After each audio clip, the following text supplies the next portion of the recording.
Hey everybody, Oni here. Yeah. So, streaming on Thanksgiving didn't happen, but it was alright. I took a day to relax, rest up, do what I felt my body needed to do, and it was still fun. Got to hang out on Twitch and enjoy some Thanksgiving food, so, like I said, it wasn't all bad. Um, but with that in mind, we're back. We're ready. I am ready to finish this. Uh, so yeah, we're gonna go ahead and power through. Hopefully the rest of Arcade Spirits. I think I might only have like a couple chapters left, but we'll see. Worst comes to it, we'll just kind of, like I said, ride it out until the very end. How long that ends up taking, I don't know. If we do happen to finish though before, I would say maybe anywhere between 10 to possibly noon. Um, I'm gonna go and take a quick break because I do have to go and pick something up from downstairs that is being delivered. Um, they won't drop it off unless I'm out there, so yeah. But regardless, though, if we do happen to get done, I do have something else in mind, which actually I should probably do that real quick as well. So, give me 1 second to go ahead and deal with that.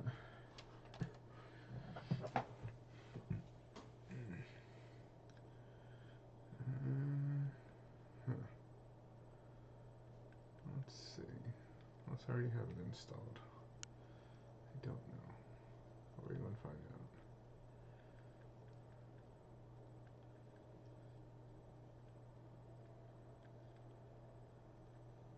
Section on it.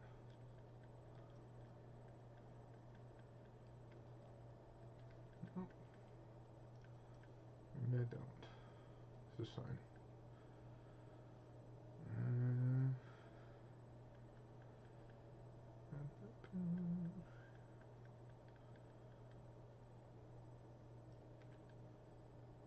Oh, actually, I wonder if I can do that one instead. Although that would require me to have the thing, wouldn't I? Yeah. Hmm.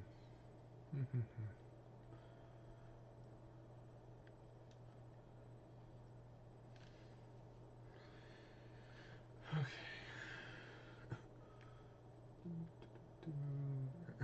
Yeah, let's go ahead and download this one. Do this one. But yeah. So that's kind of the plan for today. Try and do as much as we can streaming wise. Since I missed out on yesterday. And possibly tomorrow, I don't know. I also know that again, getting close to hitting the viewership for three viewers for affiliate. So that was basically part of the push for yesterday, but like I said, things just kind of happened. So what can you do? Yeah. Okay.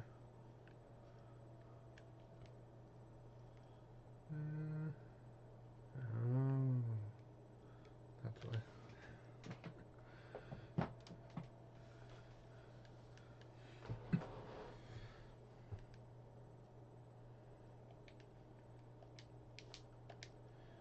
But yeah, hopefully everyone's turkey day went well.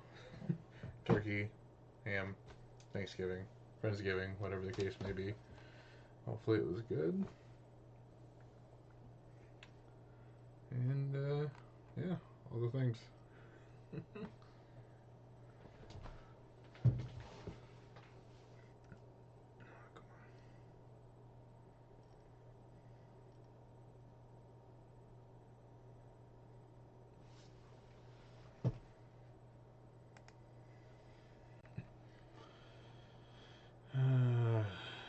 When you gotta wait for things to do what they need to do. Okay. So let's see. What is... Oh. Nope. Nope. Sorry about that. Dashboard. There we go. And... yeah, 249 out of 3 viewers, 3 average viewers. So, we're close. We're getting there. My numbers are up, my stream days are up, and my hours are good. Just need those viewers. Push it. Push it. Gotta push it.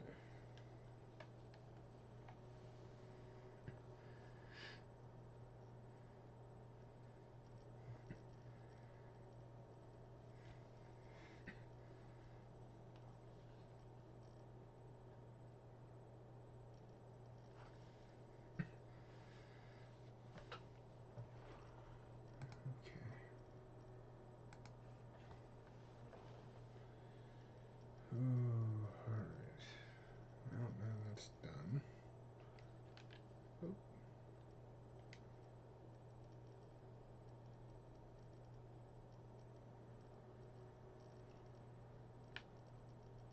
Again, I do apologize. I'm doing something on my PS4 real quick to get us all set up.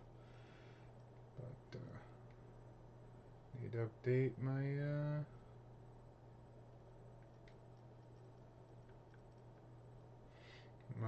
system data, so taking me a little bit. Apologies. Okay.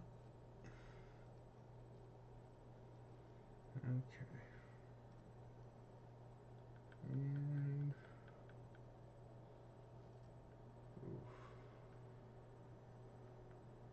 let's see. Well, so I'm done with that for now. Get rid of that. Yep. Delete.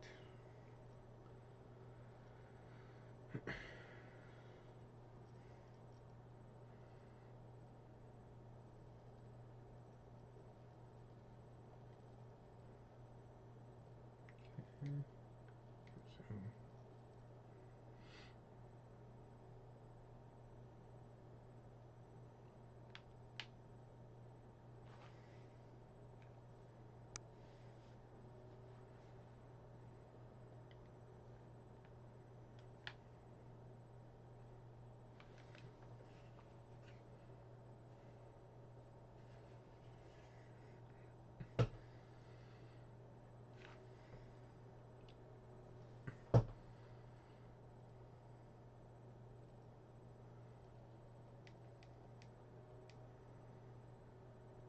Go or what?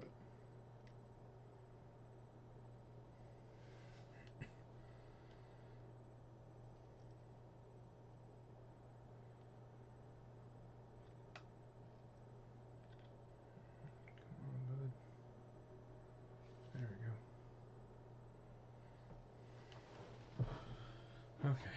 Well, while that's busy downloading, let's go ahead and enter rest mode, shall we? Travis, show you. No. Yeah, I was busy doing something on my PS4, getting set up for after we get done with Arcade Spirits, because I'm getting close to finishing. Also, hi. How is your Friday going? How was your Thanksgiving? Hopefully it was all good. But with that in mind, actually it should be downloading, so let's just go ahead and pop into it now, although it might help if I transfer back over. Yeah, be back. Okay, let's do the thing. Yeah. Let's fucking finish this. Whew. Ready to go.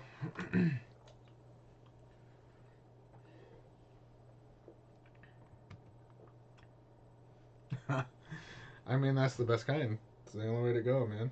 During Thanksgiving, of course. Hell yeah. That's good. I'm glad it was good for you. Alrighty. So, yeah, so the way that I'm doing this is, like I said, we're almost done. I'm almost at the end of this. Last time there was a lot that went down, and I remember when I titled it, even when I was thinking about it, that when we ended the episode before that, there was a lot of good that came from the episode that I was fully expecting something bad to happen, and even though it just every terrible thing that could have happened in this last episode happened, and I wasn't, even though I was prepared for it, I still was not fully prepared for it. Like, it still hit me, and I was like, fuck. But thankfully, we weathered the storm, and now we have something to look forward to in this episode, and like I said, going forward, new perspective. So, this is going to be good. Now far from bed, figure you drop in. I appreciate it, yeah. Hopefully you have a good sleep. Basically, it's a game where you can, it's a visual novel where you can create your own character, and based off of certain choices that you make will help shape how they react to certain situations, right up to the very end. There are some, I feel like there are some scripted moments that you can't really get around, at least that's my perspective, but I've only been playing this for the first time, so I can't fully say whether or not, but it is feeling that way. But it's super interesting, and I'm looking forward to playing through it again at some point, but I'm also going to kind of let it breathe for folks that want to play it. And appreciate you lurking, Fire Church. If you liked, I do actually have a full-on lurk command that you can set up if you're interested. But yeah, happy gaming, lurking, all the things. But yeah, so I'm just gonna kind of let people know about it and Zero Escape games. Yeah, I've heard about Danganronpa. I've been meaning to get to that myself, but yeah. There we go.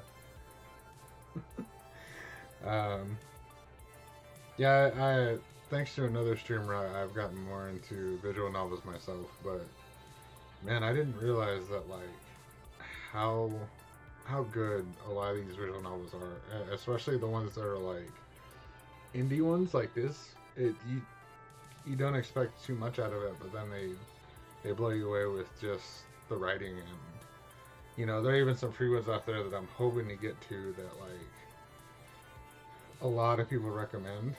So it's nice to know that like even visual novels get some love every once in a while. But yeah, I highly recommend this one. I also realize the sound might be down, but it could just be me. No, it's just me.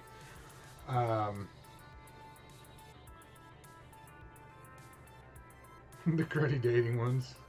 Fair. Elfie, how are you? Appreciate you jumping in. Yeah, that's true.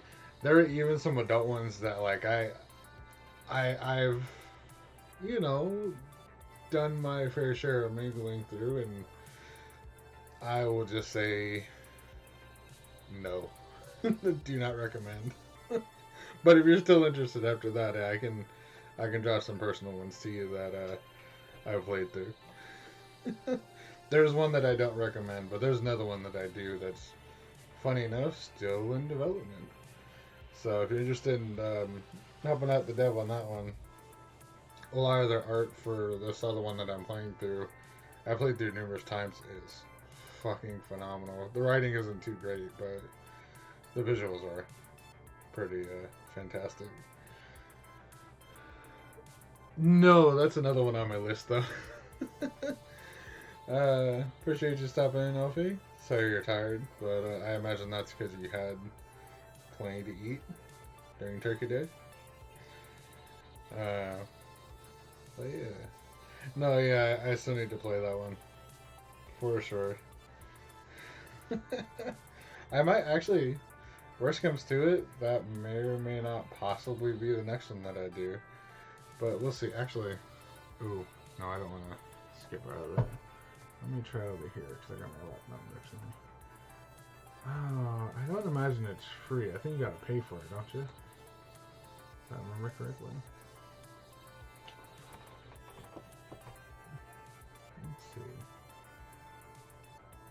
Let's see.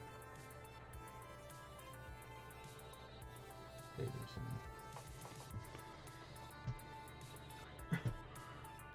Got dressed and back in bed.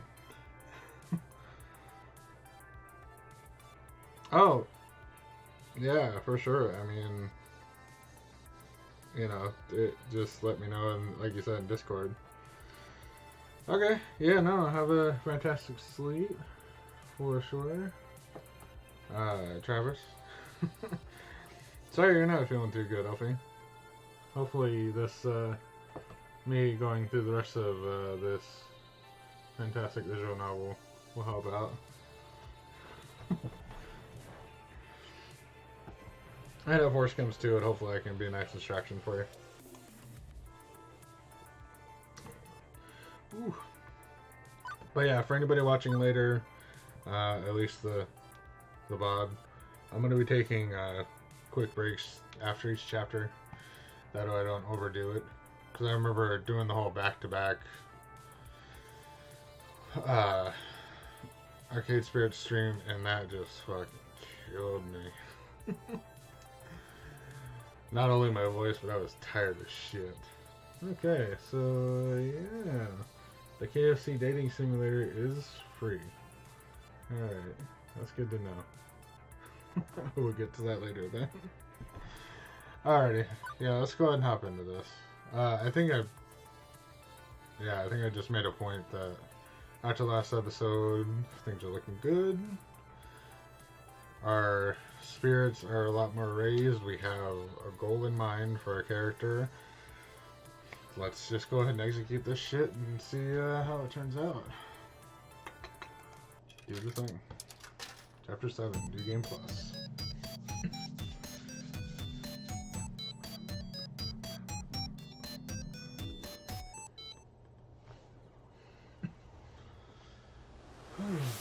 Level 7, I mean. Same thing, really. Oh, man. It's the distant future, year 2000XX. For the first time, I am entirely in control of my destiny. I'm no longer merely working on an arcade. Now, I'm working on my future. Which admittedly still involves working in an arcade. Still, my future. I'll admit, it feels weird. I've grown so used to going with the flow, letting life batter and bruise me, that having a true and honest hand on the control is a bit terrifying. Everyone's counting on me to keep the flame of Miss Francine's Funplex alive, as we move into the era of Funplex Palace. And, well, honestly, I'm super anxious about it all. I want this to be perfect. I will make it so. It's going to be fine. It has to be. Let's say we're anxious. I'm nervous. Who wouldn't be? There's so much riding on the success of Funplex Palace. Not just a paycheck, but the hopes and dreams of all my friends. And I can't forget about Queen Bee's hopes and dreams, in particular. I'm not the only one anxious about this. The stress weighs heavily on both of us. I don't want to let her down. I keep waiting for the universe to wake up and notice that I'm on a roll. If fickle fate could take away the Funplex, what could I do to Funplex Palace? Oh, come on, bud. Can't think like that. I know that's probably a constructive attitude to have, but anxiety is rarely a logical thing. You can know the truth, while your nerves tell you something else entirely. Oh. Now all that's left is to get through opening day without incident. Okay. I arrived early that morning to go over any last minute preparations and make sure everything is in order. Plus Juniper was sick of watching me pace back and forth at home after breakfast. Oh my god. So she lovingly shoved me out the apartment and told me to be productive. Sounds like a good friend. Now I stood in awe of the building, the dream I poured my heart and soul into. I still barely believed it myself. I paused a moment to let the reality finally hit me, and then stepped into my destiny. Nice. Looks pretty good. Pushing open the doors to Funplex Palace, I was greeted by relative peace and quiet. Just the beeps and boops and people moving about during last-minute preparations. We traveled along an arduous road ever since the great Waitervenspiracy. I forgot how to say it. Yeah, I think it was Waitervenspiracy. Jesus, you making us say it again. This is about the most torturous thing you could do. Okay. Cabin secured us a great rental space, an abandoned place, pizza palace. Wow. An abandoned pizza place with that all too familiar triangular food. Nice. Nobody else wanted it, but we didn't care about the funny shape. Oh, we didn't care about the funny shape. Quirk is our flavor. Quirk is in our favor. Wake up. And I really couldn't have done all the renovations this place needed without the help of our financial benefactor. Could be worse.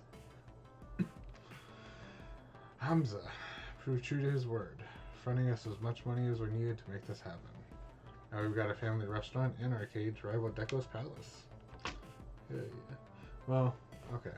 It's very small compared to Deco's Palace, but quality over quantity. Exactly. That's how it works. It's not... okay. I guess I'll say it. Y'all can take it any way you want. It's not about the size, but how you use it. There we go. It's out there in the universe now. Take that how you will.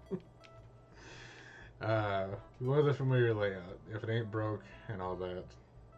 To show that we've still got the spirit and passion that made the Funplex great. But it's not all a carbon copy. We've got a few new additions that Francine would even be proud of. The video wall is a nice touch. That one was my idea. It alternates between running music videos, game promos, and high score leaderboards.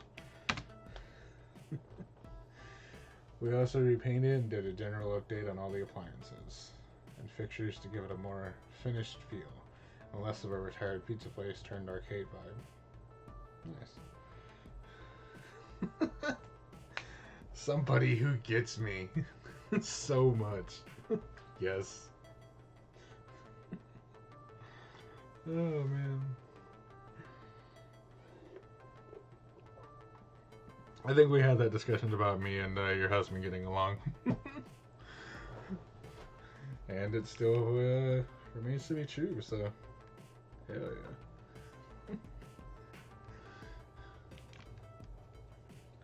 Teo and Tanvi worked together to pick out a few key games that appeal to the esports community. We've got fighting games, racing games, shooting games, dancing games. You want head-to-head action? We got it. Granted, we still have a decent selection of other stuff too, so all tastes are catered to. But Tomby's confident this will pull in the fighting game community as well as the MOBA community.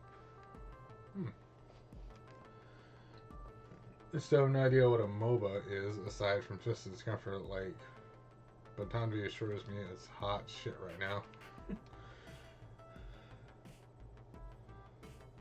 Right, you need to get on that. Learn your acronyms, man. Although, I guess I don't even really know what a MOBA is exactly. I know the first two might be Mobile Online Battle something?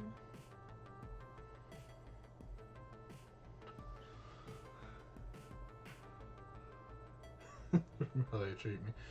I mean, that's totally fair.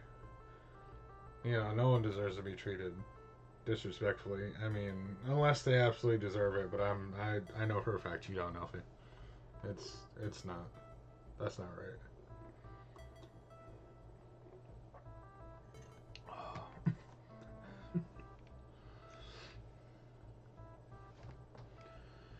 Oh, Juniper and Ashley really nailed our grand experiment into unique branding. It's completely on point. By spearheading our advertising campaign, the buzz is building. Our hype train is pulling in passengers of all sorts, and the imagery they've created will ride with them long after they've left. Definitely the right call to make. All of my decisions, all my choices, made this. Funplex Palace, what it is. Made Funplex Palace what it is. So much labor and love went into the project from all of us. And all that's left is to officially open these doors. But before that fateful hour begins, I still want to do one last check on operations, just in case. The restaurant side of this equation proved to be very complicated. I had to go cross-eyed trying to parse the numbers of that side of the business. Hopefully it wouldn't drive us to bankruptcy, or the arcade wouldn't bankrupt the restaurant, or both at the same time.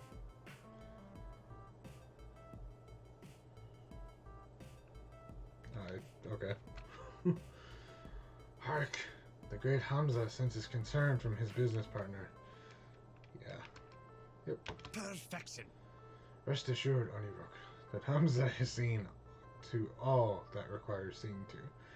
Our delicacies shall ring true across taste buds across the city.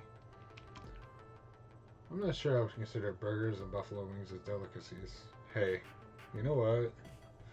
Don't need that negativity, bud. Burgers and buffalo wings are great in general, so I'd take it. Look up, Bonnie, no negativity. Pretty much, like I said. Hamza is aware we shall never earn 5 stars with our cuisine, but we shall be the pinnacle of deep-fried foodstuffs. Hell yeah. Hell yeah. Today, Hamza will oversee operations. Beyond this opening day, I leave you in the hands of my capable chefs and waitstaff. Nice. But you'll be in touch, right? I'd hate to have you jet off to, like, Istanbul, not Constantinople, and suddenly everything's on fire. Okay. Okay. No matter what corner of the globe Hamza's travel will take him to, he can be summoned at the speed of light. Well, the speed of air travel, really. And now, back to my kitchen. Our glorious future together in business awaits. Hamza claps twice before leaving in a flourish. Okay. Being partners with Hamza is going to take some getting used to. I mean, not wrong about that one. Running a restaurant and an arcade is riskier than I thought it'd be. But for all of his quirkiness, he knows business, right? He's rich. Rich people are smart, right? You're really gonna question the man that gave you all this money? Just don't do that. Come on, man. He's a good dude. After my quick check-in, I noticed the clock. It's unforgiving, hands telling me that it's not long now. Okay, breathe, Oni. Calm down. Everything's clearly under control. Just don't need to freak out. You're just mistaking excitement for terror. This is exciting. It's a happy day. First day of Funplex Palace. You can do this. You can do this. No, with all of us working together, we can do this. As long as no unforeseen problems pop up. Even if they do, we got it, man. Oni! I'm going to be torn away from my contemplations, which are happiest by the most loveliest of voices. I gladly turn my attention to Tommy, and I smile. I was just helping Pear get pumped to play Moopy and pitching in where I could. Not bad. I don't know how you managed everything, but you did. You have a moment? I wanted to show you something. My moment of chill is interrupted when I notice she's holding an envelope in her hand.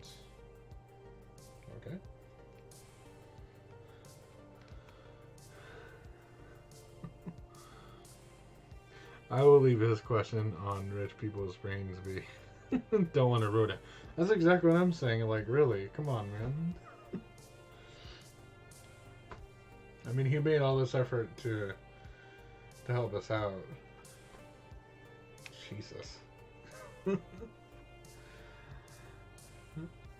don't know. It's he's helped us out so far. I mean, we've done some relatively strange requests from him. Not like strange, but strange enough. And still, he's a good dude. We shouldn't really be questioning anything that involves him at this point, but what are you gonna do? I don't know what's in there, but immediately I get a bad feeling about it. I mean, who even uses the postal system anymore? Unless it's bills, scams, or other bad news. So, I received this letter in the mail from the Four Heavenly Kings. Oh. You haven't opened it yet. Nervous. Can you believe that? Who the fuck even uses snail mail anymore? I was thinking exactly that. Minus the swears, of course. Don't look a gift horse in the mouth. Basically. Yep. I mean, really, all he wanted for this was a restaurant that he could build off of, and it's not a bad one, like I said. Burgers and buffalo wings. That's not a bad trade. Plus, apparently pizza, but, you know. It's not a bad trade, I will say. Anyway, it's not important. What's important is opening this here with you. Like right now? Right before the grand opening? Yeah, is that a problem? I figure we could celebrate together. I'm sure they're sending me some sort of promotion or invite to some huge-ass tournament. We're celebrating opening day, so we could join forces and commemorate our victories together. Except now is not an ideal time. I love nothing more than enjoying a moment that isn't the constantness that is Funflex Palace, but there are a million and one other things I should be doing.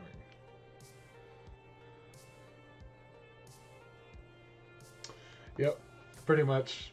But I think we're leaving that, if not to possibly our character, then, how do I end up forgetting her name all the time? God damn it. Not Ashley, the other one, Naomi. Leaving it to Naomi, because she loves cleaning those things, apparently. I'm at a crossroads. Well, if you give me the option, I can help you out. Be with her. In the moment. Don't worry about your other shit right now, man. Thank you. God damn it. Open the letter already. I want to know. The heck with it. Curiosity is killing me, and I need to know what's in there. There we go. Cannot wait any longer. Hurry up and open it. Yeah. Yes. Let's see what this baby has in store. Here we go. In one fell swoop, Tomby rips open the envelope and hastily removes the paper inside. She begins reading it aloud. It has been an honor having you as a part of the Four Heavenly Kings. You've already learned so much, and in turn, we've learned from you too. To further all our knowledge, we think it's best for all the kings and queen to be under the same roof. Oh, I wonder. Therefore, Queen Bee, you are cordially invited to move into our team house. Oof. I wonder where this team house is. Tomby takes a moment to let the words sink in. She's stunned, but eventually her excitement pulls her lips into a grin.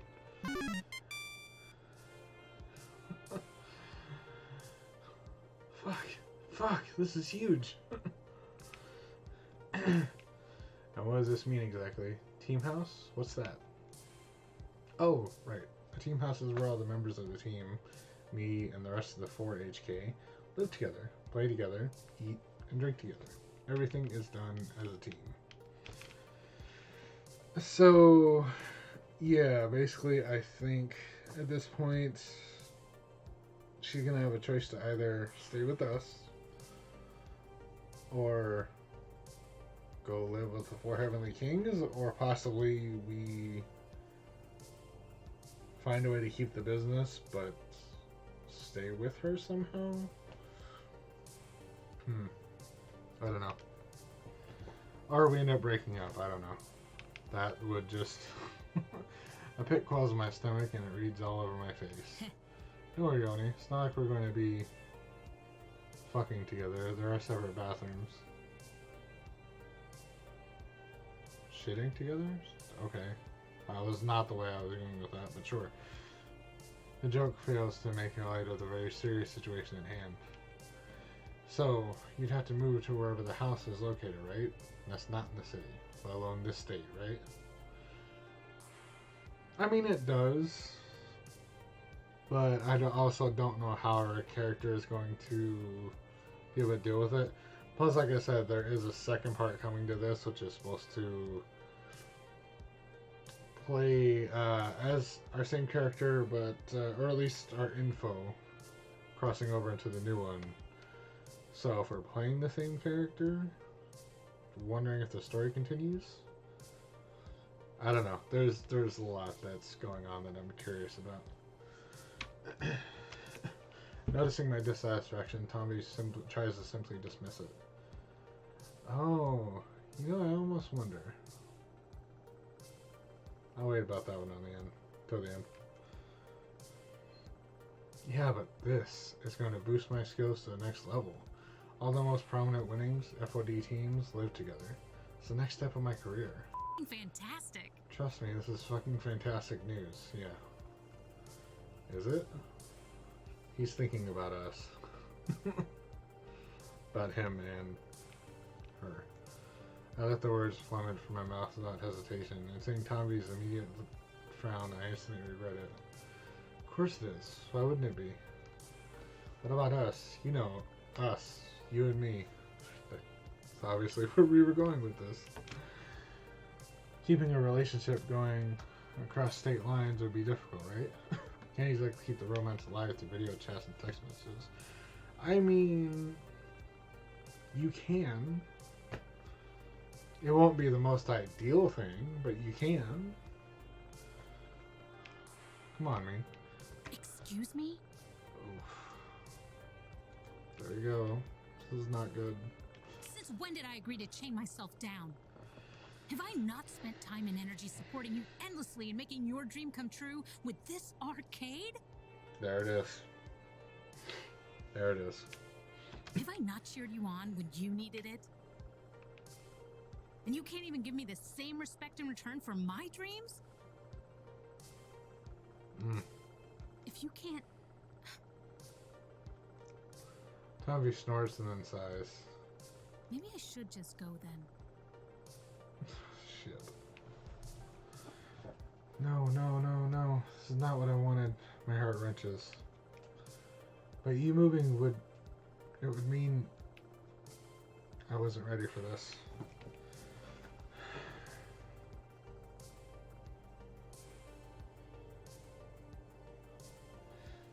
The middle option seems to be the most...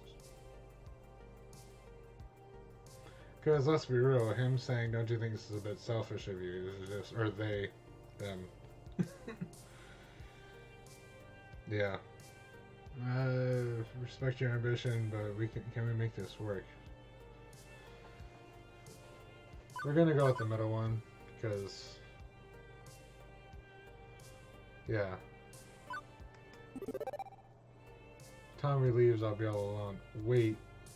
Shit, did I end up making... It was worded strangely. Damn it.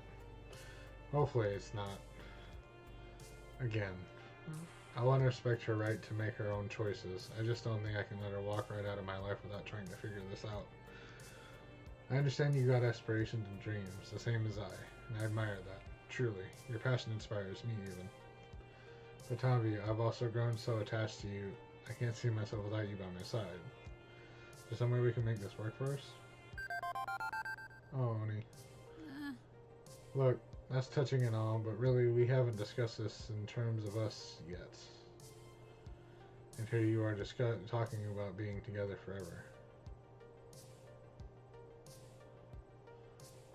We haven't really discussed this in terms of us yet. Oh, okay, okay. Along with all that lovey-dovey bullshit. Remember, we talked about keeping this strictly label-free. I really don't feel comfortable with all this talk. There. But I love you. I think I completely ruined it. There really was no good option with this. There was no good option with this. I think it was just all gonna go bad. Damn. That's terrible. And that's the honest truth of it. Even if we agreed to part ways, I love her. And she probably doesn't want to hear that. But I couldn't help myself. I can no longer fight those feelings.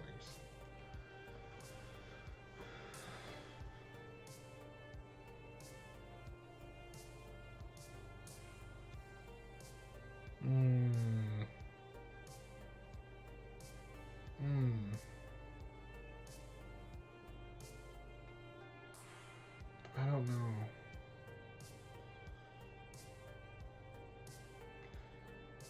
At this point, I think maybe the bottom option would be best.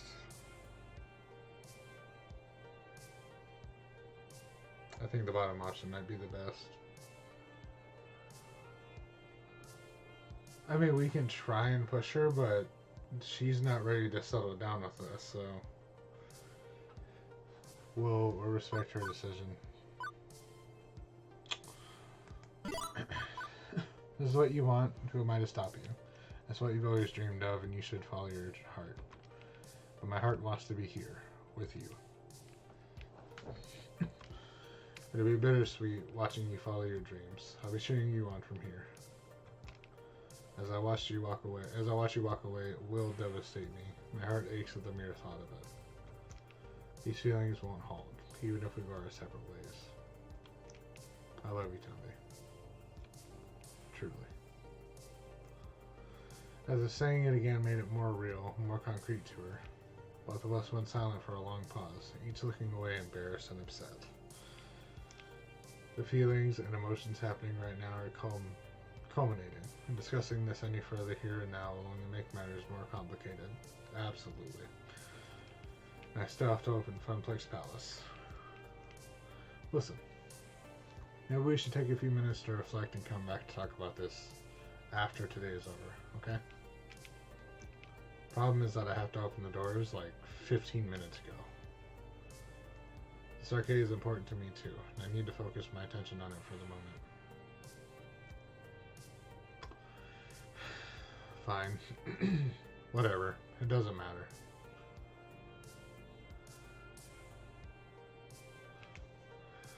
Girl, you said you didn't want to talk about this. So, like, do you want to talk about it? Oh my god, there's no winning with you. Jesus. We'll talk about it later, maybe.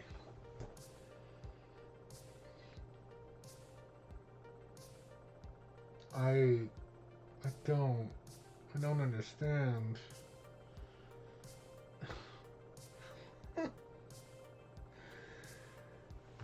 Okay. Okay. I mean, before I can apologize or utter anything else, Tommy dismisses herself from the conversation. Yep. Exactly that. And I'm starting to wish I'd burned down the post office this morning. Oh my god. I can't handle this right now. As much as I want to stop everything and sort through this mess, I've got a job to do today. We should have just outright respected her decision to let her deal with this instead of pushing this. And now, okay. There'll be time later to patch things up with Queen Bee, presumably. I need to at least try to pull this turmoil behind me. Try to put this turmoil behind me, so I can focus on the first day of Funplex Palace with a smile. Despite reeling from that incident just now, despite my nerves, I'm ready to do this. Because I have to be ready. No choice. I've got big plans for the opening ceremony.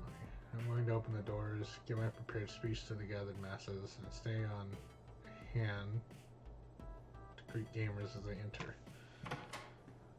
Stepping to the forefront, I grasp the door handles and throw the gates to Funplex Palace wide. Funplex Palace wide. Behold, gamers, I give you Funplex Palace. Welcome, friends. Welcome to Funplex Palace. It's now open for business.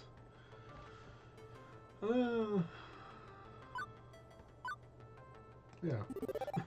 Welcome. Welcome to all of you. I hope that... Nope.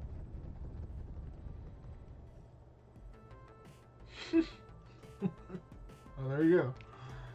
I don't even have time to finish one line of my big dramatic speech. The crowd spills through the doors and runs past me, eager to get to the games.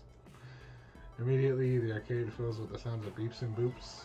Games starting up, people laughing with delight as they find their favorites. Oh, there goes my entire opening ceremony. Plans out the window. I had all sorts of stuff planned, but if folks want to just get to gaming, who might argue? Oh my god. That's great. After a few minutes of final checks around the palace, I decided to move into phase 2, meet and greets around the arcade. I like the arcade like I did in my floor attendant days, talking with folks and making sure everything's running smoothly. Although I could probably track down Queen Bee too, assuming she wants to talk yet. Which may not be the case. Dude, it is the case. Otherwise, she wouldn't have had that look on her face or attitude.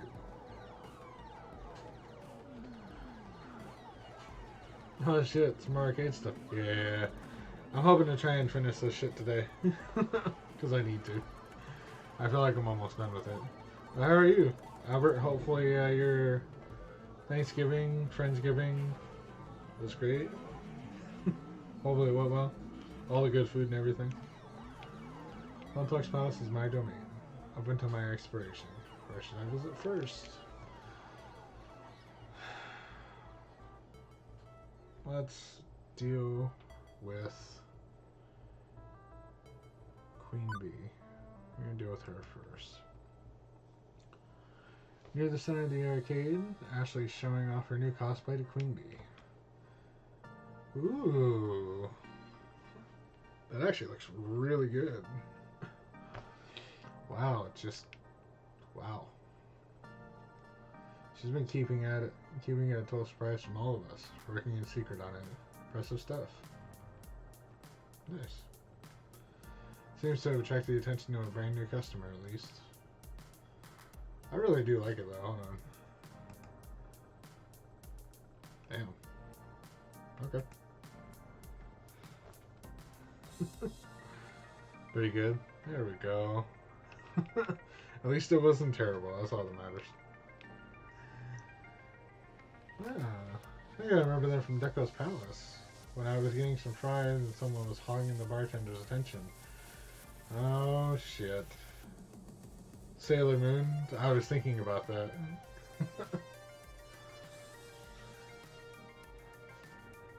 Sailor Spirit, maybe? Because Arcade Spirit?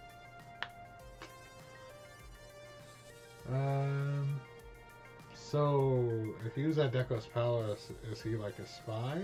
Should we be worried about him? Worried about them? Hey, look, Oni, a real life, in the wild newbie. Hiya. Welcome to Funplex Palace. We're so happy to have you join us for opening day. Thank you. As much as I like to pull Queen Bee aside and talk things through with her, it's probably best not to air any dirty laundry in front of the customers. Fair enough. I'll just wait until it's a more opportune moment. Child, yes, you, young one, tell Oni here what you told us. That I've never used a joystick before in my life. Okay. I mean, I've mostly been to Deco's Palace or played games on my phone, touchscreens and stuff, that's all. I've never really been much of a gamer, but all my friends are here today, so I was figuring I might try one out. Whoa. Never? Not even once played on a joystick? Can you believe it? Yes, we've all been there. No point in faulting them for it now. Oh my god. Aww. That's just too cute. Ah, to be young and innocent again. Alright, Ashley. And don't worry at all. Funplex Palace is the right place to learn. We are a friendly, inviting sort of arcade. No mad skills required. Oh yeah. Here, it's all about having fun. Oh yes. And you know what's super fun? Learning how to play Fist of Discomfort. I knew that was coming. Trust me. Wanna go a few rounds? I'll even spot you some tokens. Seeing Tommy's con, Ashley quickly tries to offer something else. Nah. Or you could join me for a round or two of TMNT. Nothing like a friendly cooperative brawler game to ease you into things. Nope, no way. Best way to learn is to jump head first into the deep end. I say, no regrets, just mashing buttons and moving that joystick. And when you're starting with the hottest title, you've got a built-in community to learn from, right at your fingertips. But turtles who are ninjas. Oh my god. It's like I might need to jump in and persuade this kid to choose a game. They look like a deer trapped in headlights. Stuck in the crossfire. You want an arcade action? Queen Bee's right. Friendly fun? Ashley's right. Why not play something simple? Try some Fast Cars 5. Oof. Oh, man.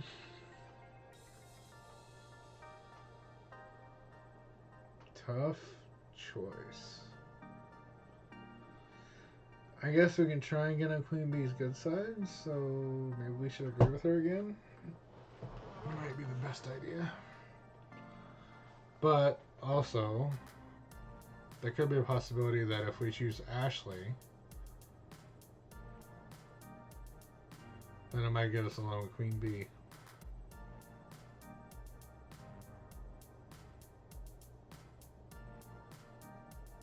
Single player. So Fast Cars. That was an idea too, I was thinking. Then we still have to deal with Ashley. Yeah. Let's go with Fast Cars. It doesn't matter. I think you should ease into things. If you want to try a game with physical controls, why not a driving game? No touchscreens, no tickets, just you and the open road. Huh. I guess that could be fun. Okay. I will give it a shot. Thanks. Come on! Oh man, I wanted to kick that kid's butt a little. I sort of wanted to watch you kick that kid's butt a little too. But it's for the best, Queen Bee. We want them to have a great time on opening day.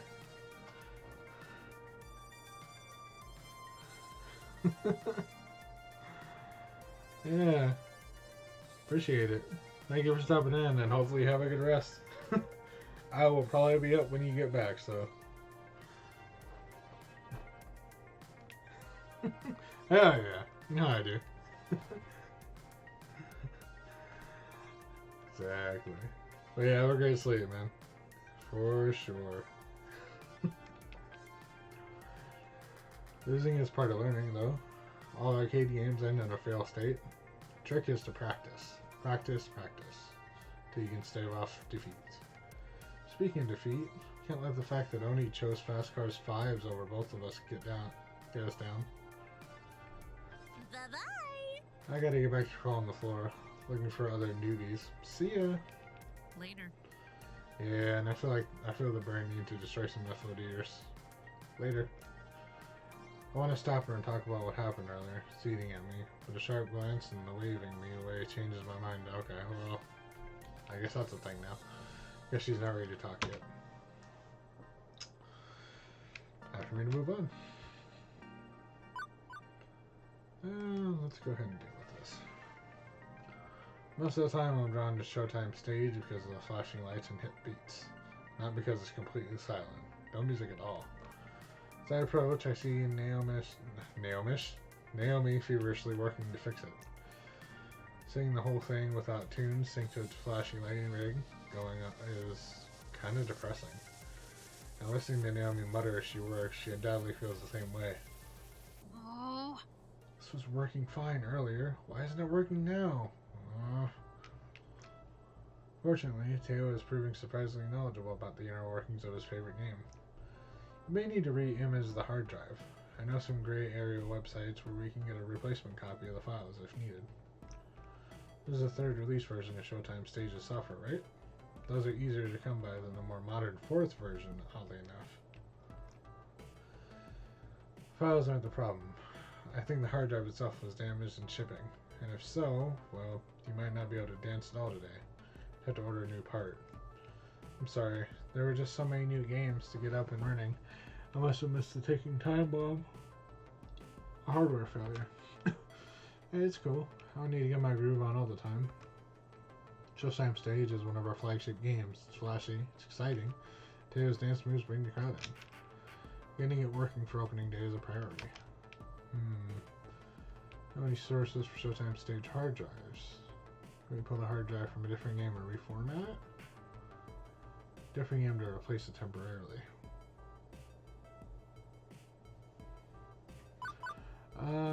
Let's ask if Teo knows any sources. Because pulling it from a different game I don't think is going to help any. Know where we can get the files discreetly. What about the physical drive? Teo, do you know where we could, pull for one? As a Showtime Stage community manager, of course. I cannot advocate third-party mods in official Showtime Stage hardware. But I could probably hook you up with a few friends in town who develop their own homebrew replacement hardware. I bet I could wrangle up something that'll keep us rolling for a few days while Naomi orders a true replacement part from corporate HQ in Japan. Yeah. That'd work. But I could doctor it to look official too, just in case. I'll make some calls. You can count on me. We'll have this running in an hour or two. So it'll take a good bit of time, but we'll get our stage back in working order. Good, good. Maybe we'll get through this opening day without any major problems aside from this. Oh, hey, bud. Before I go, I spot a gamer who's been watching super curious about what's going on. Could swear I've seen this guy before. Maybe in a crowd or something? I think he may have been at,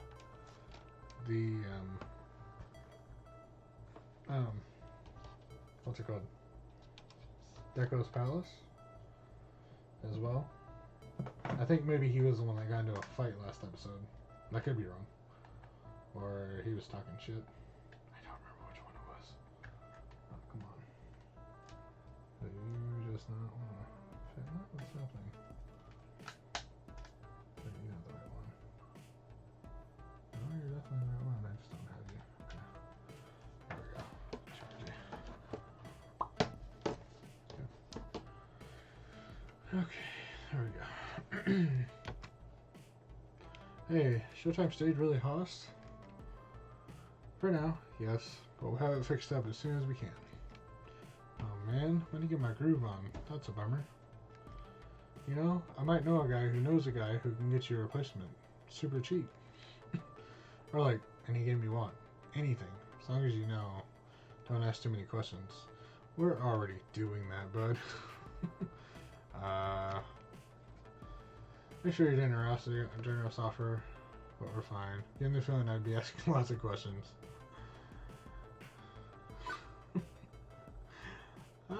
We haven't been funny today. Let's do it. Generally, when people don't want questions asked, there's a lot of questions which should be asked, yes? Yeah, but I'm just full of questions. Why is the sky blue? Where do babies come from? Are you a cop? Those sorts of questions. But really, are you a cop?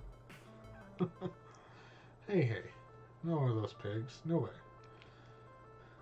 Don't worry about it. You need my connection, you just look me up, okay? I'll be here all day. I like this place. It's got a little bit of everything. Appreciate the compliment. Especially all the sweet PvP and esports stuff you got. Kicking ass and taking names is my jam. Okay. I'll just come back later to wow all the ladies with my hot style. Bro. Oh my gosh. Later. That was odd. As he fades back into the crowd, I decide to move on. Where should I visit next? Oh, Gervy and Passon. Gavin and Percy are hanging out in the restaurant. Ooh. This is really good, actually. Nice.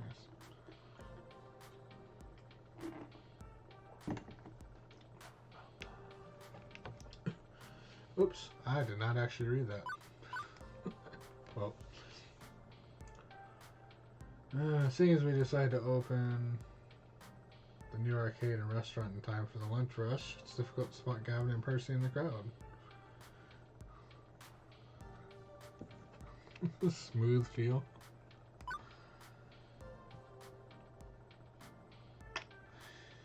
But I managed to find them having sandwiches and chatting. Tanked. Completely tanked. Much obliged. Glad for your little tip. I was ready to invest a good chunk of my pocketbook into that company. All my hard work would have tanked right alongside it.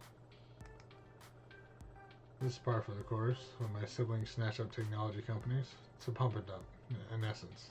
Stir up excitement in the acquisition, then drop it once it goes cold. Never seen why their endeavors bear fruit for long, thanks to their short attention spans. Well, I could save you the heartache. Apologies. No offense. Then I can handle a few accidental heart-related puns without going into cardiac arrest, my good fellow. Thanks. But it's good to avoid a pothole in the road of finance, yes? All the better for the charities who will eventually profit from my own loss. I approached them in what seems to be a natural lull in the conversation, although talk of finances is in itself quite a downer. So, stock market talk? Ah, indeed. Indeed. I like to do my trades in the morning, before I can come to the arcade. Get all that bother over with so I can focus on Moopy. I'm afraid we're being astoundingly boring at the moment, Oni. Just two overly serious gentlemen talking about finance. Fair enough. That's fine. I'm adulting at 110% efficiency a day. I started a new business myself. I should probably learn about how, money works. Okay. Oh? What would you like to know about? Ooh. Investments. How do I plan for the arcade's future? Expenses. I want to throw a kick-ass party tonight to celebrate. Taxes. I've never had to file for a business before. Ooh. I mean, taxes are always important to learn about.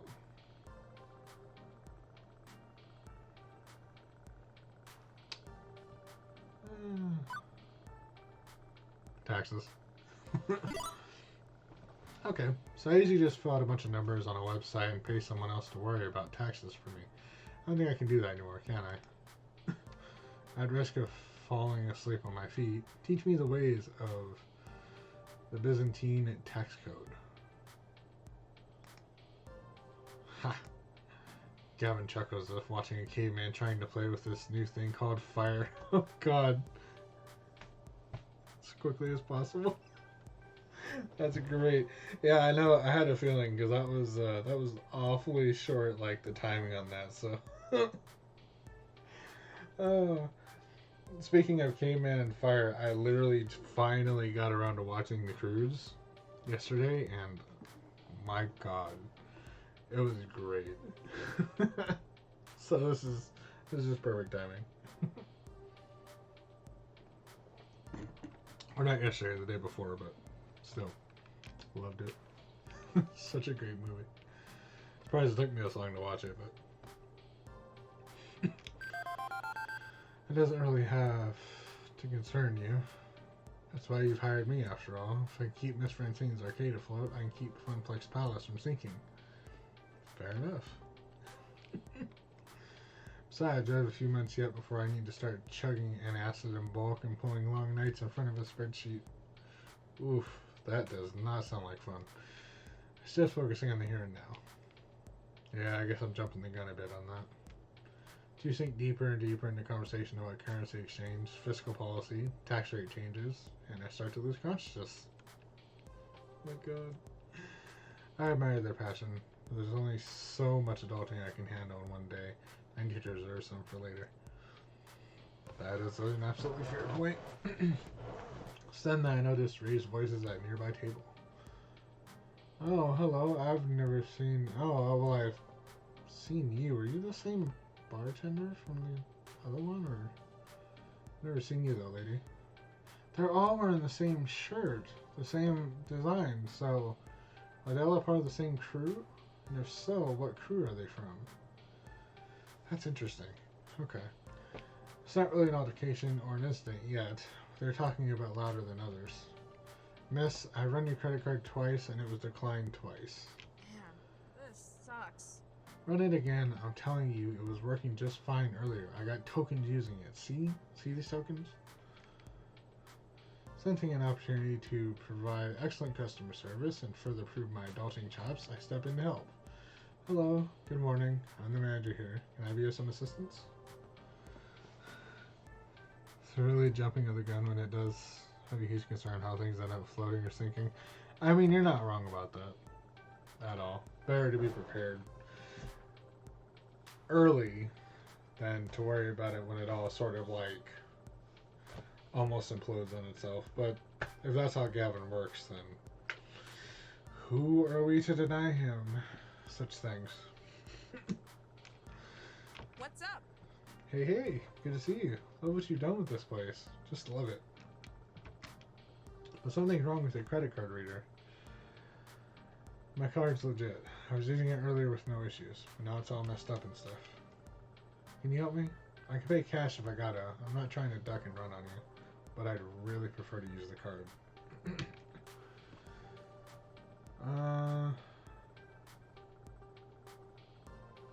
Let's ask Iris.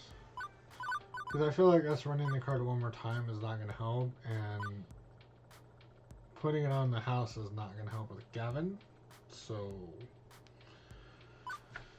yeah. Fortunately, I happen to have an expert in all things digital in my employ. She can clear up your credit card problem nice and quick. Oh, Iris? Iris online. Sure thing. Miss, can you please swipe your card across my screen? This takes the customer by surprise. She hesitates briefly before doing as asked. Not sure if doing it in that sort of capacity is helpful, but okay. I can imagine why she'd be a little hesitant. It's the possibility of them taking her credit card information, so. You've got an Iris, huh? That's neat. Now processing. Please enjoy this recorded music. Pretty much. Yep. Like I said, that's why she's hesitant. I would be too. Bad command or file name? Huh. That's odd. Says your card was declined. Cancelled, even. No helping it. I'm sure this is just a misunderstanding, but whatever. I've got cash. Plenty of cash. No problem at all. I'll take care of this myself. Thanks for trying. You are absolutely welcome. Glad we can get that sorted for you. She quickly goes about her business, using a fistful of ones and various bits of change to pay her way through. Seemed a little eager to get out of here, actually. That's odd. Really odd. I might need to keep an eye on that one. She seemed oddly surprised that her card was declined. I don't think it's her fault. But then again, if I got declined after she used to get tokens, that... Oh. Fair enough. I was also thinking that maybe she wanted free food, but... Oh, hey there, bud. How you doing? Goodbye. And thanks for showing up. Pretty much. Well, that matter settled. It's back to wandering the arcade. Where to next? Yeah. Still, I wonder why she's here. And they were at Deco's Palace, so... If they're working as a crew, I'm wondering if they're working as a crew under Deco? I don't know. This is interesting. Like I said, they all wore the same, like, ghost outfit. I recognized it, because I was looking at all three of them. Design caught my eye. If I continue my wanderings, Gavin pops up directly in my path. Stop whatever you're doing and look towards the door without making it look like you're looking for anyone in specific. And here we go. What? Okay. What am I pretending not to be looking for? This is Jeanne Defame. I have no idea who that is. We've never met her as far as I'm aware. So this should be fun. Top arcade critic in the city. Her reviews can make or break an arcade easily. Didn't think she'd be coming today. It's normally some little independent arcades beneath her interest, but apparently she's made an exception. Cool. We don't want to end up smeared across every website she writes for. I suggest you go play nice and show her all the positives of Funplex Palace. Are there negatives? Okay, I'm on it. Best foot forward. She's the spearhead near the... She's the right head near the entrance with a handbag. Best of luck. Come on, man. I easily spot her, thanks to Gavin's cues. Considering this morning lacked the usual chaos I experienced in my first day at the Funplex, I'd say we're off to a great start. I'm sure this reviewer will appreciate that. Wearing my most professional smile, I stroll over to the entrance.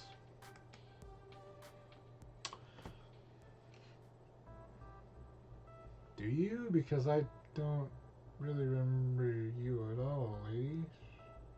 Who were you? You. I remember you. Oh no. Oh no. My dear. Oh. No, not her. Oh shit. Once she mentioned the birthday party. Oh, this is not gonna go well. We're already off to a good start. Cool. My dear, wonderful Josh had a miserable time in your arcade at that birthday party. Yep. Unfortunately. You just stood back and let that horrible woman say terrible things about me. We can go and get her if you like. She's in a terrible mood. You guys can always go around too. Well, this arcade was fun while it lasted. God damn it. Oh. We were in the right. We were in the right. Her child was... She was rude. I remember that. She was yelling at a child. Okay. Anyways. Might as well burn it all down to ashes and put in your arcade over those ashes 100 years from now, after this blows over. I mean... Yes, I guess we could do that. That is an option. If I can try to defend myself, she holds up a hand to stop me. Now, while I seriously question the wisdom of allowing you to run an arcade, and would love nothing more than to give you 0 stars and walk away immediately, are you actually giving us a chance? Wow. An honest reviewer. Okay. I am unfortunately committed by ethical standards to stay and properly review your establishment in a relatively unbiased fashion. Thank you. So, as unpleasant as this may be for both of us, I suggest you remain professional, even if you've dug yourself a rather deep hole to climb out of, in my view. Understood? Yes, ma'am. Even if I want to go on a tirade or chew her out, I've got to think of the arcade. This isn't some rando angry parent. Not this time. It feels like chewing around. It feels like chewing ground glass, but I need to swallow my pride on this. Understood. Excellent. What I need from you now is to stay out of my way. No special treatment or consideration. I need to observe your arcade as a disinterested outside party, so that I can judge your facility and atmosphere. Cool. But rest assured, if I see some egregious mistake, I will bring it to your attention pointedly. Almost about as painful as swallowing said ground glass. Maybe worse.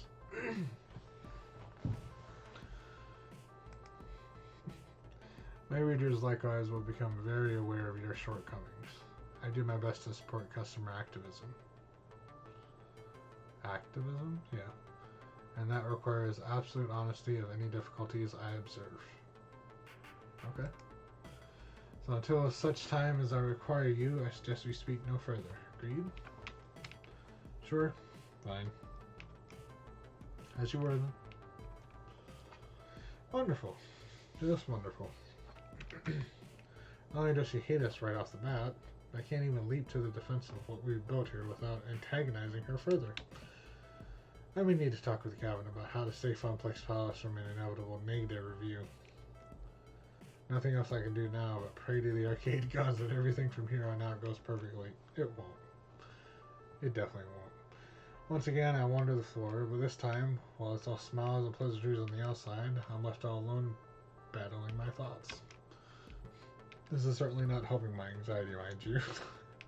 I mean, but being under the magnifying glass means anything that can go wrong will go wrong in spectacular fashion. Murphy's Law. Reported on across every arcade enthusiast website in existence. Reported. No. Wait. Stop. Bad thinking. Don't assume things will go wrong. Maybe you should, but also know that there is a solution to those problems that can be fixed. Basically. Yeah. Besides, the morning wasn't too eventful. Who's to say the afternoon would be a disaster?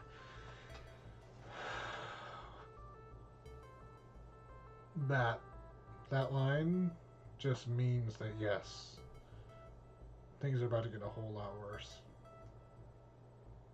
Why? Why would you say that?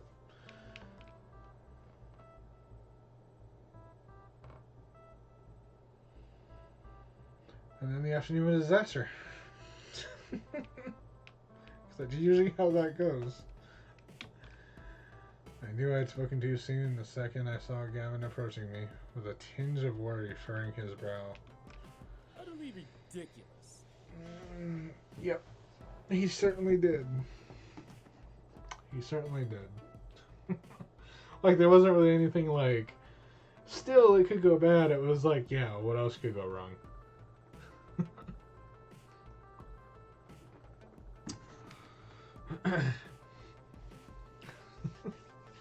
Shouldn't be possible for us to be out of nachos in the vending machines this fast, and yet we are. I have receipts for ordering exactly enough to fill them up, and yet there were only a few bags in there. A missed delivery, perhaps? And that was the least of our problems. Oh no, we've got an electrical problem. 3 of the retro games have shorted out. I don't understand. I tested the power supplies, outright built a few of them. Is it those 3 that I had mentioned before? Because I feel like we're gonna have a third problem. And there's a possibility it may come from Ashley or Queen Bee. Okay. Unless someone's seriously scuffing their sneakers and shocking the coin boxes, we're talking a failure somewhere in our electrical wiring. Calamity after catastrophe, and they just keep piling up. What? All the toilets stopped working, all of them. Yep. Sabotage. Tons of sabotage. Oh, wait. There's only one way. The card that was declined for the nachos. Oh, you fucking bitch. Wow. That makes all kinds of sense right now. Kid probably scuffed his shoes, the one that we suggested for the arcade one, on the electrical equipment.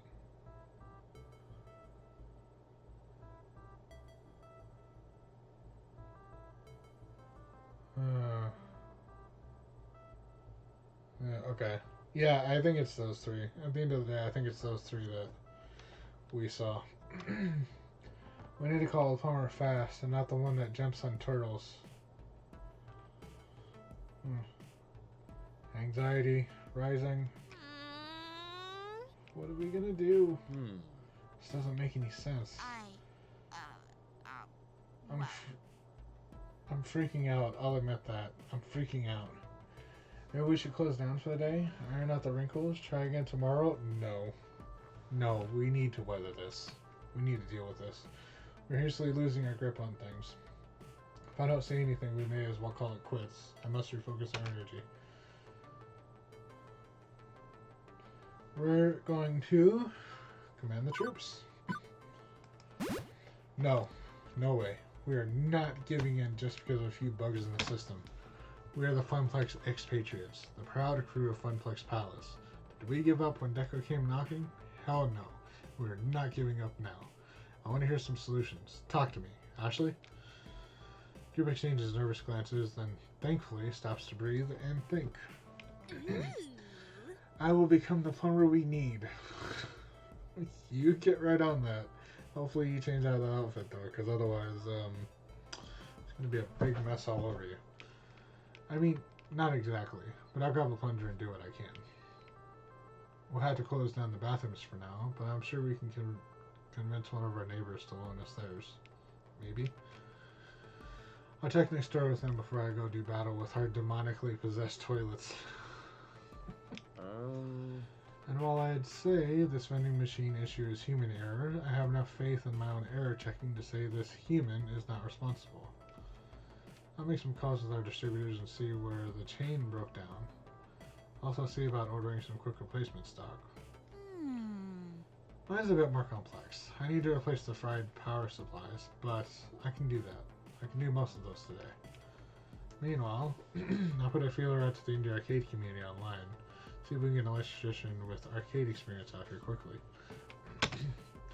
Been meaning to get back into online groups, and even if it means meaning to get back into online groups, and even if it means popping my head in the crowd, I'll do it. Okay, good solutions, people. Good solutions. I won't be able to work the floor while I'm taming our restrooms, Oni. Are you good with covering for me? Absolutely. 100%. Things seem to be getting more intense as the day picks up. You do focus on your tasks and hands. I may be the boss, but I was a floor attendant originally. I can handle whatever Funplex Palace throws at me. Got it? Gotcha. I'm changing out of this first. I don't want to get poo water all over our new mascot, Toodles. Thank you. Made outfit. There we go. I was hoping she was going to change, because like I said, don't need a mess all over that. I thought, for some reason when she said Toodles, I thought our mascot was named Toodles, and I got really confused for a hot sec. God damn it. I'm on it. You can count on me. Cool. Nice job, guys. With all three busy, that leaves me in charge of every problem that may emerge for the rest of the afternoon.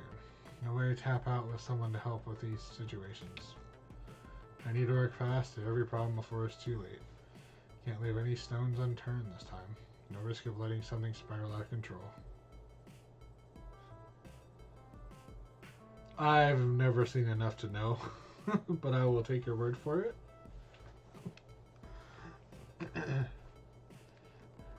But I'm ready. I mean, I have to be. No choice. Feeling freshly invigorated, I start my floor trek. There are problems all around me, but what should I tackle first? Oh, man.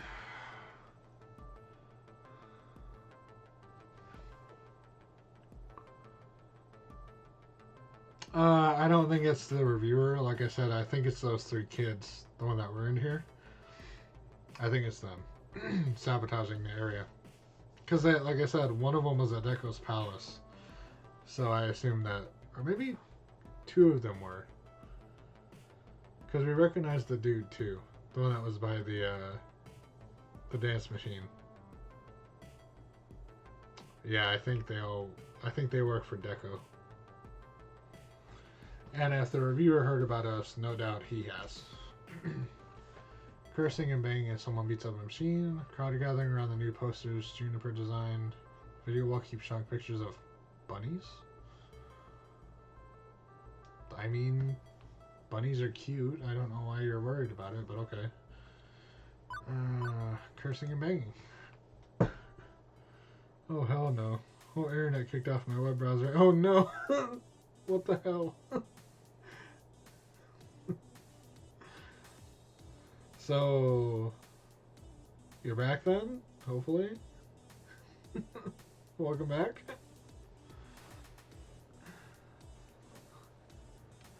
As I hear the clang and bang of someone assaulting a cabinet, I see Percy holding up a finger to grab my attention. I motion for him to join me, and he does. Thank goodness. I tried to grab Ashley, but she was in a hurry, brandishing a plunger like it was some sword. There's so much going on right now. What's happening?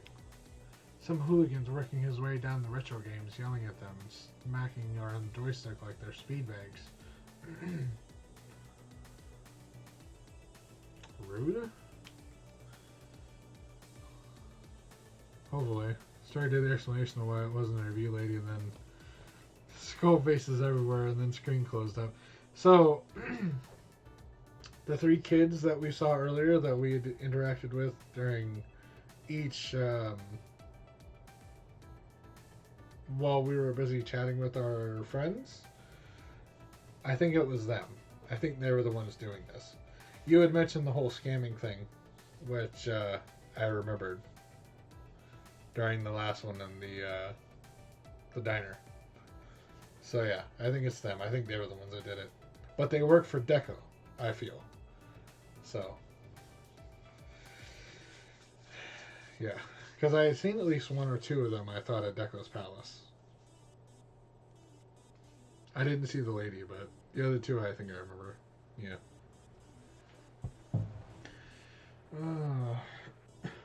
Evil Deco. Yep. Motherfucker. I wonder if he's still pissed about us punching him. Oh, man. I swear he was going to knock over our joust. That's how hard he was shoving the cabinet. Oh, God. Few women avoiding going near him ever since he started raging out. It's caused quite a scene. Yeah, he did.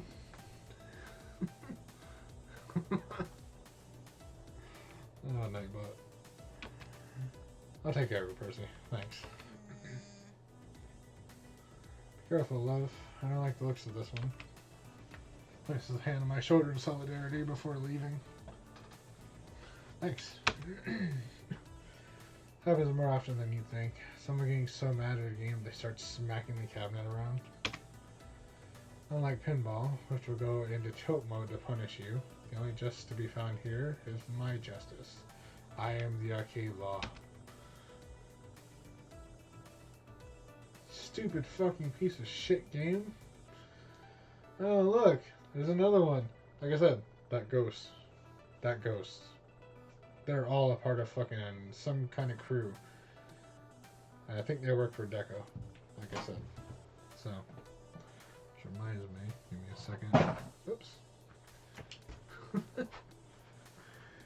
Let's see. Case I forget.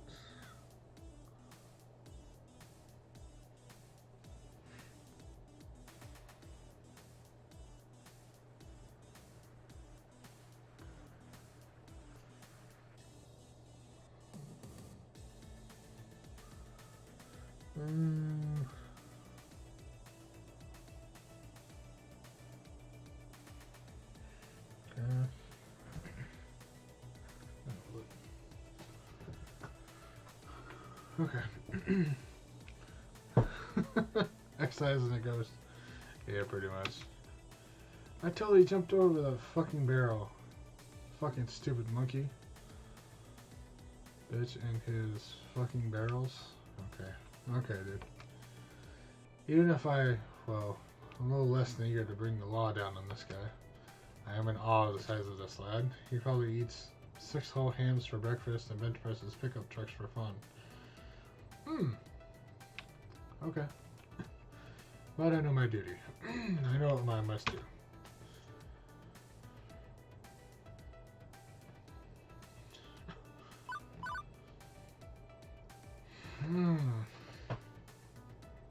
I mean, I feel like we should just kick him out.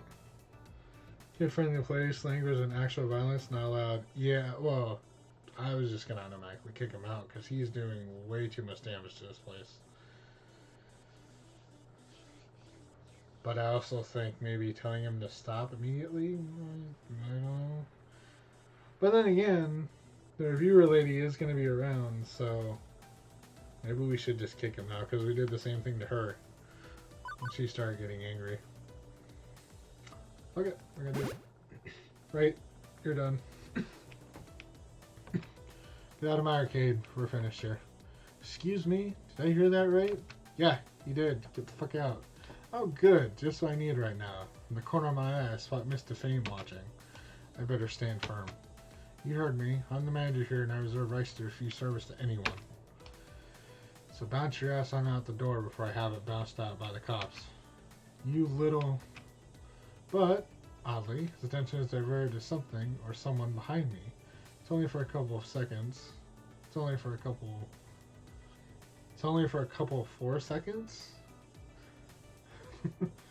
That's another writing error, but okay. I think it's only for a couple of seconds. His whole demeanor changes after that. Is it Queen Bee? Is it our love? I think it might be.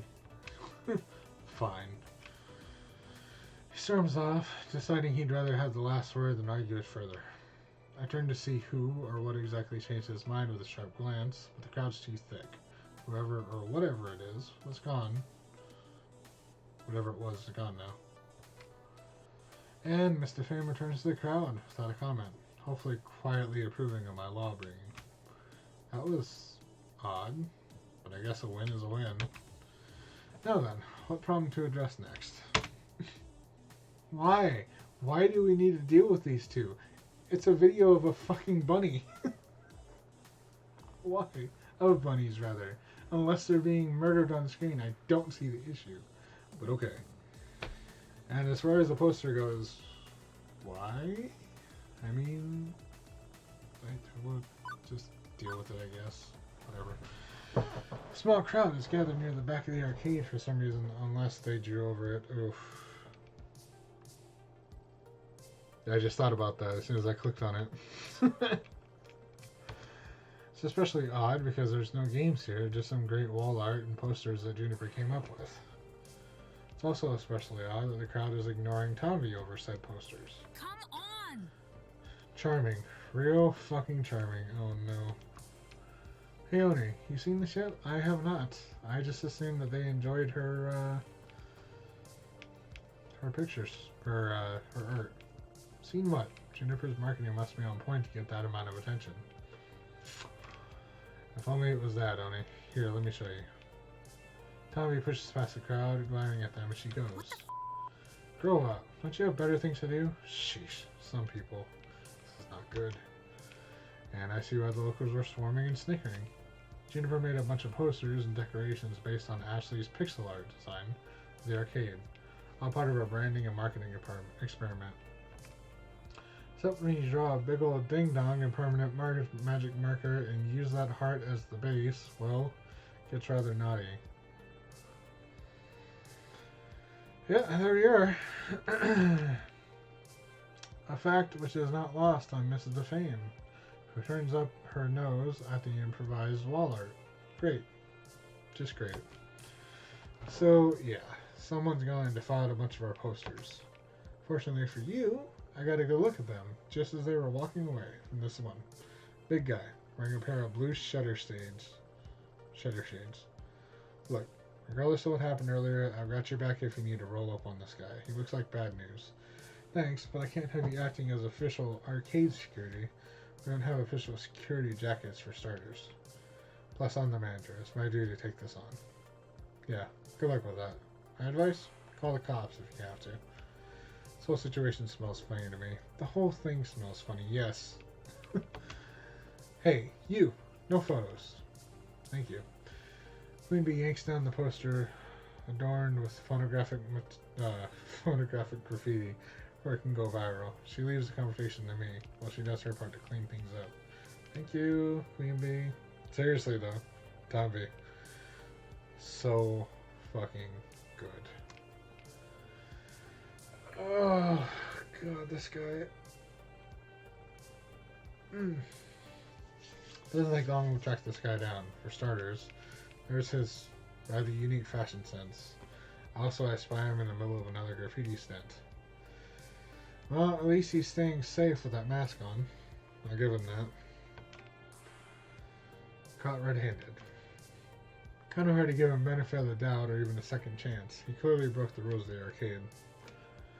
Although he looks like the sort who could break me if I break the news to him badly. Just choose my word wisely. Ones that involve me staying in one piece.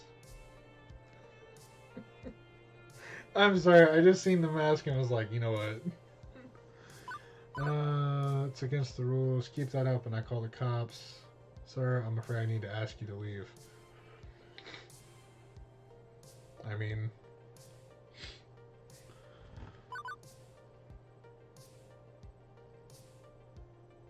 You know what? We'll threaten him with the cops. Let's be honest with each other, shall we? I'm the manager here and know damn well what you've been up to. Immediately he straightens up, pocketing the item he was committing arcade crimes with, all nonchalant like. What? I wasn't doing nothing. Yes, you were. I know. In fact, exactly what you were doing. And if you continue doing it, I'll call in the police. This is a second chance, a rare one. I suggest you take it. There will not be a third, understand? First he growls a little, ready to protest his innocence, for holding himself back. Lucky I'm under orders, nerdo. Fine, whatever you want. Why call me a nerd? What does that have to do with anything? Okay. Thank you. He walks off into the crowd without another word. I'm left in a state of utter confusion as our exchange. But I'll take it. Hesitantly. Iris? Yeah, I'll keep an eye on him through the security video feeds. Don't worry. Don't worry. I'll let you know if he resorts to his nefarious ways. Nice. Thank you. Busted him out on orders. Hell yeah. All handled and without causing an incident, although I'm vague on what he meant by orders exactly. Because he's been arrested before, bud. Oh, wait. Did he say orders as in like, hold on.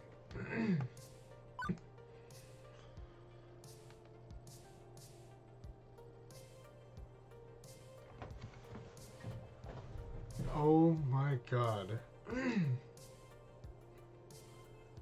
Yeah. It didn't hit me. I thought he was like arrest orders or something like that. Like, if we called the cops, he would get arrested because he's been caught before. But yeah, that's fucking. See? Okay. Well, let's deal with this last one here. With that in the bag, I quickly look around to see if there are any other nearby problems I can address. Yeah. Pictures of bunnies. The retro television-based video wall was an idea I came up with during renovations. We know about that. Naomi runs the whole thing off a cheap mini computer too. Practical and inexpensive, and it gives it just the perfect amount of flair. And I've been pretty proud of it up until this moment. For some reason, it's showing a nature documentary about cute and fluffy bunnies instead of retro music videos and arcade high scores. Again, I don't see the issue if they're... Not that bunnies are a bad thing necessarily, but there are so many worse things I could be playing. But it's still not playing what I wanted to play. Bro. Something's amiss. As I'm hunting around for the remote control we keep at the prize desk, to tail purchase. Bunnies, huh? Yep, bunnies. Interesting choice, Oni. You know what? Don't need that right now. Not my choice, Tail. I'll have it fixed in a moment. Okay, cool. I was wondering if we'd suddenly experienced a paradigm shift in arcade theming or something. Clever. It was very clever. The bunnies are real cute, though. Thank you. Thank you for that. Grabbing the remote, I flick it back to channel 3. Oh, we should take the video feed from Naomi's system. And it flips back to the bunnies on channel 5 a few seconds later. Oh. So somebody is definitely controlling it, okay. Persistent, aren't they? Almost like the rabbits themselves. But, okay. So I click back to channel 3. And nope, once again it reverts back to 5. Okay, clearly we're dealing with a master hacker. One who can modify Naomi's system despite having no physical access to it. An individual capable of truly hacking the planet.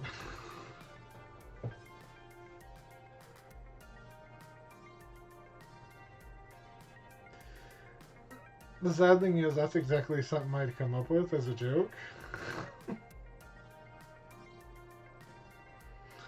I'm really enjoying the fact that, like, the dialogue. Yeah.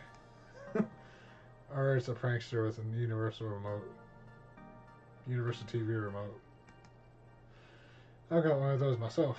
Helps me to turn off overtly loud TVs in bars which drown out the beats or whatever game I'm playing. Not that I would ever do that, mind you. Just in case.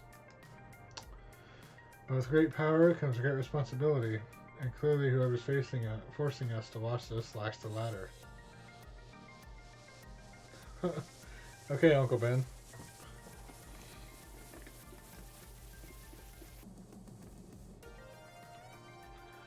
How about I go subtly check the crowd and see if anybody's got a clear line of sight, and just point a gadget at the video wall each time you change it.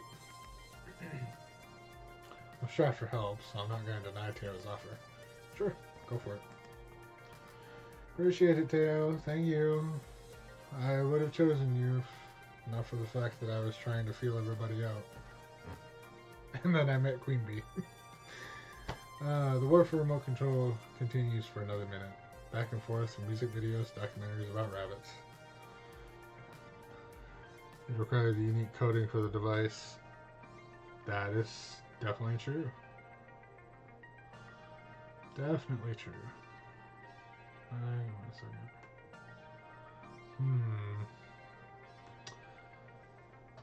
Oh.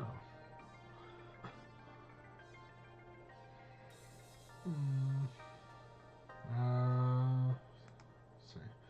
And now it's showing the mating.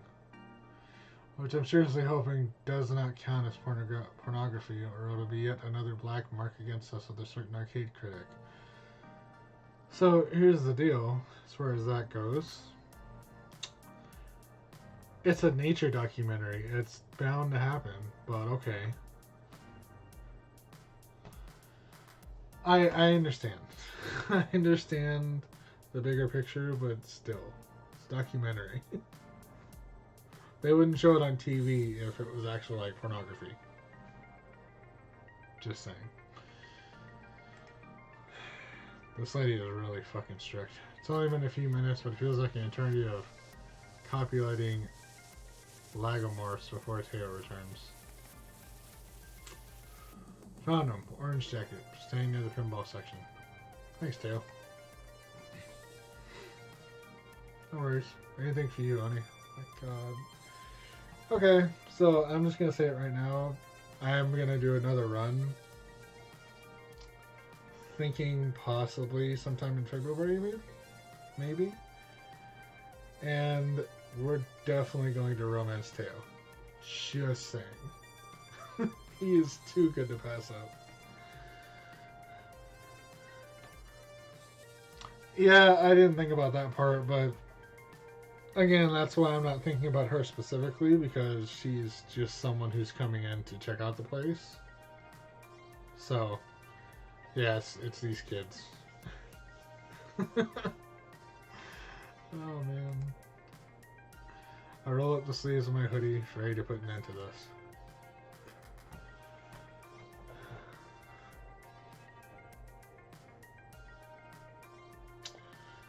I was not expecting it to be you, of all the people.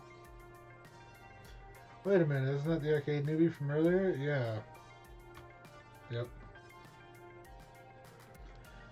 It didn't seem like a troublemaker at the time. What's going on here? Nope, it's definitely this kid. I can see the tiny plastic gadget in their hand, briefly, before they pocket it. Perhaps noticing my approach, the teenager rolls stealth and gets a natural 1, resulting in an awkward and obvious attempt at looking like an unimportant part of the crowd. Girl did have orange on, though. Fair. But I was thinking it was going to be someone else, rather than him. Them. Hey, didn't do anything. You know what? I mean, hi. Good to see you again. What's up? How are things? Terrible liar. Given this living bundle of nervousness, I'm not sure I feel like coming down like a ton of bricks on this poor kid. A rose, right?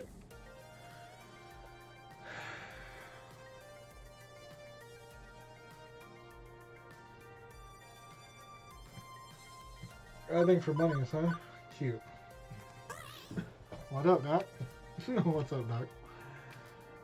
Huh? What? Okay, friend. Bunnies are cute and everything, but stop messing with my video wall. I don't want to have to kick you out of here. Got it? Okay, sorry. Wasn't trying to cause trouble. I mean, I was, but... No, never mind. Okay, I'll stop. Thank you. Bye. Oh. Well then. And they're gone. Slipping back into the crowd. That was kind of adorable. That was weird. What's going on here? I just had to look around a bit more, hoping for some clues. What trouble should I investigate next? Before I continue my quest to purge my arcade of evildoers, I'm interrupted by an onslaught of my hard-working staff. I knew it. I knew it. Oni, about our missing inventory. Everybody can think I'm up and start talking to me at the same time, pretty much. Oh. When I get my hands on whoever did this, I found the electrical problem, Oni. Oh, God. Sabotage. Sabotage and treason. An enemy agent walks among us. I know. I know who it is. I know who it is. And I know why. But our character doesn't... I hate this. I hate that I... Okay, so we have some insight to what's causing all these messes. It's chaotic jumble mess right now. Chaotic jumble right now. One at a time, please. Our suspiciously low snack inventory was, indeed, not human error. Delivery truck never arrived here. Oh. It was arrived to a garbage dump due to computer error, or as I suspect, malfeasance. Okay. And malfeasance explains our electrical problem, too. Appreciate you still being here, Partridge. Thank you, thank you. No, I'm gonna definitely keep going, for sure. It's hard when you're thinking about all this stuff and you're going, I know what's happening, but your character is so fucking slow that you're just going, oh, God. Hurry up. Let's just get here. Let's just get here to the thing. God damn it. There's our electrical problems too. Remember my joke about someone scuffing their feet and shocking the coin boxes? Nope. That's actually what happened. An external shock, not a grid fluid. Gear failure.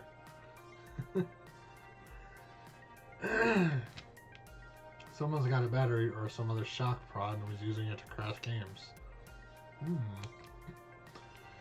Must be the same someone who flushed a bunch of wadded up paper towels and firecrackers down the toilets.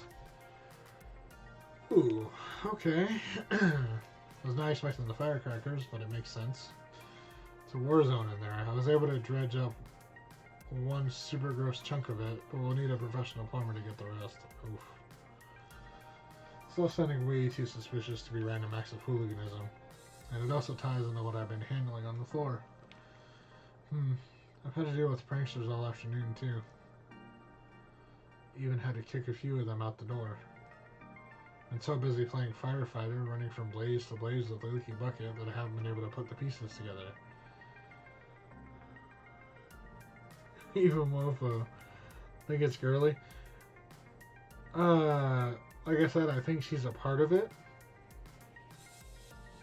But I don't know in what capacity. Because again, she was wearing the same outfit as everybody else. And she had that busted credit card. Quote unquote busted. But now it's clear and I know what I must do.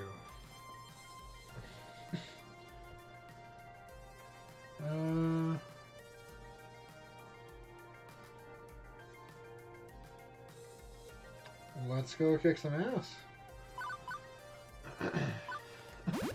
Right, that tears it. MX nice rook. The gloves are off. But you aren't wearing any gloves. Do you want to borrow mine? Take them off. God damn it. Ashley. Do you want to borrow mine so you can take them off? Ashley, focus. Thank you. Thank you, Naomi. So, you have an idea who's responsible? Yeah, leave this to me. Come to kick ass and chew bubble gum, and I'm all out of gum. Okay. Oh, here.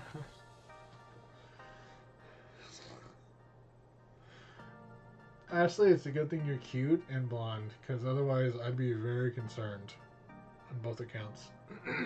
Just saying. Ashley hands me a stick of gum. The shark I pop it in my mouth, turn on my heel, and march off to resume ass kicking anyway.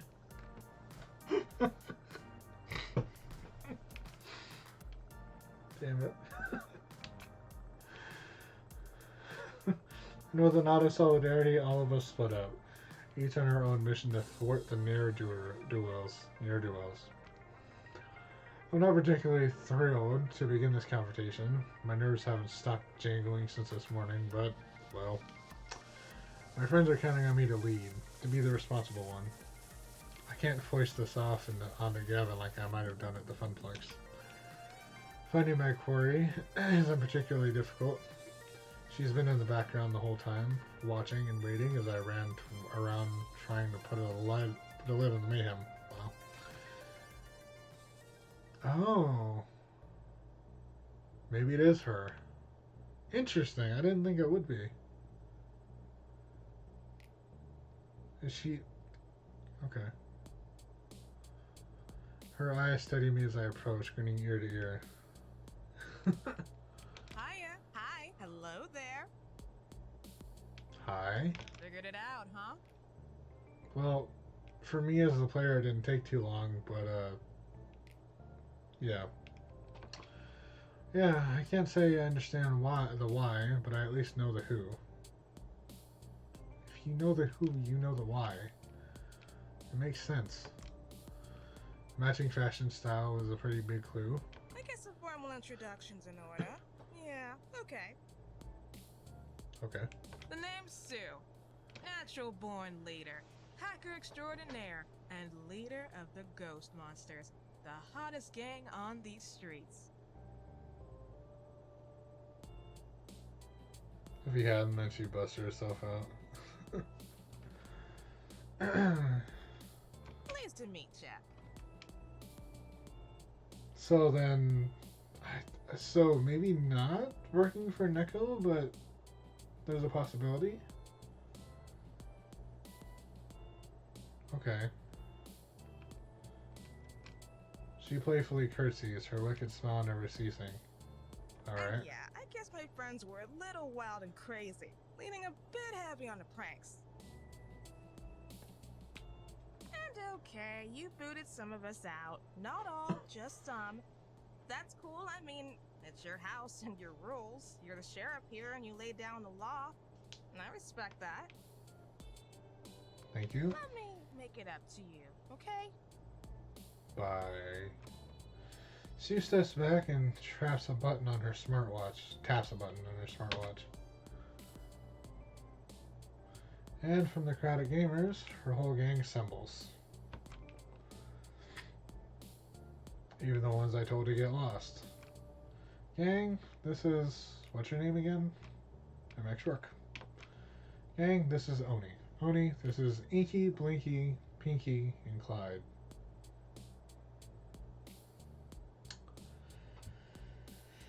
Pac-Man. Cool. Now then. Which, the outfits actually make sense now that I'm thinking about it.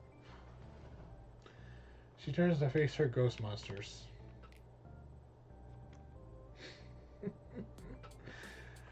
You're all very, very naughty, and I'd say they're owed an apology. A big fat I'm sorry from each of you. Don't you agree? No, I think y'all should pay for the damages of what you should do. Each of them mumbles a semi-coherent, semi-sincere apology. Yeah, whatever. Sorry. Real sorry. Gosh, I'm so sorry, MX Rook. I'm really sorry.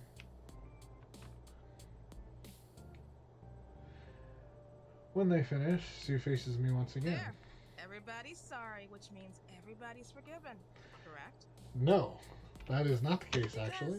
And this is me being real with you. I like this arcade. I really do. It beats the crap out of Deco's palace, that's for sure. Thanks. I can easily see this being our new home, you know? I admire what you've done with the place. It's totally awesome, and I'm really looking forward to coming back. Again and again. I definitely don't want to end our first day here on a sour note. No, no.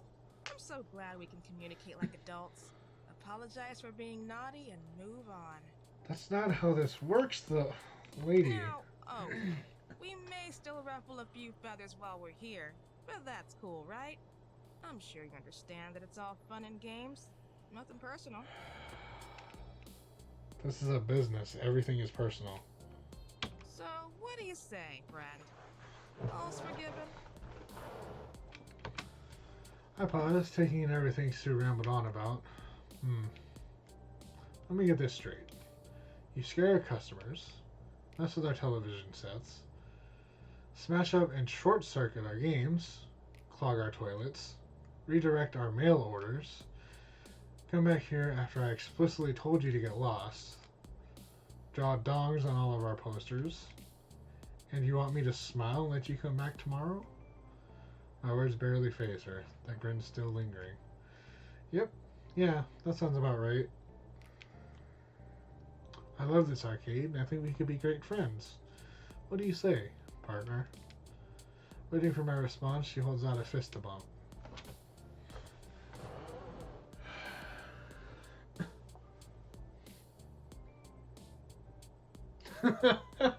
I love the joke one, actually.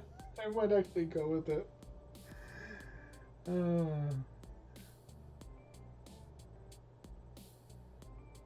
I kind of want to go with the joke answer.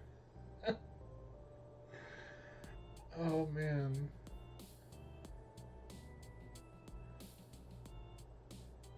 Shit.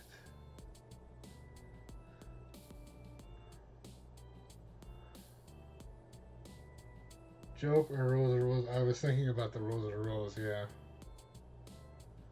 But then if they keep coming back, they're gonna keep fucking shit up. Because they assume it's so fucking funny.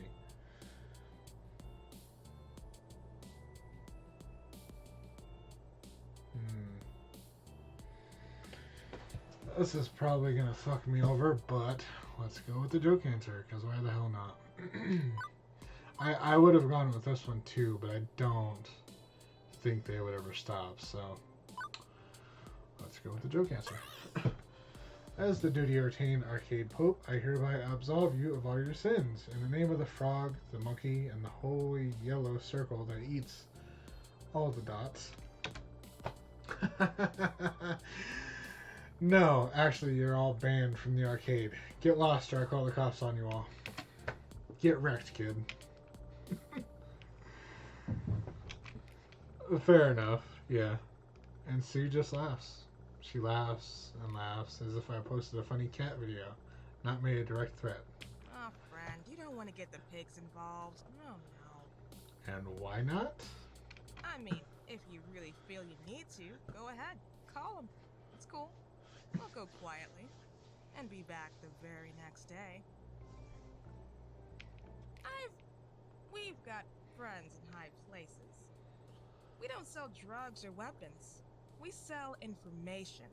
And information, as a currency, is far more valuable than what other gangs trade in. So just smile, nod your head, and say, "Yes, Miss Sue, you and your friends are always welcome here." You don't want to see what I can do with the push of a single button. So now you're threatening me? I'm just telling you how it is. What you do now is entirely up to you. But before she can continue her tirade, we're rather rudely interrupted. Oi, Sue! The hell you think you're doing here? Wait, I recognize you guys. Are you... I think they're from... They're from the expo. But I don't know if they're a part of the same crew that... Are they a part of the maids and butlers? Or they're a part of another crew? Shit, I don't remember, but I recognize them. Holy shit. Wait, Sue, the hell do you think you're doing here? The thick tension that surrounded us melts away, redirected to the new challenger. All eyes glare towards them. Oh, great. Okay, Oni, hold that thought. I got business to attend to. What? Damn right you do. Ghost monsters don't operate south of 23rd Street. You damn well know this is lovely chainsaw territory.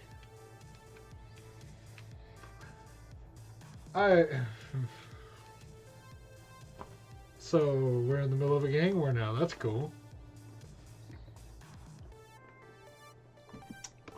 Dope. Get lost or get tossed.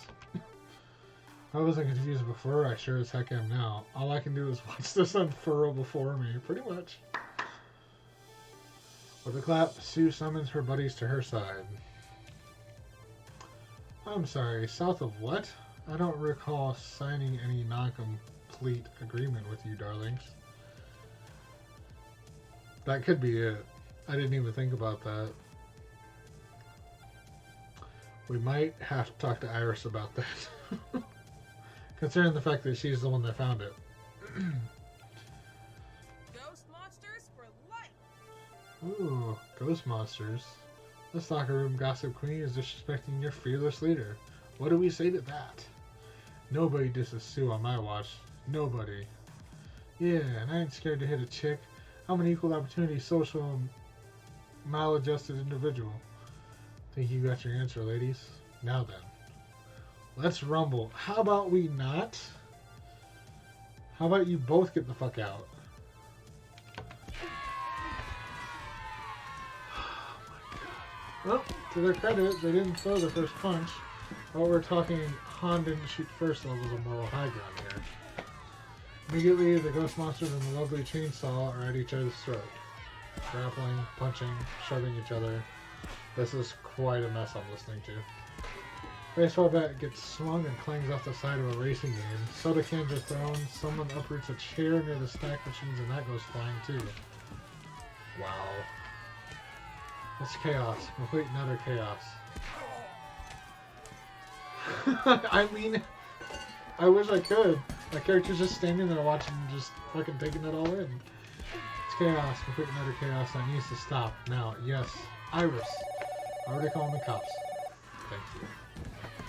So much. As for me, it's funny. You start out the day anxious about what the future may bring. Once that future goes completely to poop, well, that anxiety just fades away. There's something oddly fearing about seeing your world crumble around you. There's nothing left to fear, and that means I can swing into action ready to face it. Priority 1, get the customers the hell out of here. You two need to stop with your mouths open and help. Joan and Ashley are already on that. I join in trying to funnel the panic crowd of kids and gamers out the door and away from the carnage. This way, hurry. In orderly fashion, please. Out! Everybody out! Thank you, Ashley. Keeping everybody calm. The fight spills into the restaurant area. Fortunately, well after everybody is eating there has bailed on the place. It just adds greasy french fries to the mix of crap being thrown through the air at the opposing side of the gang war. Damn it. I'm not letting that bitch get away with this. Now guns are involved. That's cool. Until now, it's been the world's sloppiest barroom brawl, teenagers flailing at each other wildly, generally wrecking the scene rather than each other. But now she's put out a gun. Not some arcade light gun, but a real life shooting and killing gun. This isn't happening.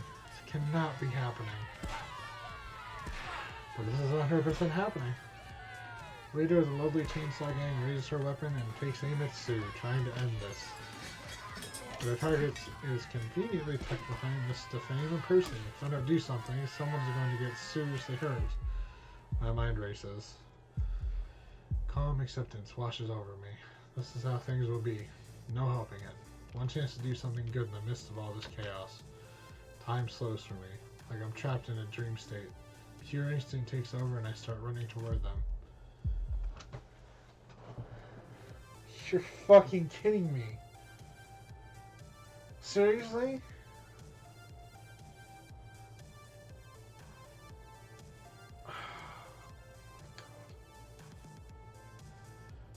None of these are great answers.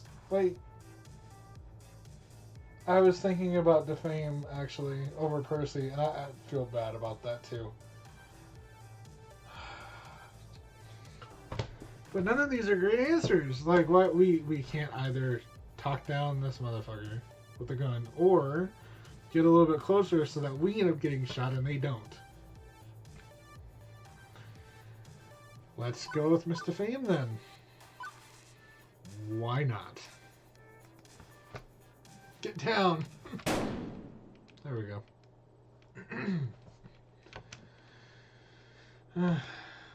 Holy shit, what did you... I was aiming for Sue. Pigs, pigs! Kate is dead, it seems. Don't let Defame die. And ruin other arcades. I mean... with this, we might get a good review. Hopefully. Run for it. Stay cool and wipe the footage first. Do it. Stay with us, Oni. Stay with us. Help is on the way. Oh. Oh, here we go. Here we go. Appreciate y'all coming in, and Inuyasha. Appreciate you coming in too. How are you? I just seen you pop in right as I was about in that option. Oh man. Hopefully your Thursday was well. Oh my gosh. I just wanted to make a dream for everyone to enjoy. That's all. Is that so wrong? It's what you would have done. It's what you did do for all of us. But I guess no good deed goes unpunished, huh? The Rook family curse. You've a strong spirit, dear. Oh, I didn't know you were going to speak for me. Alright, cool. You'll get through this, I know you will. Fair enough. Hopefully the work goes well. And again, appreciate you stopping in. Means a lot. Now, you best wake up. There's still more to be done. Alrighty. Will do, Francine. Oh, man. Slowly, very slowly, I open my eyes. Soft beeping of medical monitoring greets me, as well as an angel in white. Well, an angel in a white lab coat. While they're no heavenly being, they do appear to be my doctor, armed with nothing more than a clipboard. Still a little hazy as they briefly explain the situation. Next to my wild theatrics, I startled the shooter enough that her bullet missed its intended target. Cool! And instead, it went into my leg. Well then. Which hurts like hell. Well, I'll take it. But apparently, resulted in a surprisingly clean shot that I'll recover from in a few weeks. Easily. 2 days in the hospital, a week or two on crutches, some limping, and then I'll be back to 100%. And more importantly, nobody died. I can live with this momentary pain if someone else gets to live. Period. I mean, really though. And it went through and through of all things. That is some serious fucking luck. So, could have been better. Could have been worse. That's what we're looking for. Doctor, having given me the report, leaves me to treat their other patients. Before they do, they inform me I have a visitor. At least there's a plus side. I just wonder who it is. I think I know. Maybe I don't. Tommy storms into the room and proceeds to stand before me. Her arms are crossed defensively, and her brow furrows. She's visibly upset. Yeah, because her friend, her special friend, got shot. Who were you thinking it was? You thought it was Percy. I have no doubt.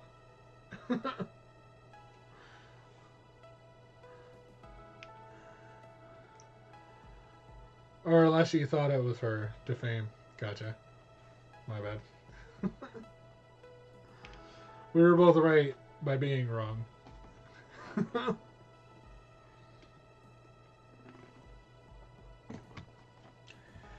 I have a feeling like I'm about to get reamed for what I did. I'll admit, maybe it wasn't the smartest thing, jumping in front of a bullet. I can't undo it now. Prepared for the consequences that I brace for impact. Probably not gonna ream us, but okay.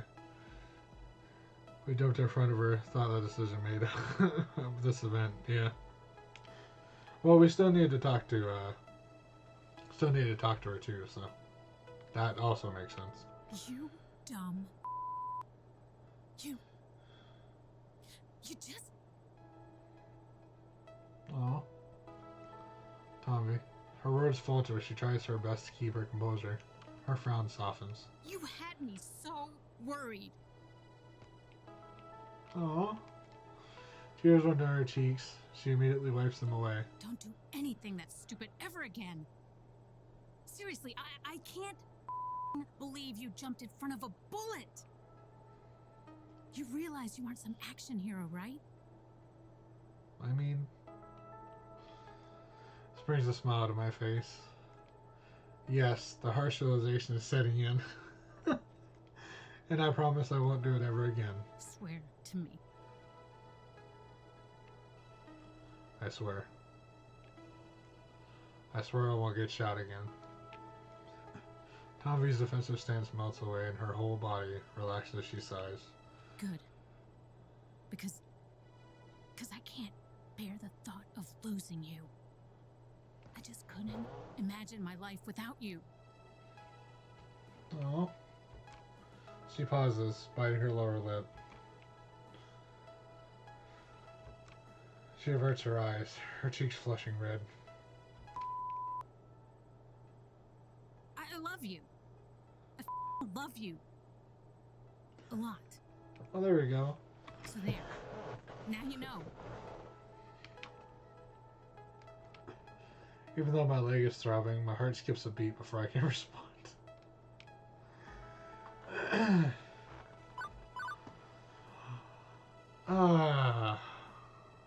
My love for you knows no bounds. Why the fuck not? Hearing her mirror my sentiments from earlier, I smile wildly. From the highest mountain to the deepest sea, I will proclaim my love for you. Give me a loudspeaker the size of Mount Everest and I'll tell the whole world. You are my everything. Oh, Odie. Couldn't bear the thought of losing you either, which is why I felt so upset earlier, and letting that get the better of me. Honestly, I should have taken the time to talk to you in a more collected manner, and for that I apologize.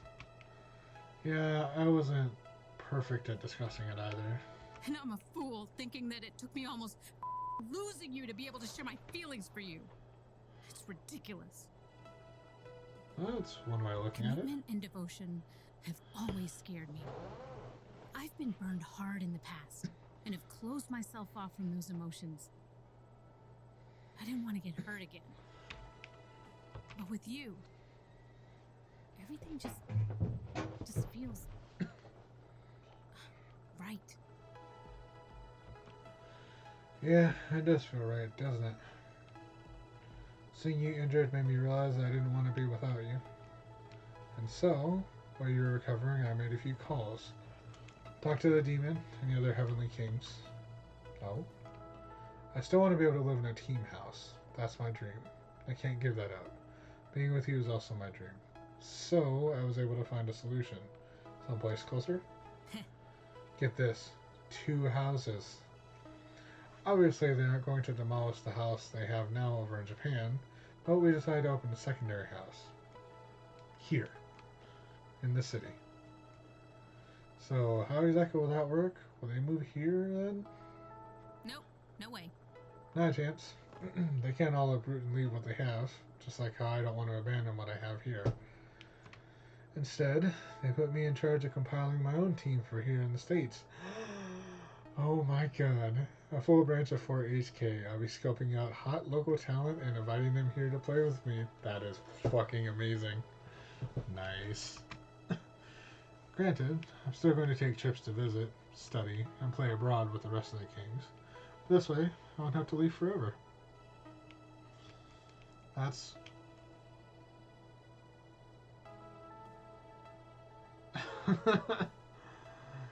can I move into the house too? Yeah, I can move in too. That way I don't ever have to leave you. Never ever. And now you made it creepy. I jest. I know it's your thing. But I'm just saying I could help keep your bed warm after those long nights staying up late practicing. That's rather tempting. Oh, and I can be on the team too. Nope, no way. Fuck no. I love you, but even my love can't elevate you to the skill level you need to be at to live in this house. Sick burn. I mean, really though. I'm just glad that you're on board with all this. Of course I am, Tommy. You mean so much to me. And you to me. I'm excited to start this new adventure with you. Tommy slips in closer to where I'm laying, leans in and kisses me gingerly. My whole body melts as warmth spreads over my entire body. Hey, thanks. Thank you for listening to me. You are the best, truly. I get some fucking rest. I'm out. I wish desperately to get out of this bed and follow her, but with this leg, there's no chance of that. So I'm left pining. Seeing the person I care for the most was certainly a boon to my spirit. Now if they could only do something about the food here. With my heart calmed, my body finally tells me it's exhausted. I snuggle into the covers as a yawn escapes me. Well, it seems our character isn't the only one that's about to pass out. If you need to, Alfie, you go right ahead. Absolutely. Just as I'm about to roll over and drift off to sleep, another visitor drops in. Oh, there we go. Think we know who it is this time. It's likely well past visiting hours, but with no small amount of both dread and relief, I'm glad to see her. There she is. An exrook. A word, if you will. Try to straighten myself up from my pillow backrest. Time to put on my professional front, even if I'm in excruciating pain. Okay, I should start by explaining that what happened today isn't exactly indicative of... I should hope it was. Tried to disguise the disbelief on my face. What? Seems I've misjudged your character, based on an initial unpleasant interaction. But what I saw today, clearly you are no fool, nor a coward. I let my need to protect my family override my better judgment. How absurd to paint everything you've built at Funplex Palace with that brush. All over such a small matter. I saw you selflessly throw yourself in front of that bullet. You didn't have to do that. You chose to do that. It's indicative of someone who isn't simply in this for the money, as so many in this industry are. In fact, you took a bullet for me. Despite my open hostility towards you, it seems very childish of me in retrospect, and I apologize. Well, I suppose I've become a bit jaded. From all those eager to cash in on the arcade scene, all the large-scale arcades I have to review tend to be very impersonal and cold. So you were impressed with the arcade? She was impressed with us. Well, let's not go that far. Can't say I was thrilled with the amount of mayhem and disaster going on, even before a gang war broke out. But I will also say that I've only ever seen that amount of mayhem and disaster once before. It's highly unusual, to say the least.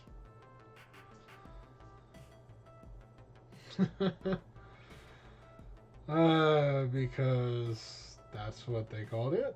Welcome on in, Underdog. Appreciate you stopping in. How are you? How was your Thursday?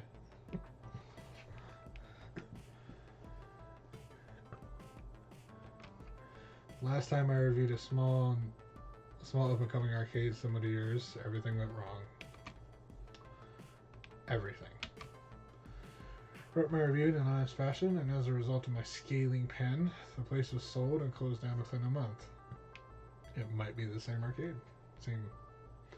Sold to a notable figure in this industry. Wait, you don't mean... Yes, Dekonami. Ah, gotcha. Such is the fate of any arcade which dares to stand up to him. Your pirate business, the Funplex, only escaped being devoured by being far too small to be worthwhile.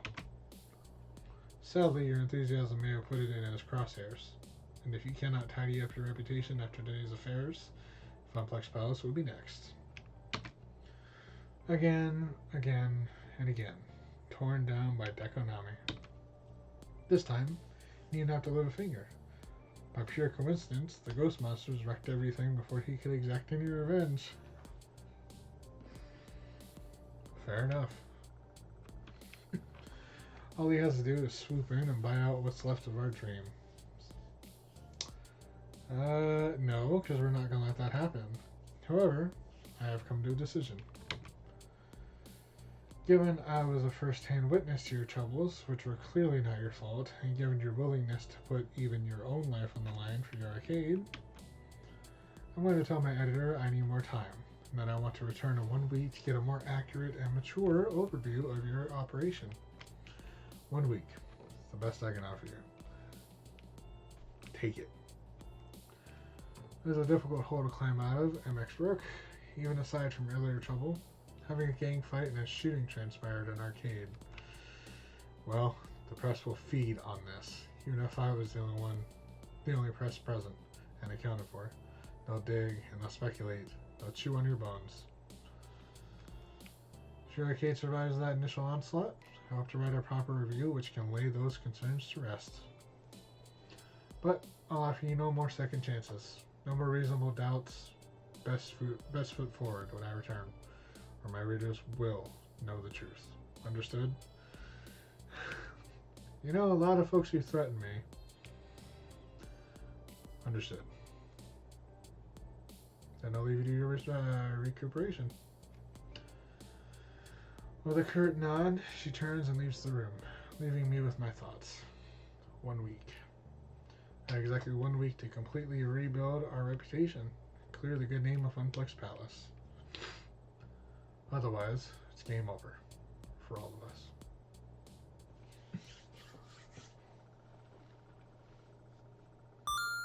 You've cleared level 7 of Arcade Spirits. The winner is you. New Game Plus. Proven to be a gentle, sweet, and compassionate soul. Hell yeah. Also, you scored 23,900 points. Woohoo! And now, let's have one last pizza fact. 62% of Americans prefer meat toppings on their pizza, while 38% prefer vegetarian. Everybody loves different kinds of pizza, and that's a beautiful thing. Hell yeah. You want to save your game before proceeding to the final level. Yes, save the game.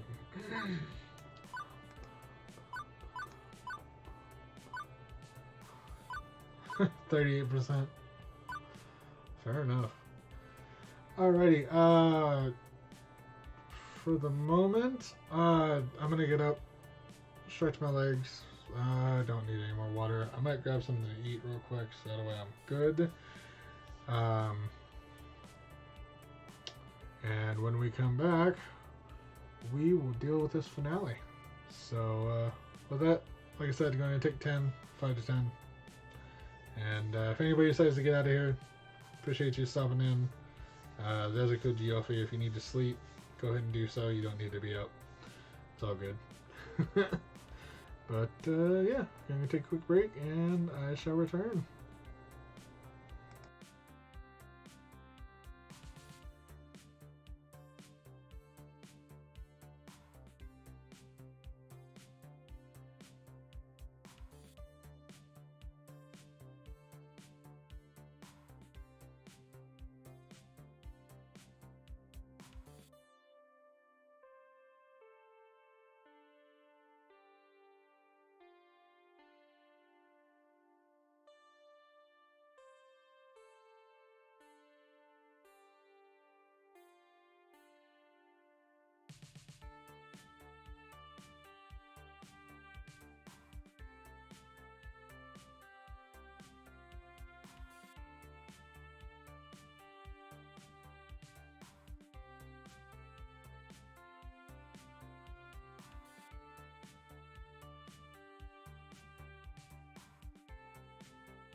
Okay.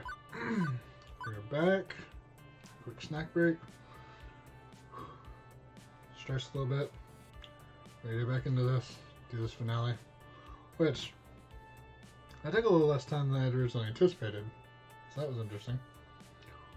Usually it takes about 3 hours, but I did that rather quickly. Okay. Let's finish this. Yes.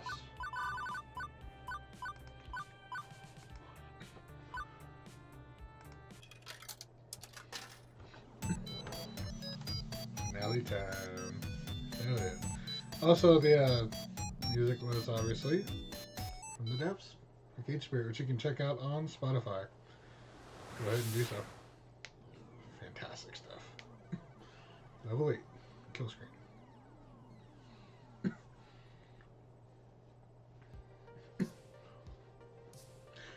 It is a distant future of 20XX and oh, who am I kidding? I'll be lucky to make it to 20XX plus 1 at this rate. I've had my strand of fate twisted back and forth so often it feels like it could snap at any moment. Mired in depression and a supposed family curse, then lifted up by my amazing time at the Funplex, slammed back down by Dekonami, raised up again by the Funplex Palace project, and now descending further due to a series of bad coincidences, culminating a Pier 6 brawl in which I got shot. But today, I'm back. Back to the Funplex Palace, and ready to work, despite being on crutches. Normally I have to mentally filter out all the beefs and boops of a busy arcade, but not today. Aside from my regulars, nobody's here. Not exactly the sight I wanted to see on my grand return after heroically taking a bullet to the leg. We're 3 days into this ambitious experiment, and it's already looking like a bust. With even a reprieve from Mrs. DeFame, we couldn't hush the event up completely. News of gang violence at a local arcade spread over social media like wildfire. Gavin had filled me in on all the details I missed while I was passed out. By the time the cops got here, both gangs were long gone, and the ghost monsters wiped our security footage on the way out the door. No arrests made, no evidence remaining. And on the plus side, Sue and her ghost monsters apparently never came back. But even without them actively causing problems, that single day managed to smash our reputation. Damn it. It's just so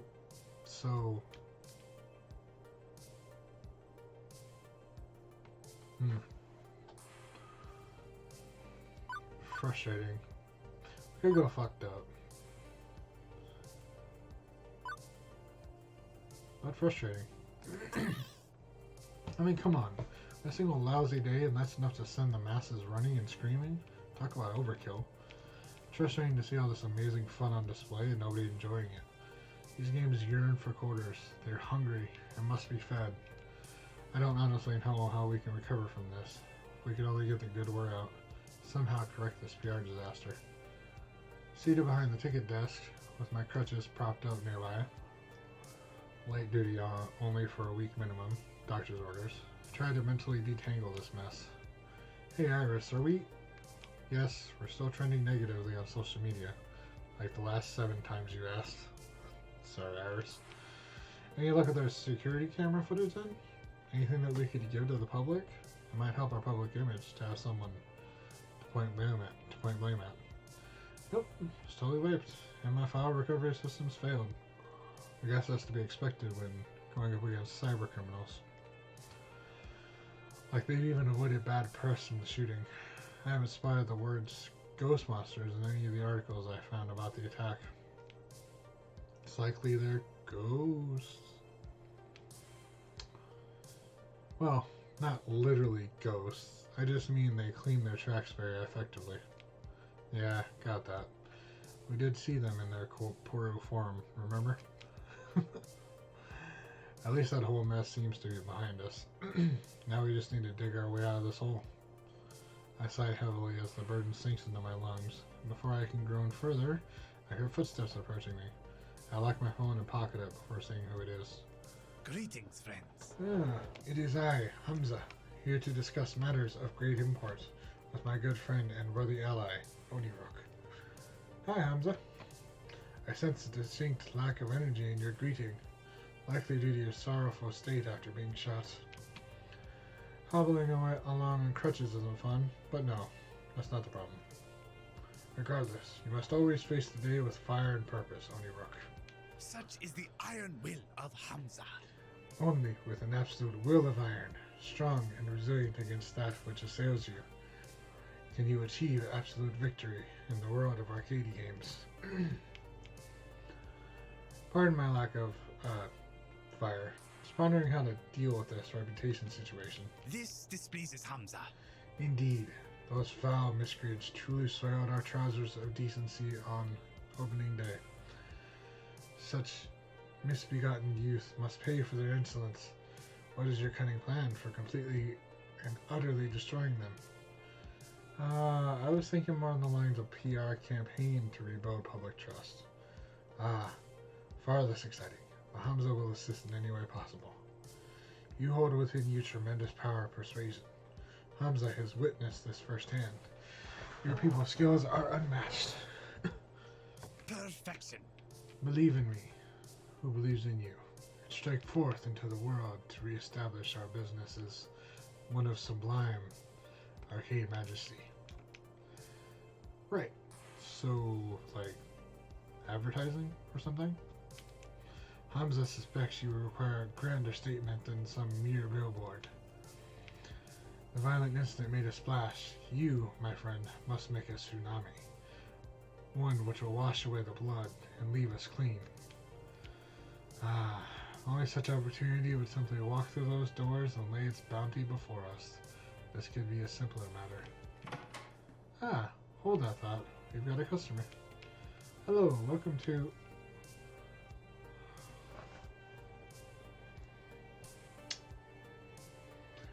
how about no? How about you get the fuck out?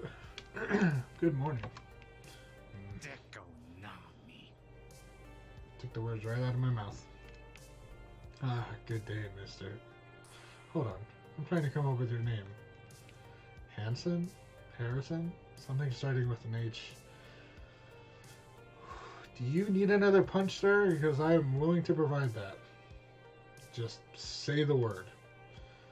Please excuse Hamza, Onirook. I must return to my kitchen to be forcibly restrained by my chefs, lest I commit a crime against humanity. Lucky. What an eccentric fellow.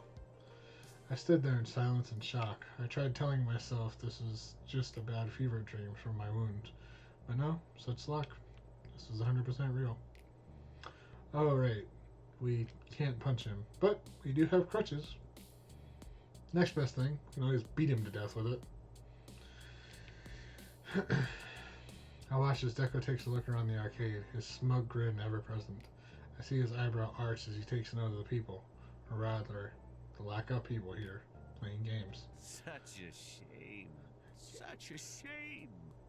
Can't say I'm surprised in the slightest. Why would anyone want to come to such a mediocre arcade when the premium Deco's Palace experience is available to them?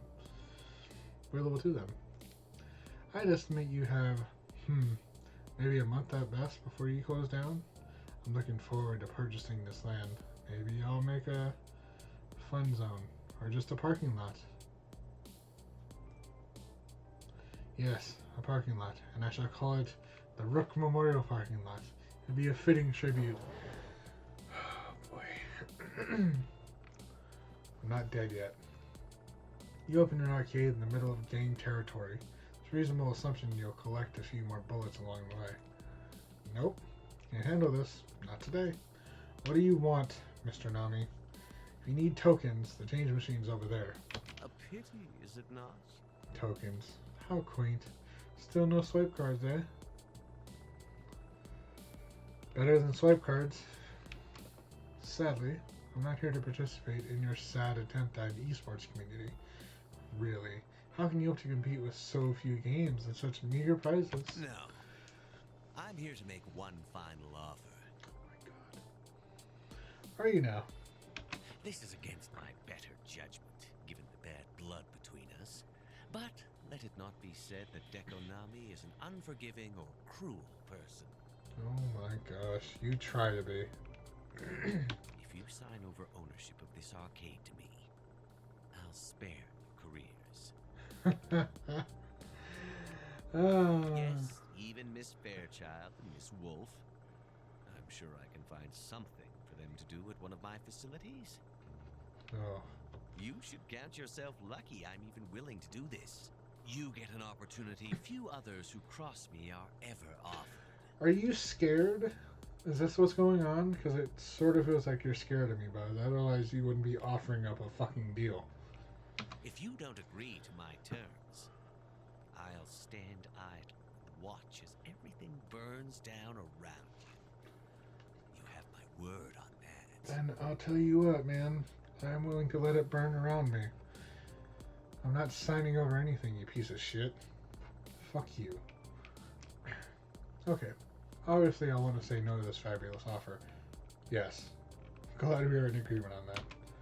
But at what point do I cut my losses? Miss Francine believed in dreams, but she also believed in practicality and trade-offs. She also never signed over to him because she knew he was bad news.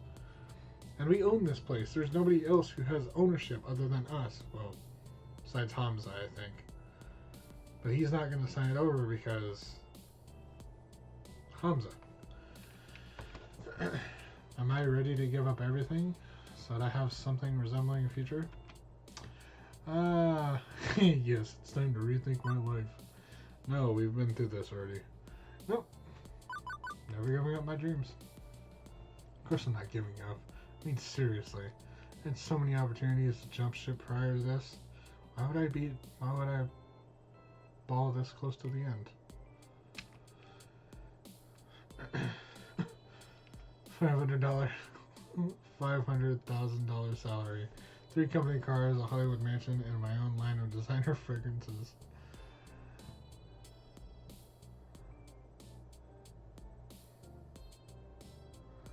I wonder if that's a joke answer or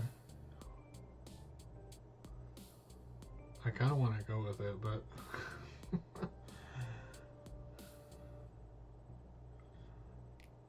you know what? No. Now get the fuck out of my arcade. No, no, no, and no. No, and no, and no. So if that's the only reason you're here, well, you're not a paying customer, are you? Would you kindly get the fuck out of my arcade before I call the police? I see. So, you remain a foolish child at heart. So be it. I guess I'll have to just settle for buying the burnt out husk of your business once it ultimately collapses around you. I think you underestimate the damage being associated with a criminal element can do, MX Rook. It's enough to ruin even the mightiest of arcades. Oh, and I doubt the ghost monsters have forgotten you. They will return, and they will make matters far worse for you. And immediately I take notice. Play cool, play cool. Don't let on, just test the waters. Really? Ghost monsters? I thought the game was called Lovely Chainsaw or something. A foolish fool. Yes, ghost monsters, sadly. They insist on naming themselves after that absurd ancient video game reference. All the childish, immature. He shakes it off quickly enough, refocusing on me. But enough banter. I believe I'll make my leave. I'll not see you again, MX Rook. I'll let my lawyers handle purchasing what little will remain of you. Good day. Once he's out of earshot and well beyond the confines of the arcade, I pull out my phone to verify something. Iris, you checked all the news articles about the shooting, right? Oh yes, I've analyzed them all. Did you need me to pull up a specific one? Just confirm something for me. Ghost monsters were never mentioned by name in any of them, right? Yes, it seems Sue's friends are good at covering their tracks. Why? This is it. It's the chance we need. Admittedly, it's a slim chance, but this point I'll take what I can get. Message everyone. Calling another waiter. Waiter conspiracy. There we go. Hooray! Ooh, you're all fired up. Okay, message is sent. I need everyone's help to fill in gaping holes in my plan, but at least now I have a plan. It's time for one last ditch effort to save Funplex Palace.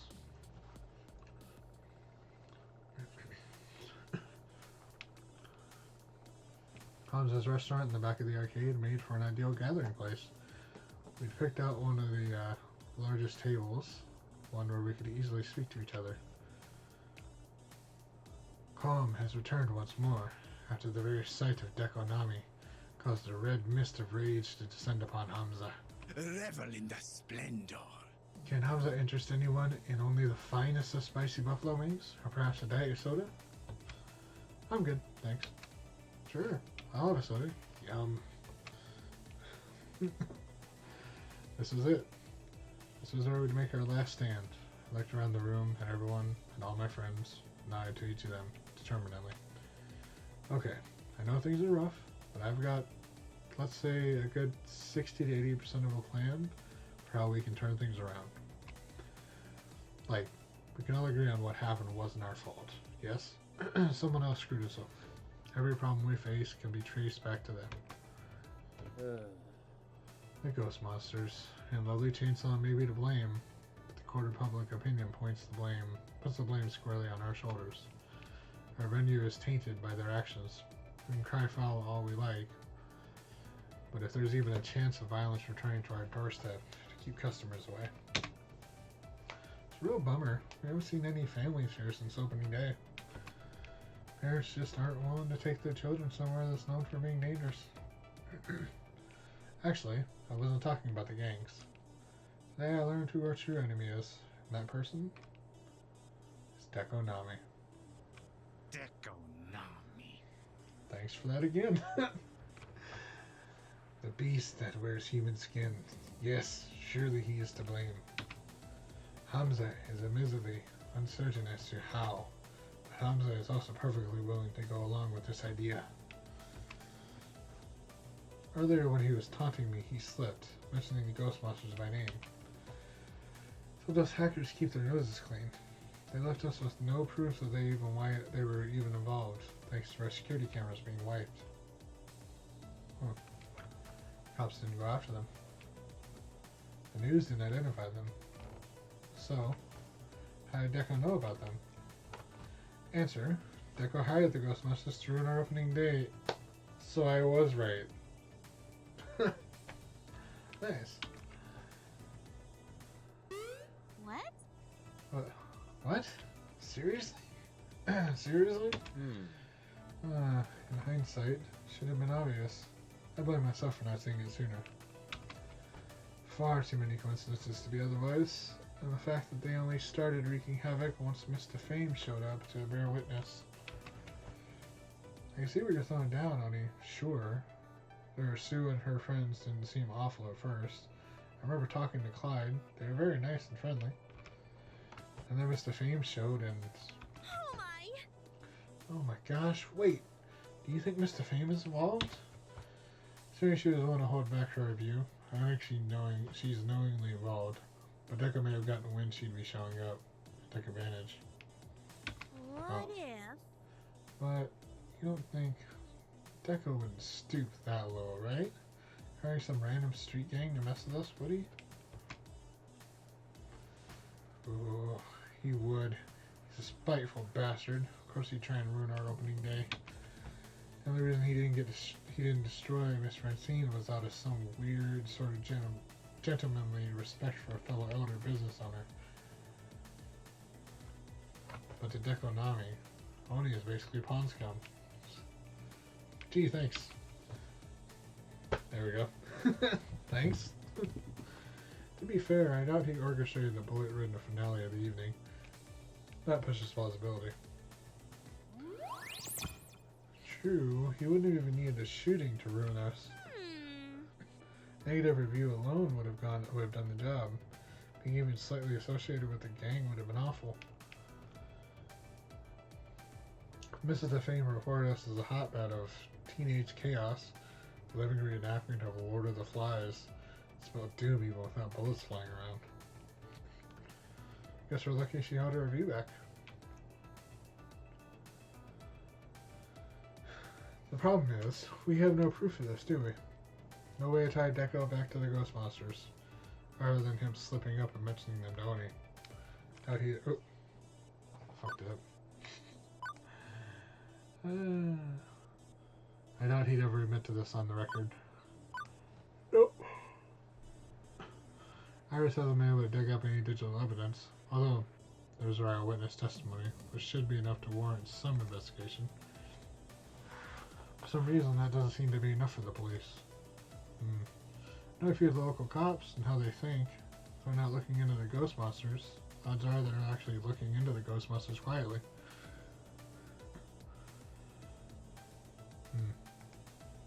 Which really doesn't help us in clearing our name. And it's too much to hope that Deco simply confesses to orchestrating the incident which ruined us. Come on! Oh, that slimy bastard's not getting away with this. Beat the truth out of him if I have to. As much as I want to enjoy him getting beaten to a pulp, I don't think violence is going to be the answer here.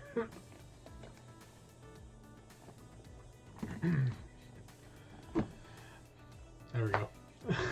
Basically. As amusing as that would be, I wouldn't suggest it, love.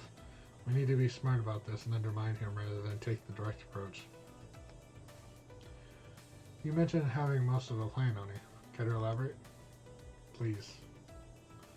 Well, if Deco won't confess his sins, we need the next best thing. We need his henchmen to flip on him. See, I sense some tension from Deco about the ghost monsters. Called them childish and immature. Maybe some bad blood between them. How about we break up their partnership? My plan. Let's track down the ghost monsters, get them to turn on their employer, confess to their crimes. Once the media hears it from Sue herself that the incident was all thanks to Deco's scheming, it'll clear the good name of Funplex Palace. This plan is foolproof, except for the fact that we would have to invite them back after we already kicked them out. Although no, we never finished our conversation, so... Oh, man. The enemy of my enemy? Or making a deal with the devil? I'm answered with a myriad of blank stares and blinks. Don't everybody congratulate me all at once now. Okay, so this isn't really me criticizing, but your plan kind of sucks. You want us to track down a bunch of hackers we already can't find, and then ask them politely to betray the guy who's paying them a lot of money? Between this and the shooting, I'm worried your health insurance premiums are about to go through the roof, honey. That's why I said it was a maybe. 60% of a good plan. Look, we don't have a lot of options, people. Right now, the only ones who can save us are the ones who ruined us, Deco and Sue. I'm confident that if I can find Sue and talk to her, I can get her to see reason. Didn't you ban them from the arcade and tell Sue you never wanted to see her again? Yep, basically. Okay, so we didn't start off on the right foot, but I'm willing to put money on myself for turning that around. Doubtful. I have my doubts, I'm afraid. This hinges on our ability to find Sue. Find an unidentifiable bunch of ghosts. Ones Iris can't even track down. And that's where you all come in. All options are on the table. I want to hear your ideas for how we find Deco's hired goons. Let's throw in the other 40% of my plan and make this happen. And awkward glances back and forth are all I get in return. I get why they're concerned. It's the slimmest of hopes. The narrowest of margins. I'm asking them to follow me on a hunch. But I know this can be done. I know I can get Sue to give us the dirt we need to clear our name. Heck, some days it feels like all I do is talk my way through problems. If that's my one special skill, I'm going to rely on it for this final conflict. Now, if we could just find her. For that, I need their help. And that means I need to motivate them, like a cheerleader would.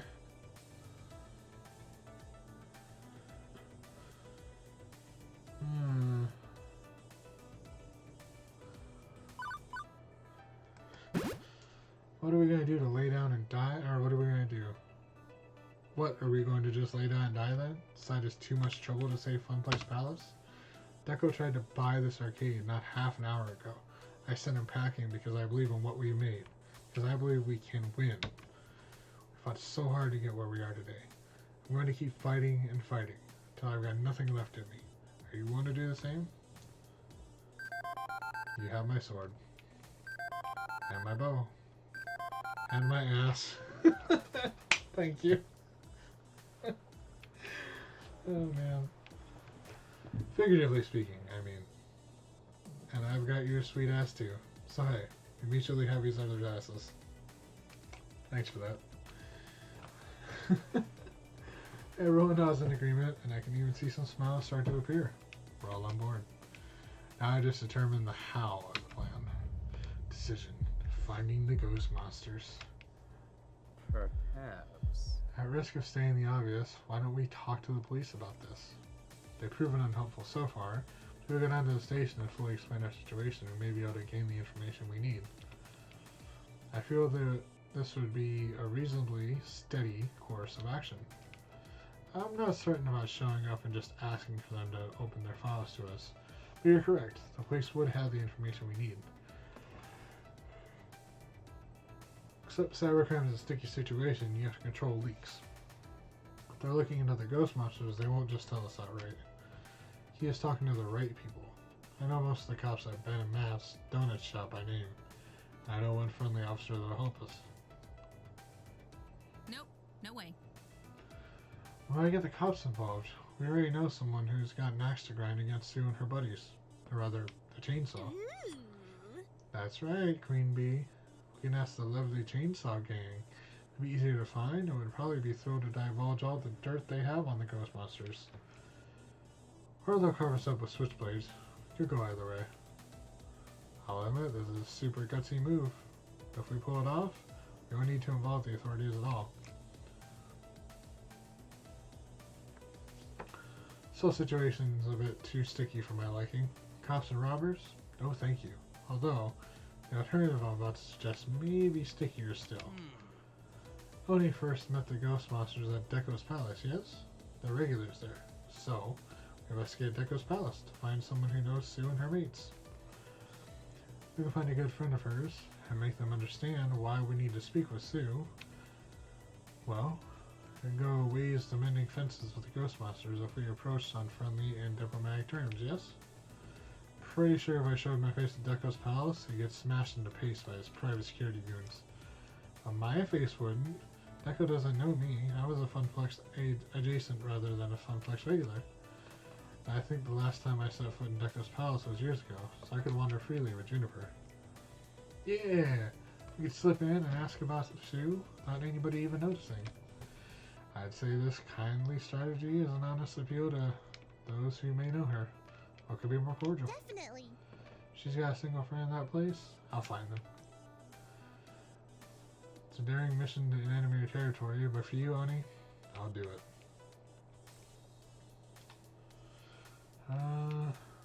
What are you looking at me for? I don't have any ideas. Well. I mean, well, you could try Googling for her accounts. I'm reasonably sure Iris already tried that. Iris? Yep. I even used Yahoo, Bing, Alta Vista, and Webcrawler. I have no idea what half those are. Yep. Okay, but that's not really what I meant. I mean, checking online forums for an arcade enthusiast. She loves arcades, right? She may have an account there. I've been rejoining online communities lately to try and open up to like-minded folks and socialize a bit more on my own terms. It's got to be lurking in one of those places. Oh, wait, I know. We can passively search her. We can actively call her out. As much as I hate internet trolls, they do get results. If we taunt the ghost monsters online, well, Positive Sue's the sort of person who looks herself up constantly, right? A winner is you. Of course. And with my help, we can establish fake accounts to spread the message so far, and why that she can't miss it. I suggest we use a public internet access point to keep it from being traced back to Funplex Palace, though. Ooh, road trip. Road trip. tell from Gavin wincing at this that he's not a fan. But he's not a fan of Iris in general, so. Good work. I like this plan, Miss Naomi. It's pretty quirky, but it just might work. Well, I did say I wanted options. Following the cops after all the semi-shady things we've done is risky. So is provoking a rival gang of armed hooligans. So is infiltrating Deco's palace. So is... Okay, posting free troll messages isn't that risky given how many social media companies actually adore trolls and nurture them for advertising dollars. Good, nice, Sue. What's the best path forward? Before I can decide, Juniper raises her hand. All these sound great, but... Oni, you're still recovering from an injury. Less moving around you do, the more likely you'll heal nice and quick. Can't go gallivanting around the city chasing down rumors about the Ghostbusters today. I'm just on crutches. I'm not an iron lung or anything. I'm still mobile. Light duty only. Doctor's orders, remember? But I have a solution to this conundrum. Simple and super effective. Let us do this for you. You've had to tackle all those problems, and since joining the Funplex all those problems since joining the Funplex by yourself, I step back and let us handle this one. Well, okay. But I need to be there when we finally confront Sue. While you're out and about, I guess I'll get some rest, so I'm ready for tonight. Sound good? Sounds good. These are my friends. I trust them entirely. So now, the only question is, which plan do I want to give my Oni seal of approval?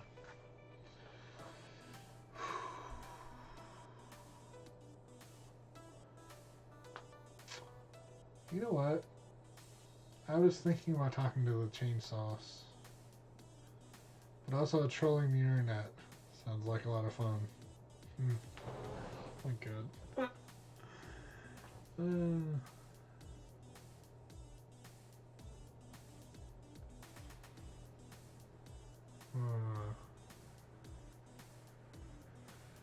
Why don't we talk to the lovely chainsaws? Fuck it. While this to succeed, I think our best shot is to take bets on the lovely chainsaw. Appealing to Sue's rivals may just give us the info we need. Ashley, Queen Bee, since you both were the most excited about tussling with the rival gang, bring you two in charge. Have you looked at us, Oni? We're both intelligent, badass women. We'll be able to infiltrate the ranks. Fucking easy. And we'll make them talk, one way or another. Preferably without violence. Oh, yeah. Oh, yeah, Oni. But I'll bring my prop weapons. For intimidation purposes only. Don't even worry about it. You totally count on us. I leave you capable of my hands then. And our fists. Well, let's fucking do it.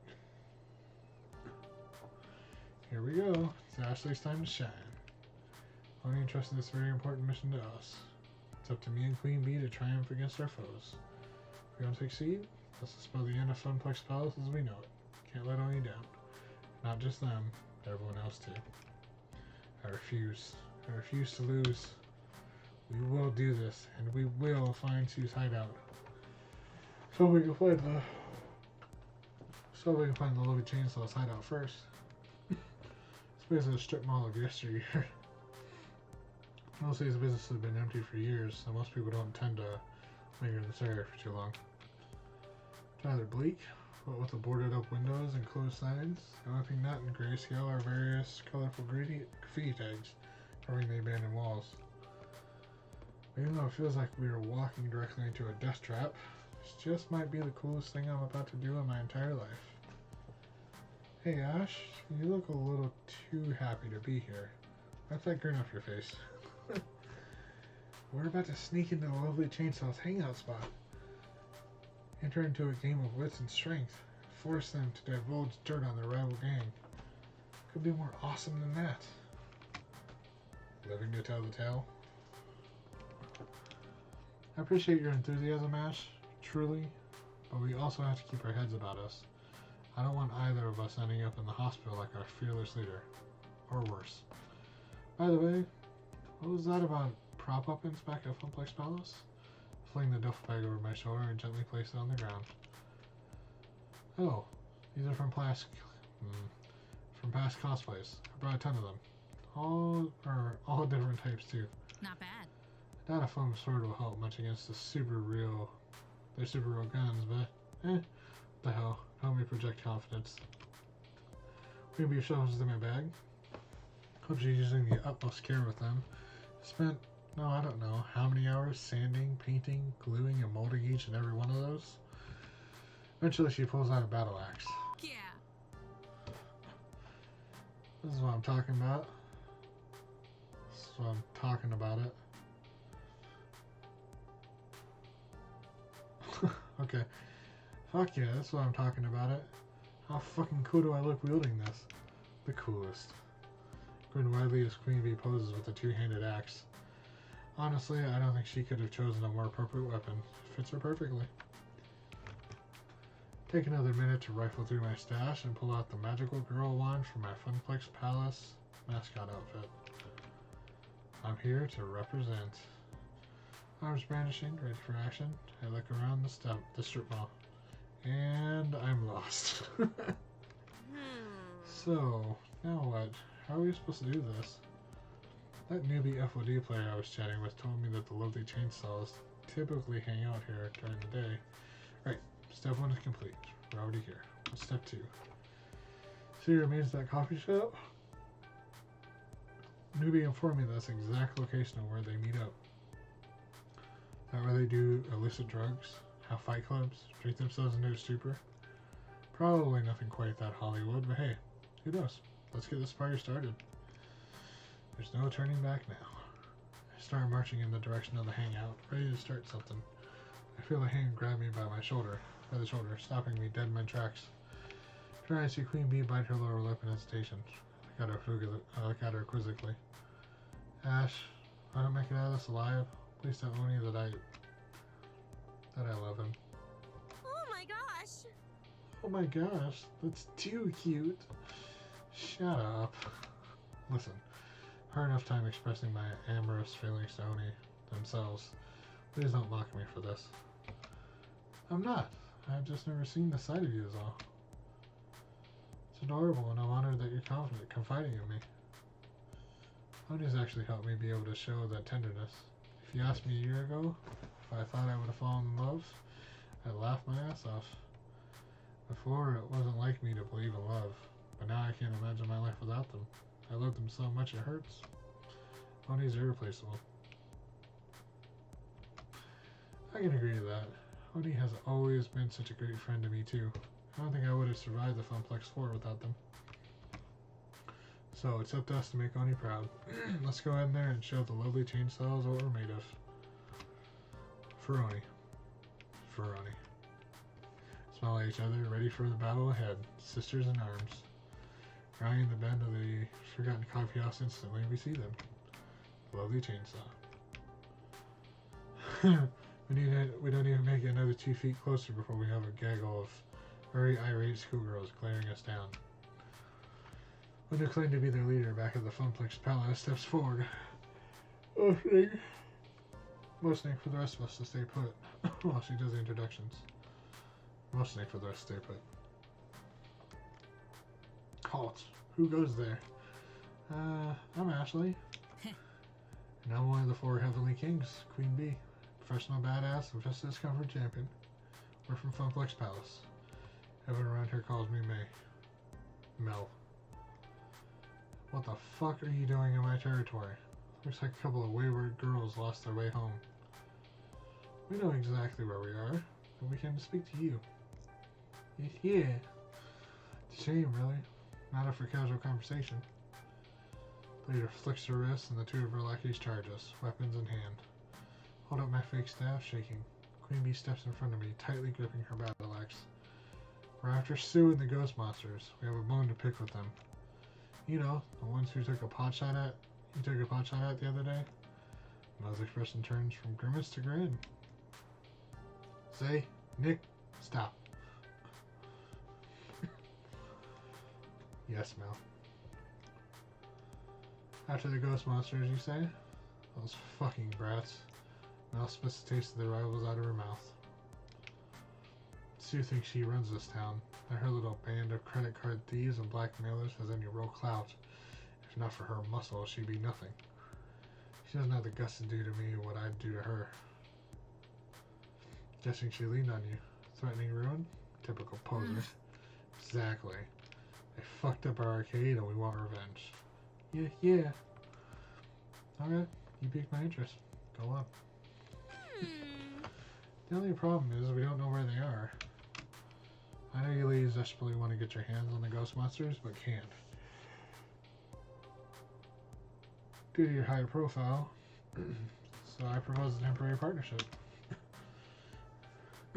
You tell us where Sue's hideout is, we sneak in, take care of them for you, and they won't be bothering you after we're done with them.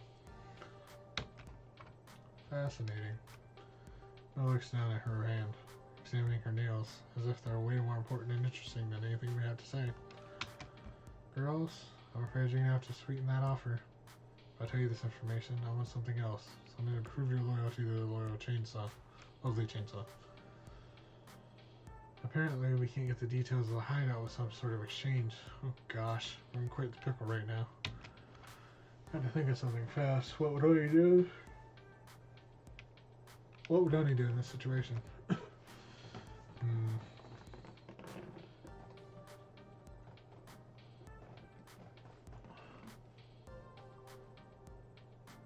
Information exchange.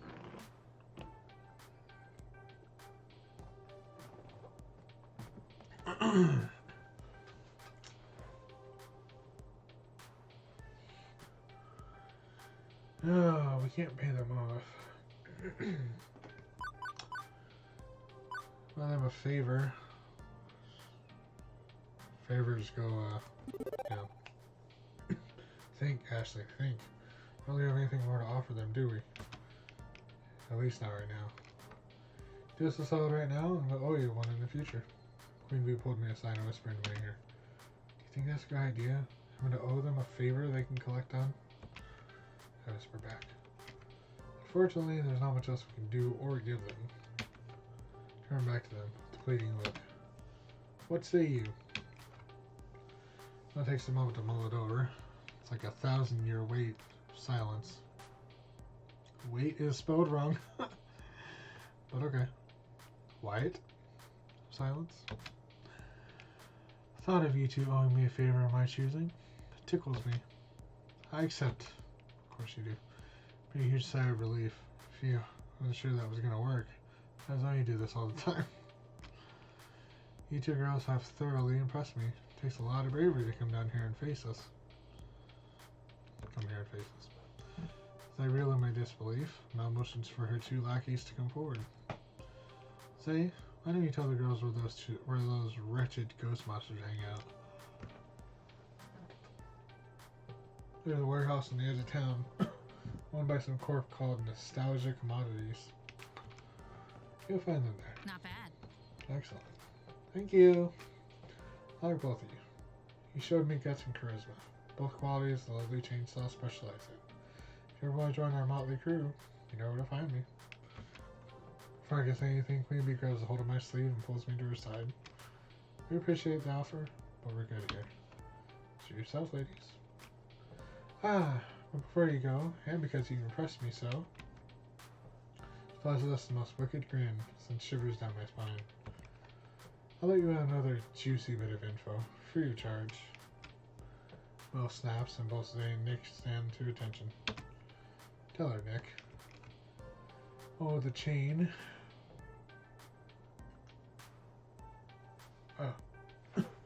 Well, and Chain loosens her grip on that weapon before coming over to my side.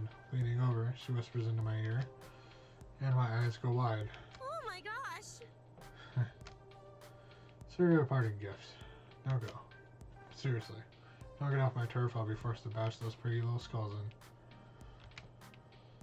Without another word, I nod dumbfoundedly, and both Queen Bee and I hightail it out of there. Try a beer shot, we take a minute to compose ourselves. What was that about? What did she say? Oh, it's juicy. Real juicy. I'll fill you in once we're in the car and safely out of here. We actually did it. Not that I doubted us for a second. Okay, maybe I did. It was only for like 3 seconds. information in hand and another bit of gossip. Can't wait to share it with Odie. Damn it.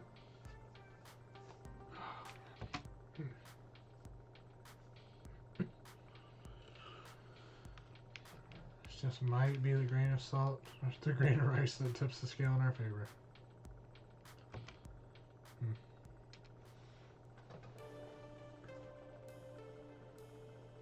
I awaken to the sounds of pain, more specifically, groans of pain escaping from my own throat. Apparently getting shot in the leg hurts. Hurts a lot. Sleeping on the second-hand employee couch, probably not the finest choice for us. Nap was a definite necessity. However, I'm not operating at full speed anymore. I won't for a few weeks to come. But sleep didn't make my muscles any less achy. If anything, I've got a headache on top of it. Joy of joys. Right now I've got 99 problems and my physical condition ain't one. The fate of Funplex Palace is what matters Beep, most. beep. Beep beep, Boney. You should probably be getting up now. I'm up. Goody. So, given any thought of how you're gonna win over Sue's favor once you go confront her? Well, usually I just sort of stumble through these things and decide stuff like that on the fly. Ooh, that's no good. You know those intense identifying situations I've been tracking? The ones where you can't take certain approaches that don't mesh with your personality? What, like where I can play cool and logical if I'm not particularly steady? Well, it's not so much that you can't, more that you shouldn't try something that goes against who you are as a person. People will see right through it. I'm betting Sue will know if you're play acting at something you aren't. This would be a super intense identified situation. Only one way through. As time comes, you're gonna have to take a stand based on your highest personality score. Oh, not more numbers and systems. It's for your own good, Oni. Just trying to help you make decisions that will save Funplex Palace, and that means being true to your spirit. What does that mean exactly? According to my calculations, right now your best bet for how to convince Sue is to be kindly. Oh, fair enough. You've done a great job opening your heart to others and getting them to empathize with you. Do that with Sue, and she'll be your friend in no time. If I don't want to take that approach, it's a bit late to change who you are as a person, Oni. Remember, my numbers and scores only help me understand who you are. Who you are is who you're chosen to be. Who you've chosen to be. It's a casual relationship. But, with the help of your friends, you can maybe get some ideas. Nudge things around a little bit until you feel confident taking a different tactic than your usual one. Speaking of your friends, here's one now. Tommy leans up against the doorframe to the lounge, arms crossed and smirking wildly at me. It's that same smile that always manages to light a fire deep within my heart. Oh boy, hold on to your butts, because I have some news for you. Holding onto them tightly. What'd you find out? It's like I promised. Ash and I confronted the lovely chainsaw face to face, and we made them talk. The information from the hideout was easy sauce. Got it right here. Tommy starts over to me, joining me and sitting on the couch. She wraps her arms around my shoulders, dangling a piece of paper in front of me. Reach up to collect it. She gently places a soft kiss on my cheek. Oh. But we also scored something else. She whispers into my ear. Her warm breath tickles my skin, making it tingle. Her real name. Sue, like her gang tag or something? Gamer tag? Or something? No, she's not that sly.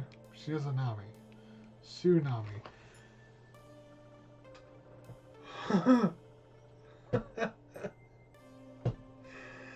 Oh, you were kidding me. Deco Nami is her father? Fuck. I wouldn't even have thought about that, like... Oh, that explains it. Oh my gosh. Sue Nami? We've been assuming all along that the ghost monsters were guns for hire, paid off by Deco Nami to ruin our opening day. But if Sue is actually Deco's daughter...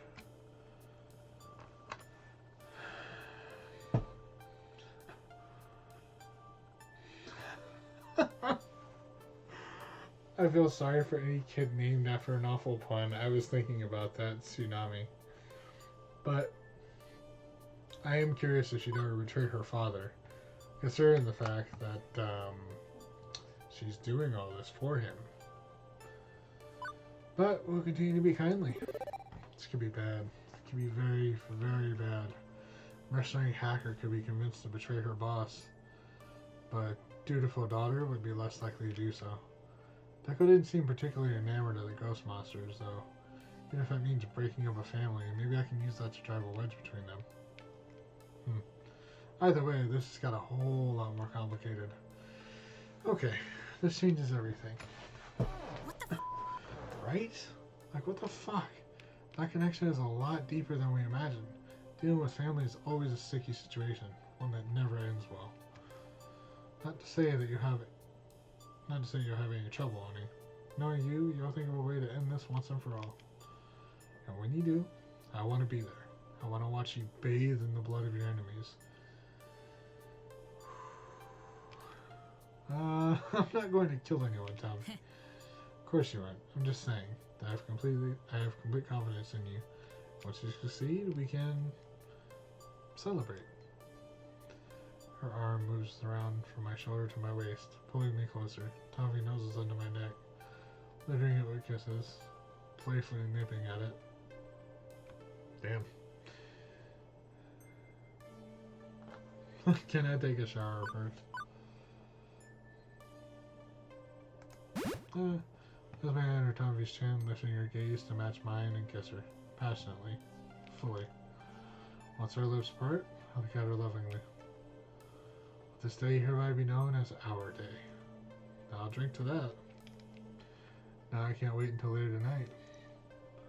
What you're going to do until then? What are you going to do until then? What's your plan? You have one yet? Iris told me I only get one chance at this. That I need to go with whatever I do best. If I talk this through with someone, maybe I can learn a different path. I'm open to ideas. Really, how would you handle this? You want to know how I would do? What I would do? Oh, here's exactly what I would do. Wrecked. Going guns a-blazing. Have my super meter ready, charged to unleash my ultimate attack. Execute a combo so hard it would knock her out. She has a competitor streak. Just need to let her let your confidence soar. Do some shit talking and she won't be able to fight against it.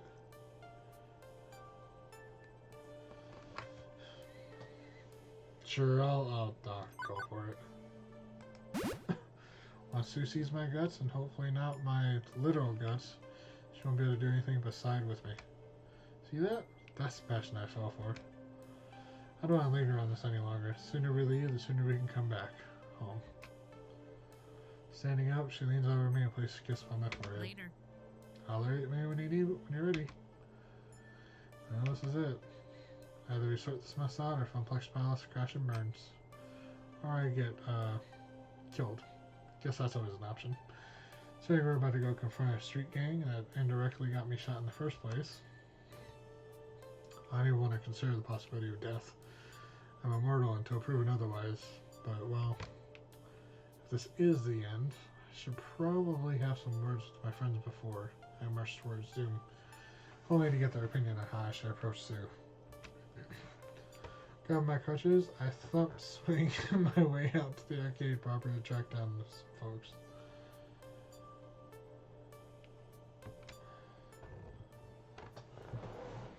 Oh man. Let's see, I already talked to Queen Bee. Who else do I want to talk to before we leave? We'll talk with everybody. Start at the top though.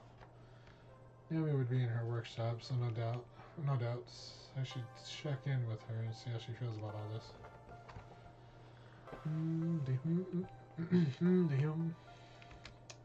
Looks like she's happily tinkering with some 1980X arcade circuit board. Hey Naomi. Hey honey, good to see you. I remember when I first met her. She'd jump in surprise if I approached her, like this. Seems those days are over now. Greeted with a warm smile. Listen, I'm heading out to talk to Sue soon, so just want to talk to you a bit before I go. Yeah. Sure, you'll do great. All the time I've known you, you've been terrific with people. Better than I've ever been, at least. If anybody can sway her to our side, it's you. I mean, look at all this. Gestures. Arms wide to her surroundings. What, your workshop? No, I mean Funflex Palace itself. Look at everything you've built. And how you do it. By talking to people. Helping them understand your dream. You know what I mean, right? By being who you are, you make miracles happen.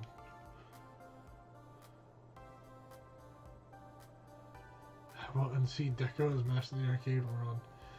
I am just me. Naomi, I'm just me. A little me. Got a big heart and I wear it on my sleeve. But it's up to others to decide if they want to do the same and join me. So far it's worked out okay. But tonight, I don't know. Maybe I'm not up for this.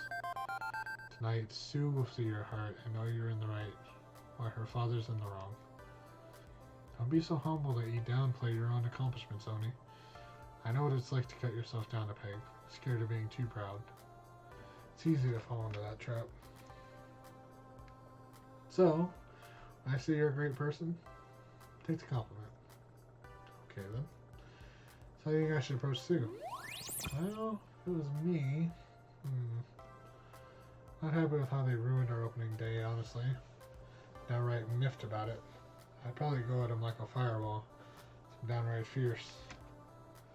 But I know that probably wouldn't work. Taking the high road is the better path. Got a steep hill to climb here, making her flip on not only her partner in crime, but on her family. So you're gonna have to try to understand her heart. She kept saying she likes our arcade. Play into that. Be kind, understanding, empathetic. Yeah. Challenging her ego and insulting her is definitely not going to work.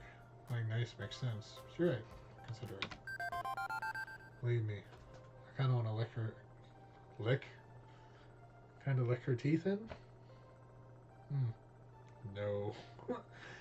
I kinda wanna kick her teeth in, but I know that's wrong. Even if we're never friends, we have to at least try to understand her. I'd better get back to work. These replacement ROMs aren't gonna socket themselves. Even if the arcade ends up closing down. I'm deciding to be optimistic. You can do it, Oni. Best of luck. Oh, hey, mind if I ask your opinion on something? Sure, what's up? What do you think of Gavin?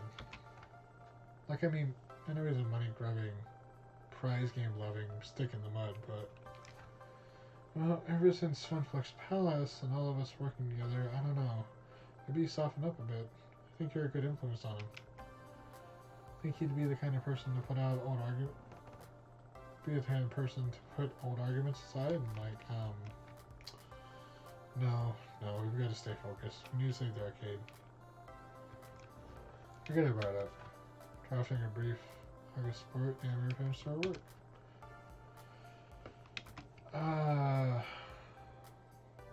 I wasn't going to talk to Gavin, but...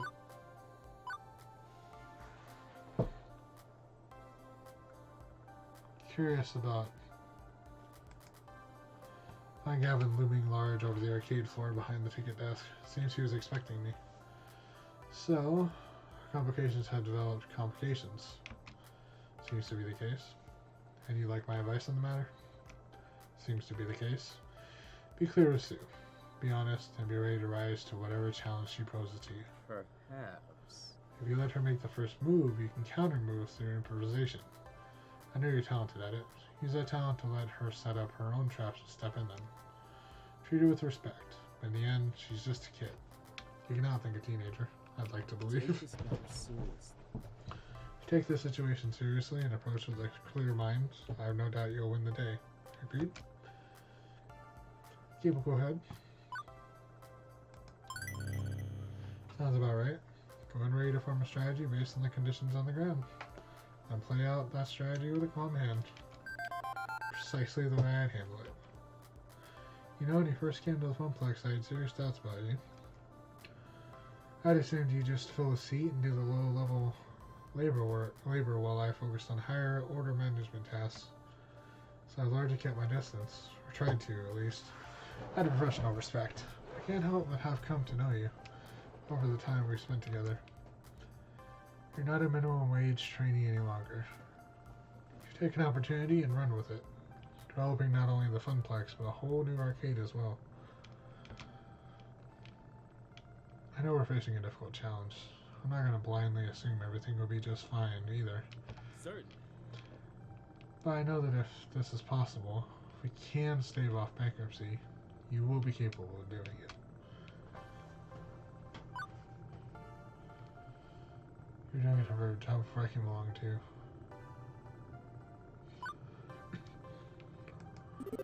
Don't sell yourself short, Gavin. You were keeping the Funplex afloat before I came along. Everybody looked up to you for leadership and guidance.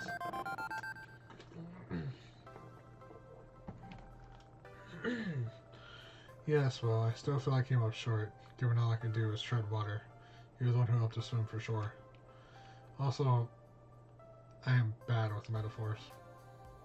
All that remains is for me to wish you the best of luck in your efforts tonight. Do Funplex Palace proud. Do us all proud. We're all counting on you. Naomi especially. Swear to protect your dream once, even if I've been inadequate at the task, unable to truly understand her heart. Hope she can forgive me for my earlier mistakes. Now that we're all pulling together for Funplex Palace, I must admit a fondness. Have you told her that? Well, no, but perhaps I should. Not that I mean to distract you, as you were. Oh. Talk to Ashley. Well, that's cool. Ashley's wandering around the arcade floor practicing what I can only assume are magical girl final attack sequences. Aren't you out of costume for that? Ashley finishes up a twirl before addressing me. You take the magical girl out of the outfit, but you can't take the magical girl out of your heart. Plus I'm practicing for the final boss fight. Aren't you ready? What? Oni, you dig role-playing games, right? Doesn't this feel like you're about to enter the final boss fight, like in every RPG ever? Look, you've gathered up your team members, see also us, your friends. We're all hunkered down in a dark, damp cave, see also Funplex Palace. Now, we're having this epic, sentimental chat about winning or losing. Couldn't be more spot on. What if? Although, I do wonder what class you'd be, Oni. As long as he doesn't metamorphose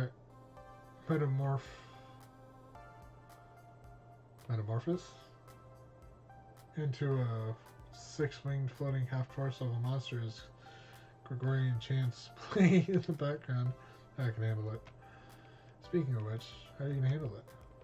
I have a few options floating around in my mind, but I was checking in with others to see what they recommend.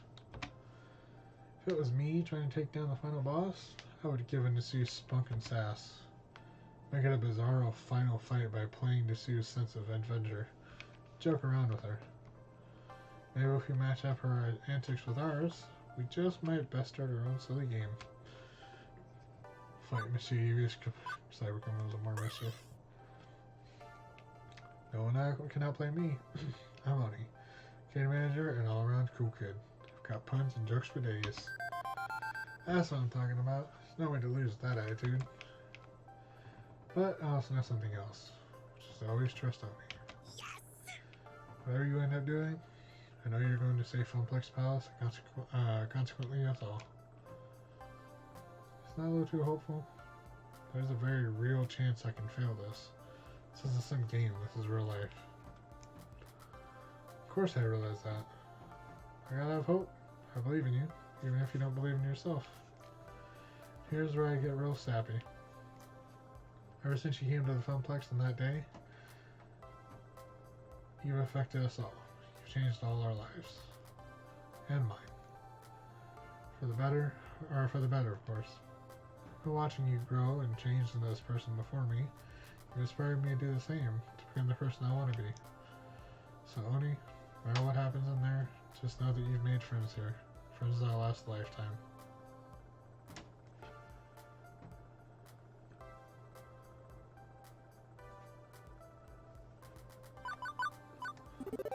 Ashley, you showed me the ropes on how to be a floor attendant. Without your guidance in those early days, I think I would have gotten eaten alive. True, I remember Gavin and Naomi being particularly hungry that day. Seriously, floor attendant friends gotta stick together. Just so you know, you've been a tremendously amazing friend. She twiddles her fingers for a second and then deviates from the seriousness. Well, I know you've got things to do before the big fight. Just make sure you stocked up on potions and don't forget to have the correct weapons equipped. All I have is a scratch. See the stats on it though? Crutches do double damage to pesky teenagers. It's not wrong. Good to know. And Ashley? The owner? Thanks for being so bright in this dark hour. Got it, friend. Go out there and kick all the butts. What's that I want to talk to?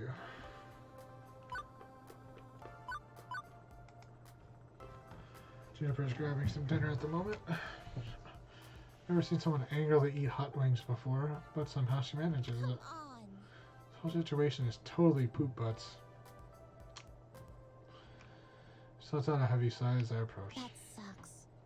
You just dug yourself out of the hole your life had become. Now you're gonna lose another arcade? Sucks. Seriously sucks. Funplex Palace isn't lost yet. It's not like you have a total plan for how to save it yet, right? Other than go talk to someone who may or may not help. Honestly, that's as much of a plan as I ever have. Right now, it's as good a plan as we're going to get. If you were going to my place, how would you handle this? Well, guess there's two tricks I'd try. One, she's a teenager, right? A rebel to the core. Be a rebel. A dissident. A class clown. Connect with her on that level and make her feel you're wild too. Two, she's a teenager, right? Her being young and stupid, totally stupid. Let her make a mistake, and outthink her. Keeping calm and using that to react to her moves. Guess they're wildly different ideas, but hey, one of them will work, right?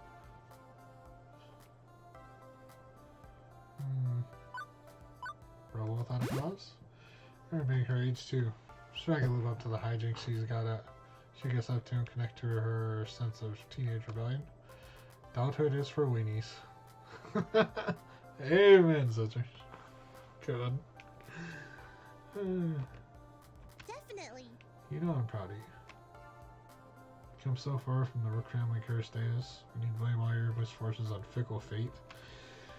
Instead, you're diving in and trying to strangle fate with its own strings. I want you to know, win or lose, I'll still be here. BFFs for life. I'm your best friend, arcade or no arcade. Even if you lose this place, you'll always have a home. Make you pizza bagels and give you a shoulder to cry on.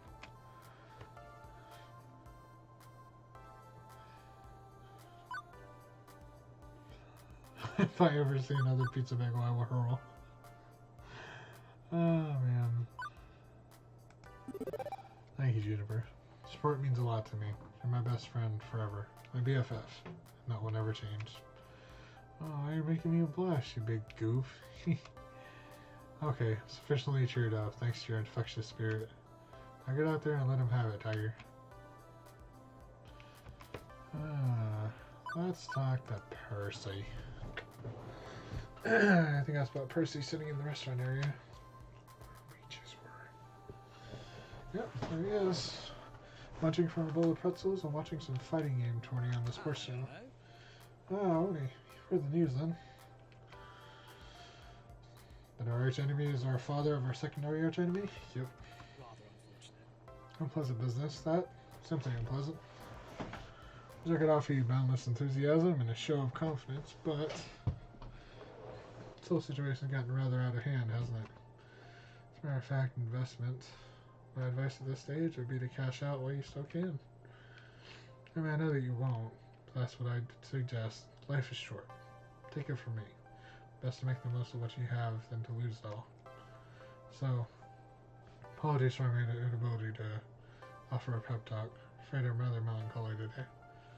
It's okay, Percy. Take care of this little problem we're facing. Now hold out hope. Not certain as to how you'll do this. But hold out hope nonetheless. Nevertheless. Well, how would you do it? If you were willing to give it a go. Tricky. I don't know how effective it would be, but I try to approach as a friend, connect with you on an individual level. It's gotta be difficult, mind you. She's young, she's got something to prove. She has friends she needs to impress. Digging through all that to get to her heart, well, picture working out for you, yes? Won't be easy, but I think I can do it. Be considering taking a gentler approach, yeah. Thanks for the advice, Percy. Anytime, love. No matter what, if this turns violent again, just take the better part of valor and run for it. You got your youth and your health. Take it from someone sitting in the Reaper's waiting room. There's no sense hastening that meeting. He always seems to joke about his own short lifespan, even if he's the only one who seems capable of laughing at it. We must really try to talk to him about this. Look, Percy, about your condition.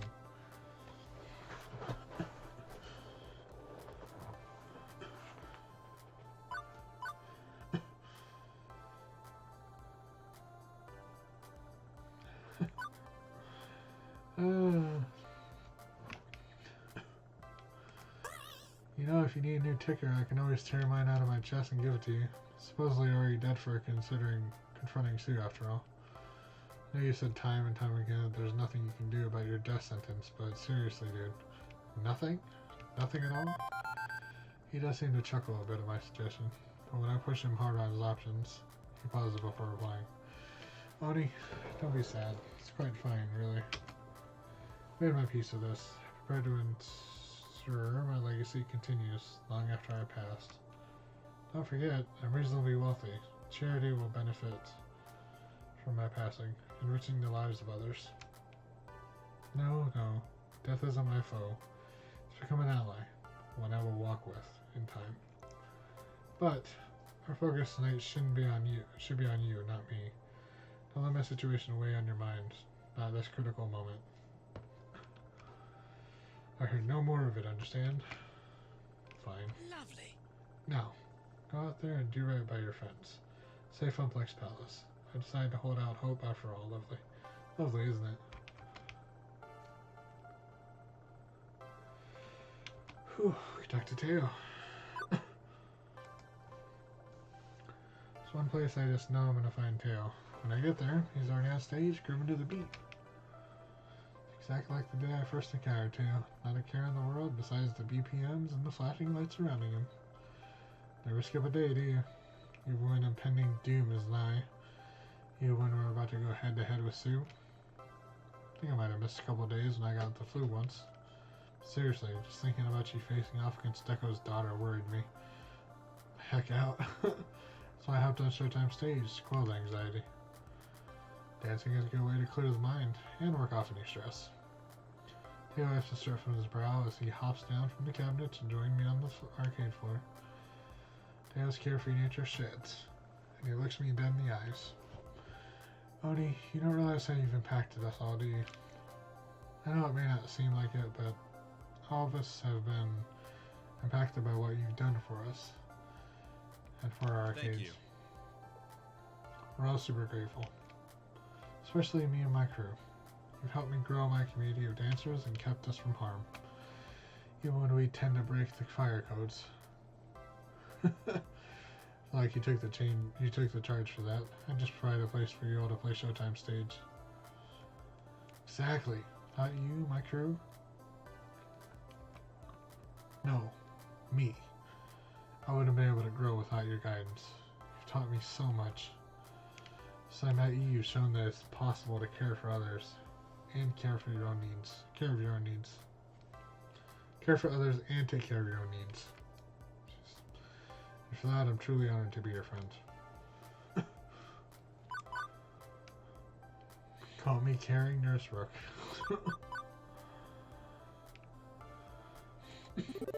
How can I care for my friends? Friends are so important to me. Through the fun flags I've made such close ones too. Can't wait to see what the future holds for all of us. Without my friends, I'd be lost. How would you be lost without you, Oni? Lost in the sea of beeps and boops. Smile at Teo. He's always got a way to brighten up the mood. To bring up the mood. Right now I could use that brightness. Oh, I just want to make sure.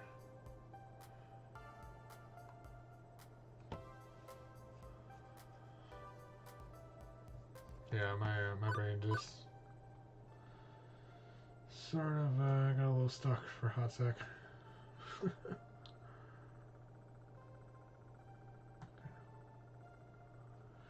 Anyways, I smile at Teo. He's always got a way to bring up the mood, and right now I could use that brightness. Your words are comforting. Teo, with you and everyone else counting on me, maybe I should get on the stage and dance. Be lying if I said I wasn't stressed. You have every right to be. To find a way to convince Sue to not Sue to join our side. I don't envy you right now. Only not one bit. By the way, how are you going to do that? What's the plan? Still trying to figure that out exactly. What would you do if you were me? Theo takes a minute to really think it over. Sue's still a teenager, right? Very much so. What do teenagers do best? Rebel? Precisely. How do they rebel? By doing what they want when they want.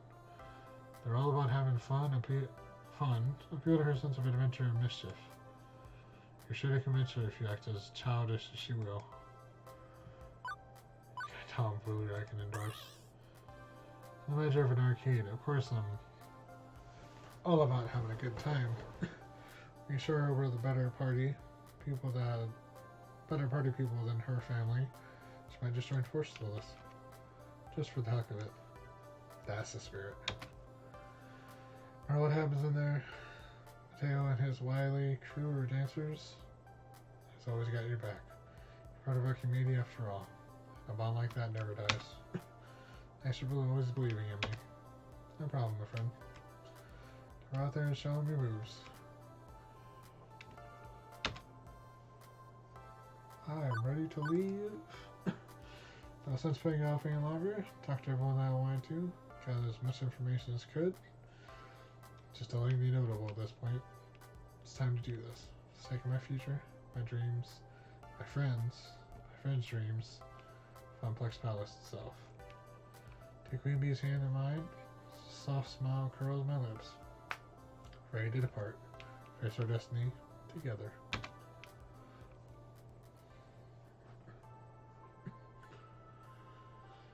Short trip across town, and before we know it, we're standing outside the Ghost Monsters HQ, a rundown warehouse on the bad side of town.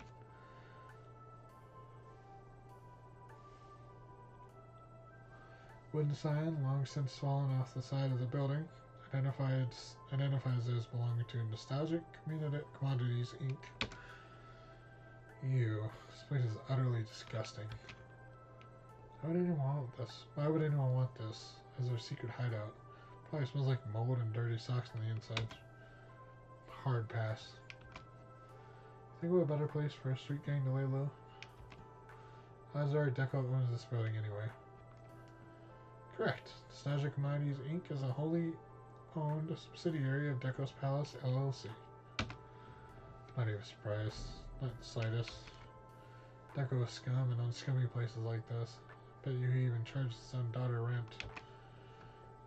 When we get in there, you do the talking. You're the brain, I'm going to be your brawn in the background, serving out fierce intimidation. I see an opening, I'll shout it out. I'm so over this. Let's end it. You and me both. Fuck. I sigh once, looking over at my companions. Sure, but I'm not, we're not going out this alone. I'm nervous for sure, but I know what I have to do. Sat down on my crutches, armpits resting on the padding, as I prepare to enter the belly of the beast. Hey, listen. Thanks. Iris, kind of about to be in the middle of something here. I know. I spontaneously reprogrammed myself to include a new measurable a new measurable metric, which should be useful for your mission. I call it the Incredibly Right Indicator of Success, or IRIS for short. Hey, when you have a great acronym already, you may as well use it. I'll just start analyzing Sue's vocal patterns once you step in there to determine how close you are to convincing her. That way you'll know if you're on the right track or if you need to try something different. Let's take a look at your current score. Currently you have a 0.0 chance of success. Yay? Well, okay. That's probably a bit disheartening, but think of it like if I walked away right now, I'd fail miserably instead of I'm doomed. Doomed, doomed. Speaking of doom, well, there is a chance you can actually fail this time, rather than be assured you can mumble your way through the problem. Would you like me to back up your data first? Save the game. Sure. Okay. Return. We're now ready to proceed. Good luck. Taking a deep breath, I swing my way into the warehouse on my crutches, with my companion beside me. I don't know what I expected to find on entering the lair of a notorious gang of cyber criminals, but a makeshift arcade that rivals my own. It's not high on the list.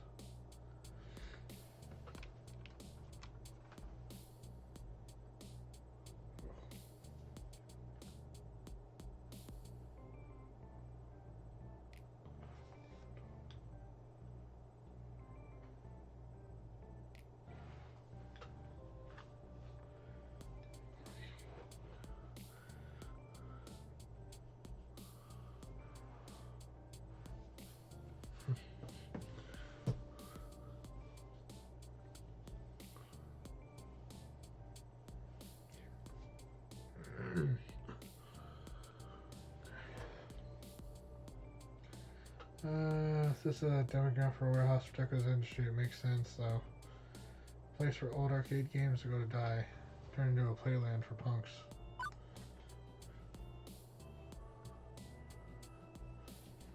Yeah.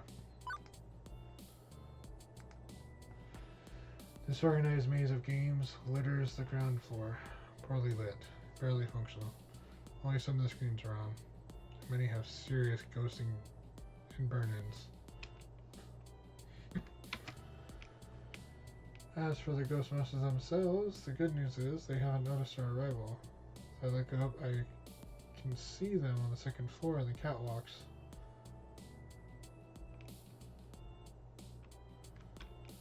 Huh, they seem distracted. That's good news. Okay. Bad news? They're distracted because they have a visitor. Unfortunate. Ah, god damn it. How unfortunate. I have to say, Sue, extremely disappointed in you. It's hard to get a good angle from down here, hidden in the shadows, but it sounds like the old man's ranting at his daughter, his usual passive-aggressive way. I could stay hidden and eavesdrop on their conversation, gather some more information, or I could announce myself and barge in on them. Both are risky. But which makes the most sense for how I'm going to handle the negotiation we're about to have, though. Eavesdrop and learn more! There we go. I wish for Queen Bee to stay quiet as we lurk in the shadows below the catwalks above. You should be out there doing what you agreed to do, not hiding away in your clubhouse. A clubhouse I pay the rent for, I should add. You want to keep your little playground, yes? Hard for me to do if some competitor rises to hurt my bottom line. Pay attention. Look at me when I'm talking to you, Sue. I'm trying to explain how the world works. Pay attention. Yes, Dad. It's hard to tell from this angle, but I could swear she said that through gritted teeth. There's a certain forced tone to it as well. Am I not generous? I don't ask for much, I feel. I look the other way when you and your friends cause trouble, bail you out of jail, and let you skip school as often as you want. All told, I feel I've been a lenient father who understands and appreciates his daughter's inclinations. Dude. Just no. Like you know the first fucking thing about me. What was that? Speak up. I can't hear you. And don't look to your little friends. Look at me. Reluctantly, Sue's eyes meet with her father's. Yes, Dad. I'm sorry, Dad. You understand, yes? All I want from you is so very, very little. It's what you'd be doing anyway, really. Go back there and keep causing trouble for Funplex Palace. Or do you really want me to pull back on all my support of your little gang Leave you twisting in the wind at the mercy of the cybercrime task force. Of course not, Dad. I'm sorry, Dad. Ooh. I think I'm starting to understand the situation. She's under his thumb, but not by choice. And she hates it. Good. Now then, why haven't you finished the job? Oh, come on. Almost fucking died thanks to inventing lovely chainsaw turf. We go back there. I'm here. Excuses, Sue. I thought you were made of stronger stuff than that. Some delinquents are chasing you away? Really? How are you going to eventually inherit my empire if you can't stand up to some school brats? Like I want your damn empire. Pay attention. Speak up, I said. Quit looking at the floor. We lock eyes through the metal grate flooring she's standing on. Her hands go to her hips in overtly confident fashion as she bends over, like a child finding a lucky penny on the sidewalk. Well, well, well, what do you know? Crap, she spotted us. Inky, Blinky, we have guests. Snaps her fingers, sudden aura of command about her as she is distracted from the verbal beatdown by her father and a goon swarm flanking us. We're quickly hustled up the stairs, well, as quickly as I can manage on crutches. Now it's time to use this to my advantage, and I know just what to say.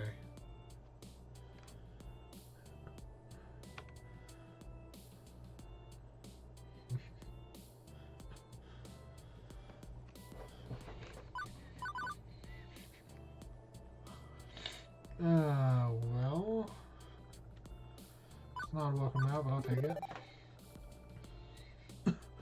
Sue, Deco, good to see you. Apologies for barging in at this late hour. You're a little difficult to track down, I found. Deco's face twists into a grotesque blend of anger and fear. What in the hell? I can't be seen here. If any record ends up online... Jeez, Dad, relax. Clyde? On cue, Clyde steps from the shadows, their fingers dancing over their phone as they concentrate on the screen. Both of them have phones. One has an iris assistant loaded, or blocking their outgoing data streams.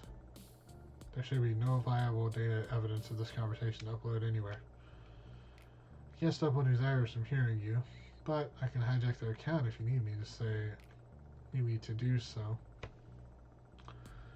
If you need me to, so we can manually wipe her memory, just say the word. We'll see. Thanks, Clyde. Clyde nods in agreement, backing out of the spotlight. Happy now, Dad? You're clear. Quit freaking out. As you like. Not that it matters. Business with this MX Rook is already concluded. I was more than courteous to you, and you spat in my face. It's clear we will never see eye to eye, and I have nothing more to say to you. Actually, we're not here to talk to you. Came here tonight to have a chat with... Wait for it. Your daughter. Timing is everything. How did you... Well, well, well.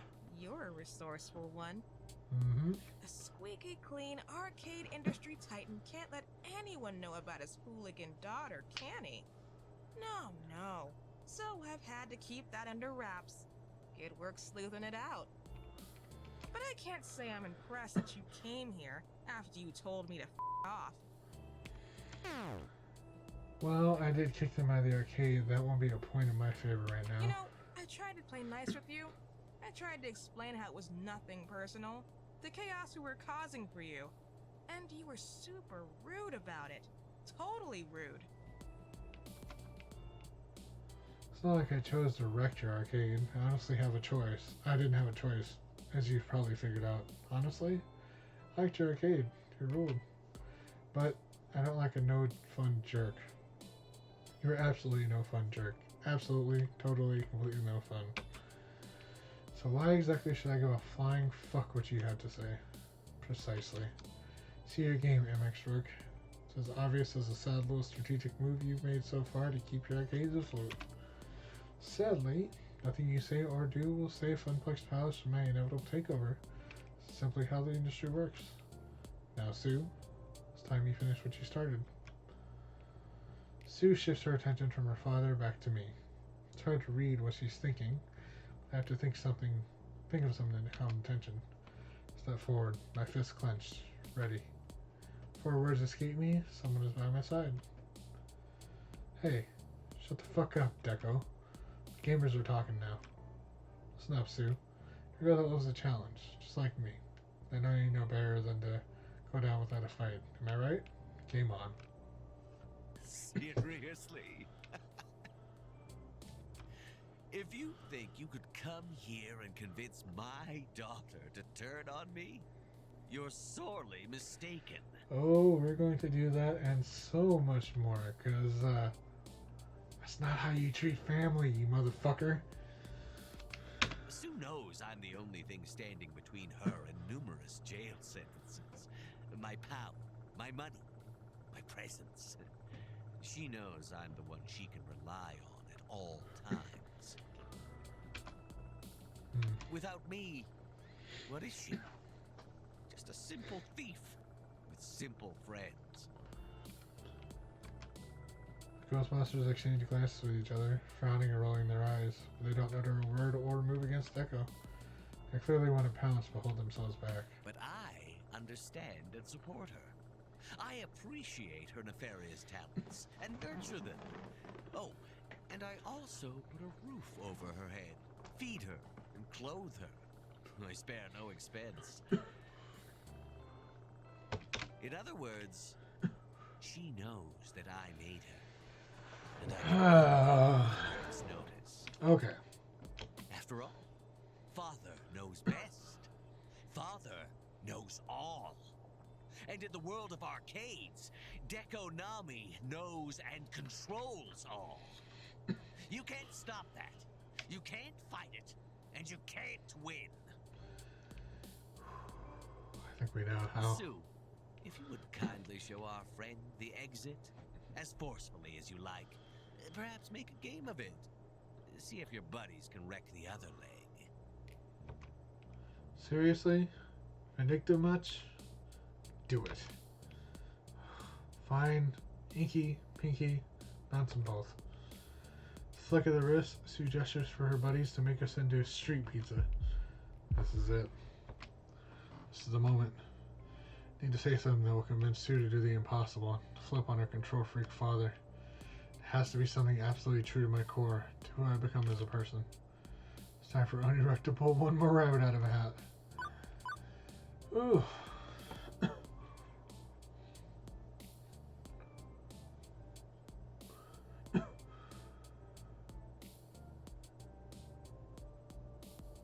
Ooh. Yeah. This feels wrong, Sue. Don't talk about kicking us out, or kicking us around. I'm talking about you taking orders from him. Okay, I was a jerk to you when I kicked you out, I'll own up to that, but clearly you're a woman with power who commands respect. I can see that now. What's someone like you doing playing lackey for someone like Deco Nami? Sue, through recent interactions I've come to know you, and your heart. Love arcades, but you're working for someone who loathes them, doing his dirty laundry. Hear me out. I know I can help you see that too. You're stronger than Deco. You don't need him. He needs you. But if you'd rather mash us into paste, well, stand on one foot, arms wide, to make it a bit easier for do as you wish. You quite done babbling yet? A foolish fool. Get this over with, Sue. I'm done dealing with this fool. And yet, Sue's holding up a hand. Stop the two goons she was about to sick on us. What are you waiting for, young lady? I said get rid of them. It's just babbling, right? So who cares? Specifically, why do you care, Dad? You're afraid Oni will say something you don't want your dear daughter to hear? I run the show, not you. Well, I want to hear this out. And if you don't want to hear about it, nobody's keeping you here, old man. What? Shh. The adults are talking. Yes. Deco's visibly seizing, but Sue's clearly taking the floor. Deco crossed his arms in defiance, but opts to let his daughter continue. Alright. Okay, Oni. Okay. You've got a temporary reprieve from my boys making you into a Picasso. Maybe you're not quite the no-fun jerk I'd pegged you for. Say what you came to say. But if I'm not, like, super-duper, incredibly, totally swayed by your amazing charisma, you're out the door. Or possibly the window. This is it. My chance to convince Sue. I have to do this. It's not just me. Queen Bee beside me, lifting me up. Over at my love, my heart. I smile. Deep breaths. Count to 10. Focus myself. Slow my racing pulse. Bringing this down to something more heartfelt and more personal. To connect with Sue. Empathize with her. This isn't just about being convincing. I need to befriend her. Lay bare the emotional truths in her heart. Glanced at Iris on my phone. Simply shrugs. Entered far more subtle territory. Can't rely on her to tell me what response may or may not work. It's time to be the best I can be, on my own.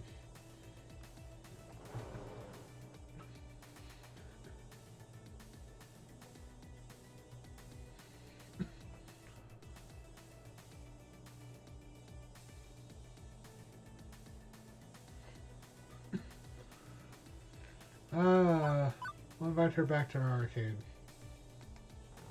Hey Sue, you like Fun Place Palace, right?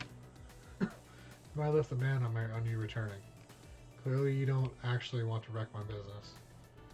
If you agree to stop pushing Deco's agenda, but messing with Funplex Palace, you swing by any time you like. I'll even comp you some tokens. Sound good? Absolutely. Except for, you know, the small problem of the lovely chainsaw lying in wait to finish the job and put me in the dirt. Afraid that a couple of bucks in tokens wouldn't go real far in paying for my funeral. Appreciate the offer and all, but honestly, if I want to come back, I'd come back, banned or not. There's bigger things at play than what I want. But she raised a hand, shutting me down. Done talking about this. We're done. Damn, just I thought that'd work. She shut me down so fast. Thought she'd want me to push any harder.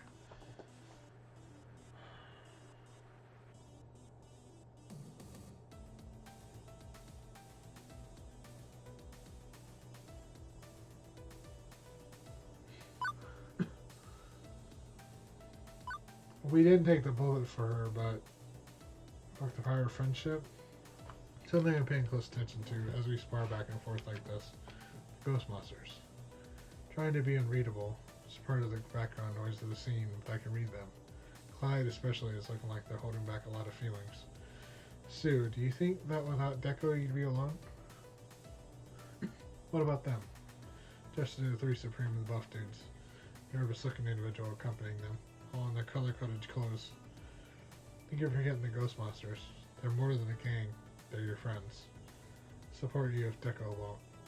If he tries to burn you, they'll stand in front of the flames. You have the power of friendship on your side, whereas your father doesn't have a friend in the world. He needs to rely on you. What? A smattering of thugs and children? Think they can keep her out of jail? Think they can feed her or clothe her? Laughable. I'd do that. I don't care if it takes my whole allowance, or if I have to get a real job. I'd help her if you want. You won't, if you won't. Clyde, this isn't... No, Sue, please, listen to me. I don't like speaking up. Your dad, scares me. Oh, he's right. We're your friends, and I'll be here for you, right? Fuck yeah. Ghostbusters ride or die. 20th century television sitcoms teach us that a group of self-chosen friends of the new family structure of America, according to many critical studies. What the fuck, Pinky? It's a random as shit. So, please, don't feel you'd be alone. If you choose to side with Oni, you won't be.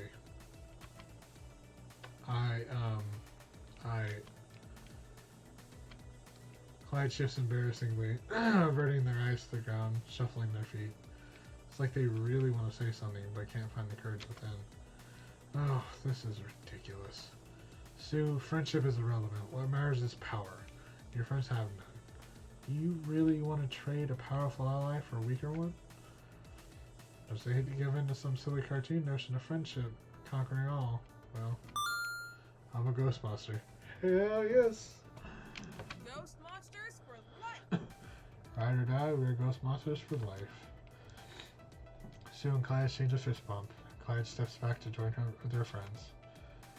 Absurd. Simply absurd.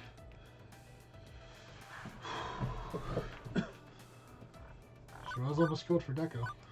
I think that's a pretty simple indicator of how much Deco cares about you, Sue. He nearly got you killed. He didn't know that was Lovely Chainsaw territory when he asked us to go to Funplex Palace. Did you tell him? Of course. How did he react? He didn't care. I don't fall. Why should I? Sympathetic little gang of campfire scouts pretending to be a menace to society? They're nothing. I think my daughter and her friends are clever enough, strong enough to overcome such nonsense. Except they nearly killed her. That giggling gathering of girls proved a bit more dangerous than you thought they'd be, Deco. No doubt the shooter would have peed her pants in fear before getting the nerve to pull the trigger. You hadn't startled her. Making some assumptions there, Deco. For all you know, sociopaths to the core. And now, you're pushing her to go back into their turf. Hard lesson? One she must learn. Sue can't learn to rise to such mediocre challenges. She was ready to inherit my empire. You understand, yes? Am I a harsh tutor? Perhaps. But I know Sue will be stronger for facing her fears. Worthy of the challenges to come in running Deco's palace.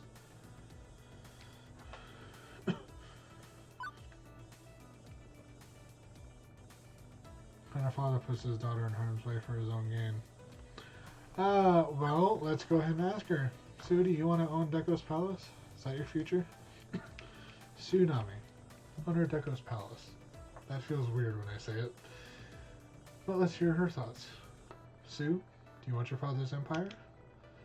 Well, he's mega rich, and I get all his power when he croaks. Yes, well, aside from all that. It's a lot of all of that to brush aside, you know. Do a lot with the resources you got. And you have to run a series of arcades that you actually hate. Casinos with no love for the kind of games you've hoarded here. Well, okay, running the palace would suck. But I can always sell it for cash and buy myself an island. What? For heck, crash and burn his entire empire. Just start my own arcade on my own terms. There's just so much possibility if I grit my teeth and tolerate him until he inevitably drops dead of butt cancer or something. Yeah, sounds good. I need to stick by this old bastard if I'm gonna get in his moolah. Sorry. Hey, maybe one day we can open an arcade together. Pretty sure that's the opposite of the effect I was looking for. Okay. Oh, damn. This is just not going well. Hey, you know what is going well? And feeds my need. Blocking fucking bots. Nom nom nom nom nom. Delicioso. Okay. Offer a place to stay if Deco kicks her out. So, let me be clear about this. The reason you won't side with me over your father is you're worried he'll burn you, kick you out of his home, abandon you on the street. Guaranteed this isn't it, but I just wanted to answer. Let's put aside that question of whether holding such a threat over your head indicates a loving father or not. I mean, doesn't, but what if you need a place to stay to avoid being homeless? I'll offer my home. Wait, you're serious? Didn't you kick me to the curb when I was at your arcade? Circumstances change. Yeah, I don't know. She can stay with me. Comes to that. Clyde, seriously? I wouldn't want to put you out. My parents like you. I like you. And I understand your situation. Please don't feel like you have no options. You got your friends. You got me. Just think about it, okay? Please? I wouldn't actually drive her away from my home. You understand, yeah? That was just a figure of speech. I'm saying that I am her provider. I am the reason she'd be able to... No, I'm pretty sure you meant what you said. You threatened me with all the dire consequences of disobedience more times than I can count. I'm getting sick of it. So I don't think you can hold that over my head any longer. Think about this. This would be a mistake, Sue. Think about more than what roof you happen to be sleeping under. I can protect you in ways you cannot provide for yourself. Beyond food and clothing and a place to stay.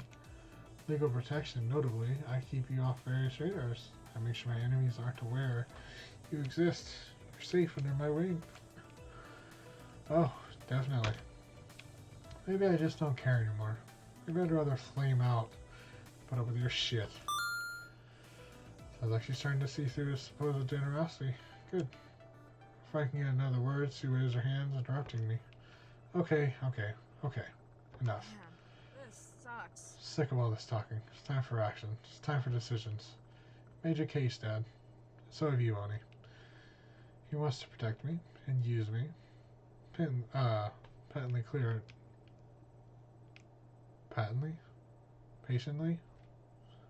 Patently. Go with patently. Patently clear at this point. Maybe the cost of turning my back on him is too high. Oni wants me to throw it all away just because it's the right thing to do. As for me, what do I want?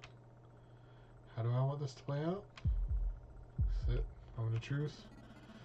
Are you convinced you to abandon your father? Did you say Funkless follows? Or was it all for nothing? Ugh. Look, I'm not saying you're wrong. You make some good points. The fact of the matter is... Shit. I'm 16. For all my bravado, I'm just a kid. If I ditch my father, I'm screwed. Excellent. Wait. If you could only... Sorry. I'm not taking the risk. I have a good thing going here and a fortune to inherit once he finally drops dead. No, you're cool, but I'm not sticking my neck out for you. Boys, show me the door. Gently. Such a shame.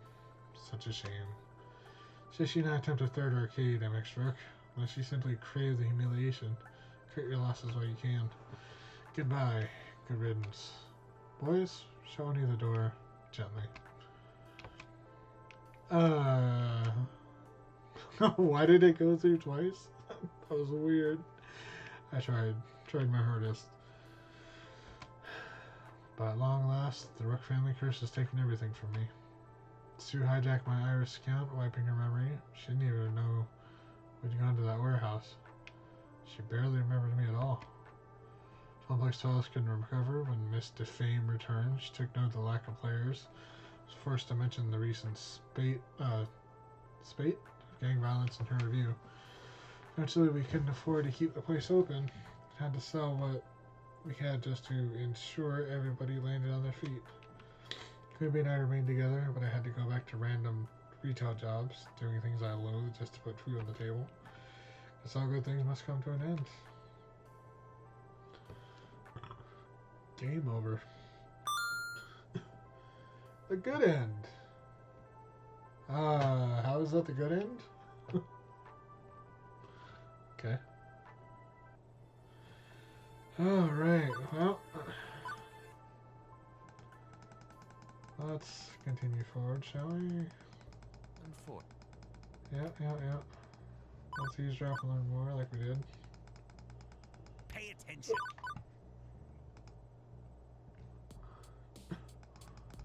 Am I? Nope. You under? 5%. Pay attention.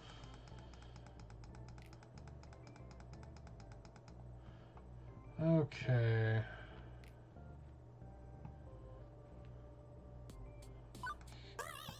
Deco, buddy, pal, house tricks. Gosh, it's been so long. It was like just this morning you were at my arcade threatening me, and now here we are. What a coincidence.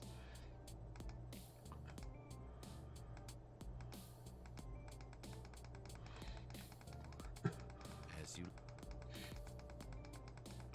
Well, but I can't. You know,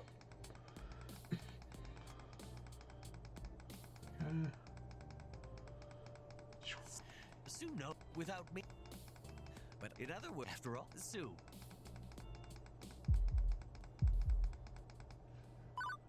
Stronger than him. Fool. I run. Okay.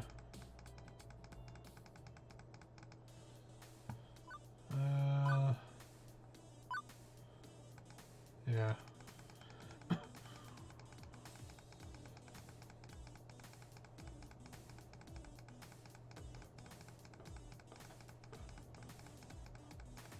Ghost Law. Okay.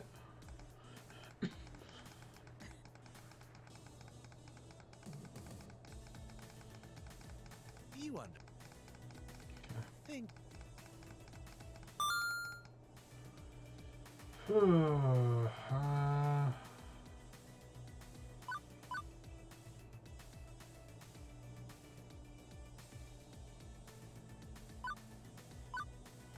Hold on. Is there another option here that I could chosen?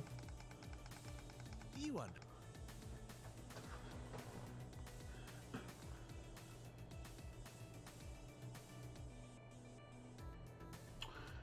Let's see. No vote with me, Sue. You honestly want to go face to face with them again? If they already tried to kill you once? That'd be a no. It's up to you first, Sue. You can. Ooh, danger. Look, old man, playtime. Look, old man, playtime's over, okay? It's all fun and games until someone loses their head. Or a leg, as the case may be. This is my conscious. Feeling a twinge of regret. Sorry about that. That one's on me. See through you, old man. You weren't trying to teach me to be strong. You just want me to put my ass on the line for your own sake. Well, I'm saying ixnay on crossing that line again. Hackers don't throw down unless they gotta. Fuck with our enemies from afar. Behind 7 proxies. Ooh, 99.97%. Getting there. I'm not going back there. Bitches be dangerous, yo. I'll stick to what I call a crime. It's all the same to you. Well, let's start at least. Ooh, okay. I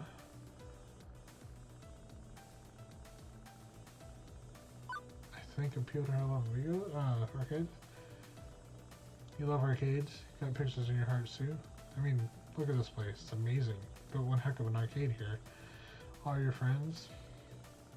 Also, your friends have a fun place to relax and enjoy themselves. It's not that great. A lot of the games are busted. Seriously? You think you can appeal to her love of these pieces of garbage? Such a shame. The only Such a shame. Are you done? The only reason she has any of these games is because I couldn't find space in the landfill for them. They're my cast-offs. What's to love? Wrong. Damn it, Dad. They're not junk. When I was a kid, I used to love going to your arcades. Bringing your daughter to work day was a treat. I got to have real fun and enjoy all these great games. I felt special. I was a special kid because my daddy ran an arcade. I felt good. Like you were this amazing person I would look up to. Then you started throwing them out and replacing them with fucking slot machines and mobile game ports. Sensing he's losing her, Deco switches tactics. Am I not generous? And I gave you the games that you loved. See?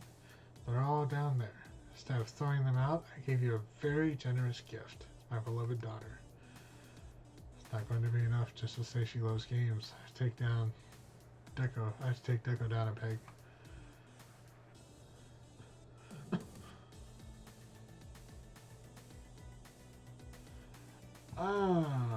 Do you feel love, Sue, like a beloved daughter?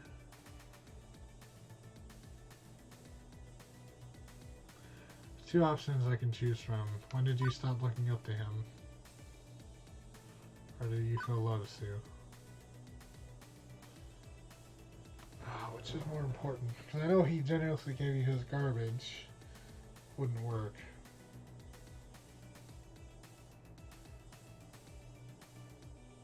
When did you stop looking up to him?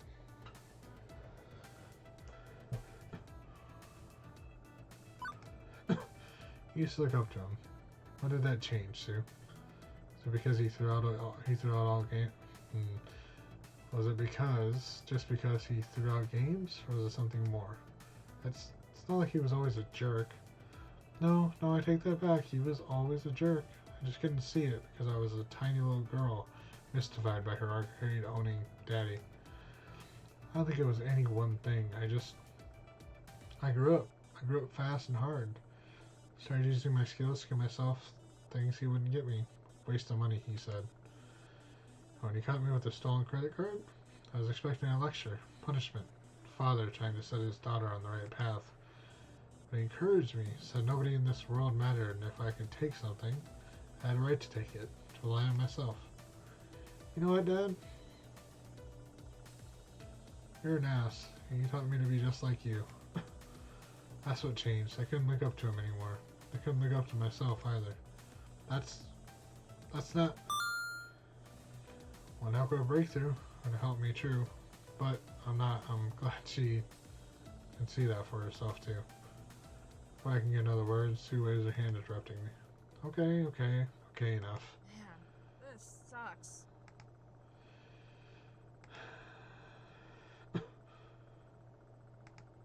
Oh.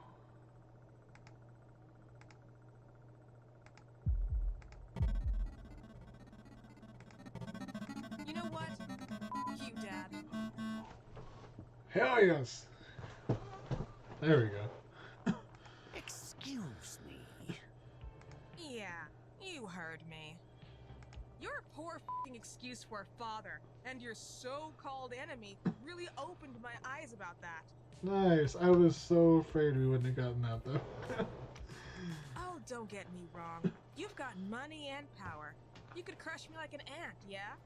Yeah. And I don't think I care anymore. I'm tired of living in your shadow and under your thumb. I'm tired of living with you. As of today, we're done. I'm cutting unhealthy like you from my life. Shit. I think we can do business. You want to save your arcade? I've got the evidence you need to stick Daddy Dearest behind bars for the rest of his life. Oh my gosh. Hell yes. Every dirty deal I've ever helped him carry out. And believe you me, that's a lot of extremely filthy deeds. Nice. You can't do this. I forbid it. You are my daughter, and if I go down, you're coming with me. Really? I think I can spin this entire mess as your fault. Oh. I'd like to see you try, you ignorant brat. You're a career criminal, incorrigible to the end. What possible proof could you offer up of your innocence?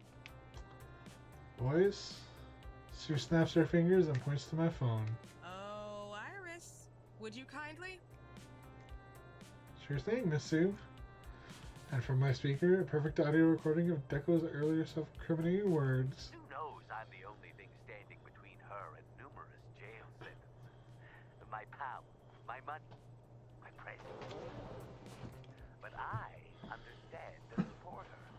I appreciate her nefarious talents and nurture them.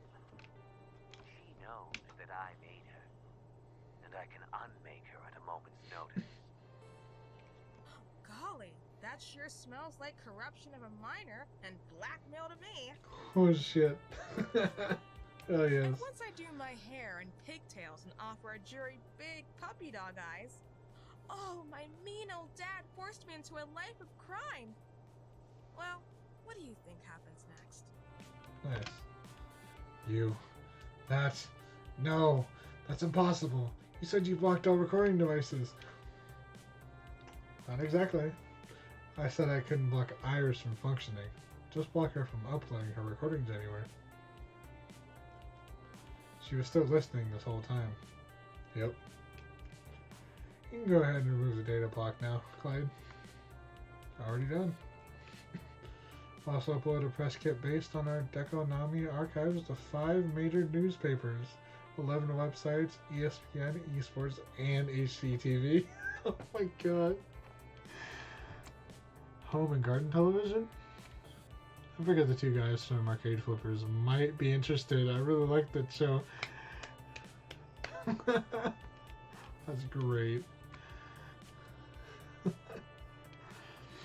Well, that's settled. Sue turns a smug, satisfied smile towards her doomed father. Welcome to the Ides of March, Dad. Hmm. You want to get me in trouble too? You feel free. At worst, I'll do a year or two in juvie. Nice. But you're gonna bleed out on the floor by the time I'm through. Inky? Blinky? Yeah, boss? Show my father the door. Gently. Don't leave any marks, at least. No! No! This is completely unacceptable! I am your father! I'm Deco Nami! I am the arcade business! Not anymore. Inky Blinky easily restrained Deco by the arms, but I just can't let him go without having my 2 cents.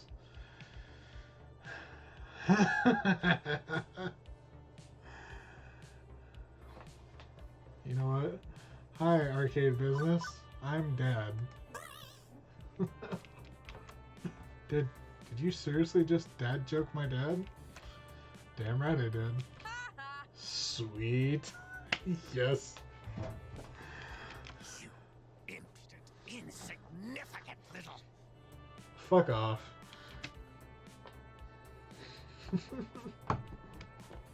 Are you still here? Not for long. I haven't lost. I can still fight this. I can still. Nah, you're done, bud. And the ghost monsters removed Deco from our sights. Instantly, the entire atmosphere of the place changes, as if a great weight has been lifted. Couldn't be more relieved. I relaxed into a sigh. Not gonna lie, the next few days will be interesting, to say the least. I think you'd better stay at my place. My parents won't mind at all. Yeah, I'm gonna need a hideout until the heat's off. Maybe practice batting my eyelashes a little too. And a weak willed cherry box full of concerned parents too. Sue blinks in astonishment. Oh, right. Oni, you're still here. You were pretty cool in the end, gotta admit. 7 out of 10 minimum. I don't know if we'll ever be friends exactly, but you got my respect. I'll keep my promise. The public will know Deco hired a gang to go after you. That should exonerate your arcade as a victim of his shady dealings. Nice. So, we square?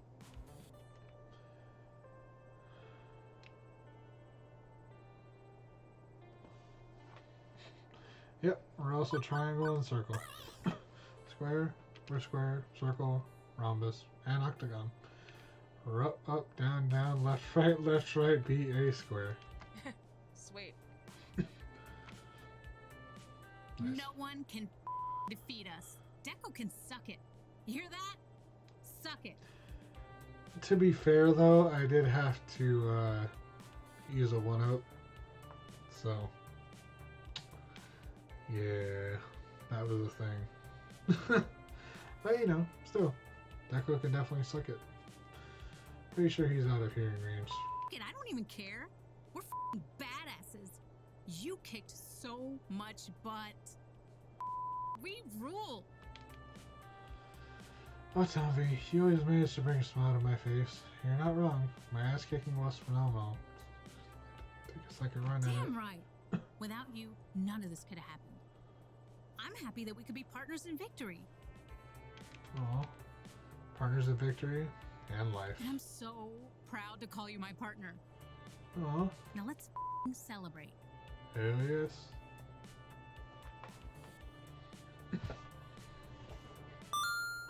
Next few days pass by in a blur. Kill screen. Achievement unlocked. Cool. That morning, we had press trotting around the doors of the arcade before we'd even opened.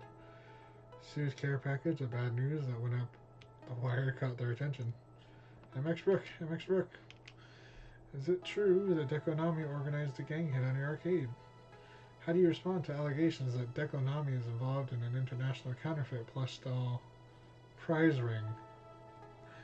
What is your relationship with the ghost monsters? Have you heard any of the allegations of child abuse? You seen Miss DeFame article talking about the incident, praising your professionalism? I gave so many interviews that day that I lost my voice. Fair. Fortunately, Queen Bee was on hand to keep me hydrated and encouraging me onward. Everybody loved to see a fallen family entertainment icon. Made them feel self-righteous. Dekonami was now square in the crosshairs. Didn't matter that the official police response was a generic, "We are still investigating these claims." Court of public opinion had decided. Deco's palace was doomed. Deco addresses accusations. The final crushing blow came at a televised press conference 3 days later. These obvious falsehoods generated by jealous business rivals and lying children merely go to show how the powerful are routinely targeted for harassment. Furthermore,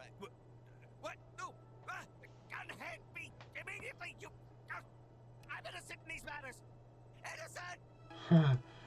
Arcade mogul under arrest. Nice. And we never saw him again. Seriously, after the arrest, he just up and vanished from the public eye. It's honestly a bit creepy. I was at least expecting a trial or something.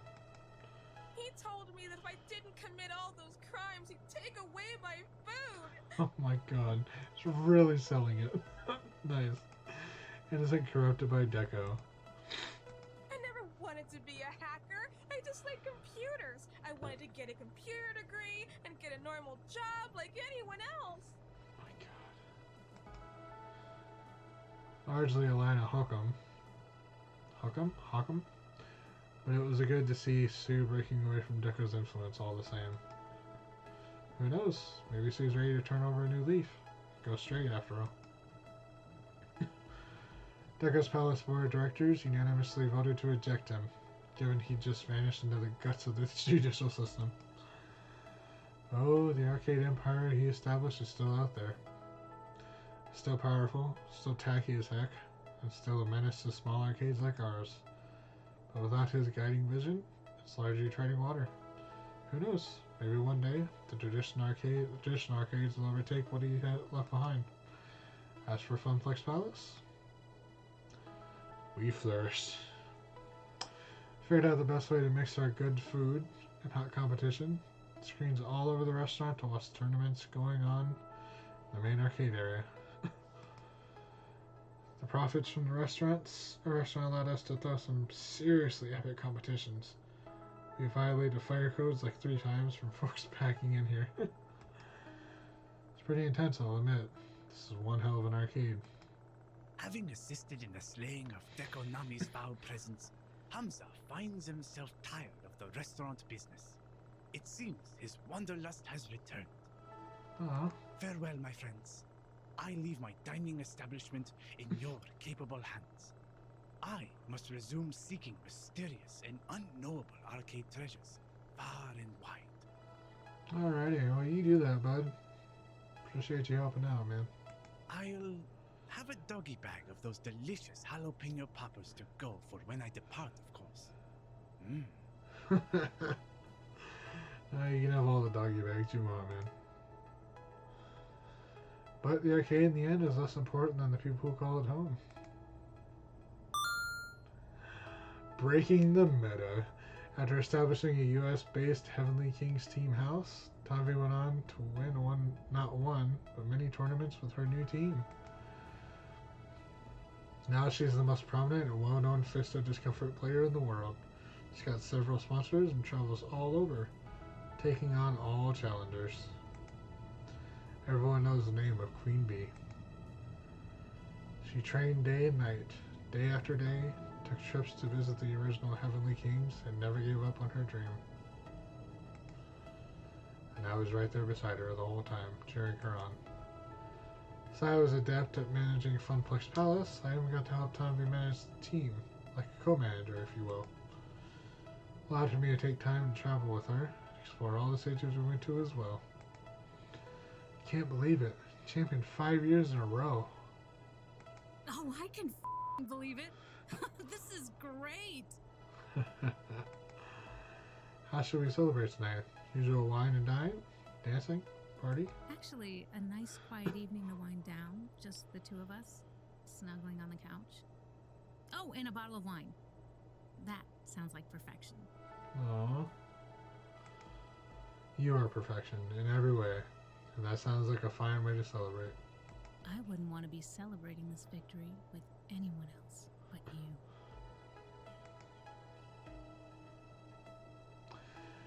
Iris explained to me that irises, being adaptive software, eventually become more and more like their users.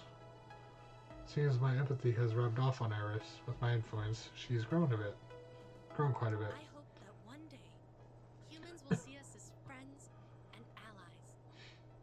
All I've ever wanted was to embrace kindness and understanding. And thanks to you, I've learned so much. Hey. And would you believe it? Gavin and Naomi ended up dating. That was quite a surprise near the end, though, but Nice. Glad they took the leap. Both of them were a bit distant from the others at first, but I guess everything we did together helped them come out of their shells a bit and realize neither one was an enemy. Oh, they argue from time to time, usually about games and profit margins. There's a mutual dream they share of a wonderful arcade where they can both be happy, and I'm proud to have played even a small part in helping them find that dream.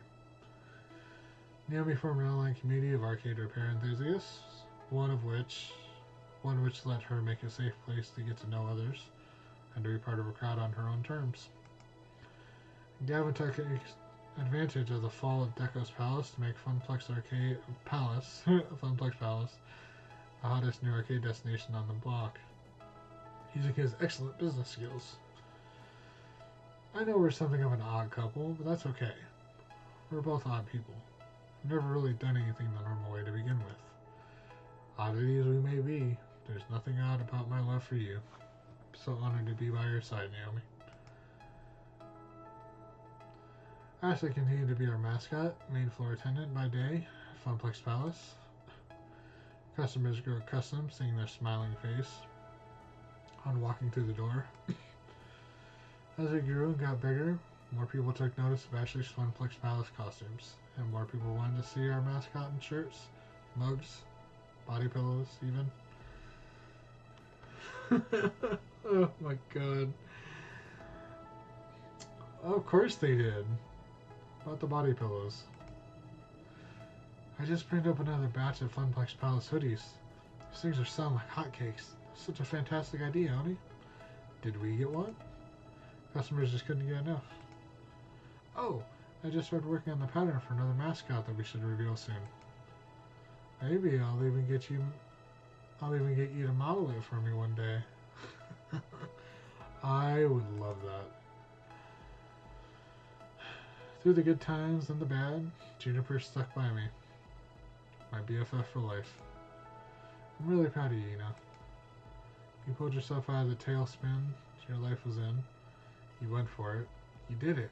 You made it happen. I'm lucky I got to be even a small part of that. Large part of that, I'd say. Wouldn't be here now if not for you. Hey, take credit if you want me to. Just call me Juniper, the life coach. And you know I'll be in your corner until you're dead. Hopefully later rather than sooner, though. First, we only had 2 years left to live, but we made them happy ones. We were as friends. We would be friends until the end. About a year and a half into the age of Funplex Palace, the Mr. Moopy high score fell. At last, Percy had achieved his dream. Soon after, he decided to return home to England.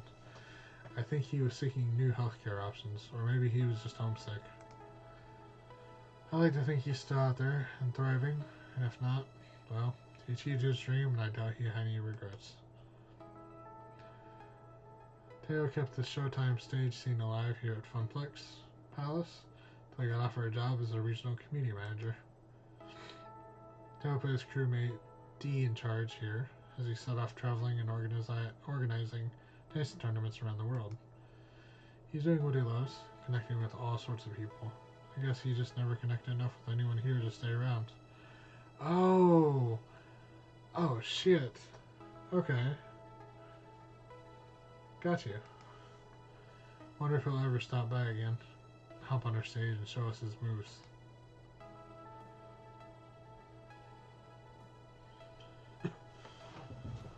Love and friendship in a time of pixels and quarters. Finally, I'm home. Funplex Palace. Thank you, Funplex Palace. My spirit is restored. My future is bright. The last I can say, I'm having a ball. I'm truly happy. I'm happy. Finally, truly happy with who I am and where I am. Fought hard for this and won it at great effort. But happiness is my reward. For this day and every day to come.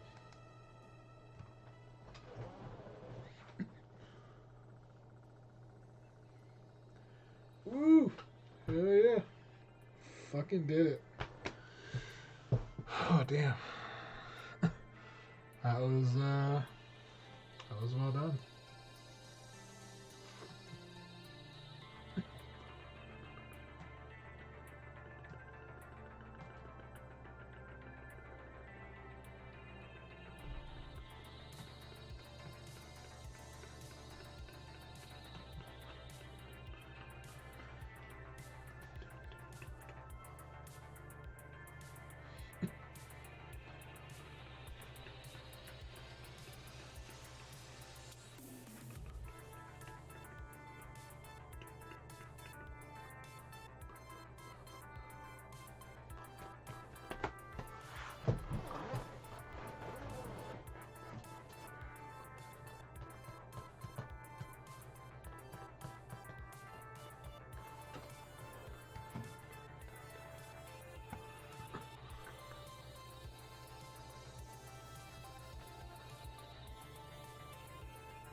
Aw.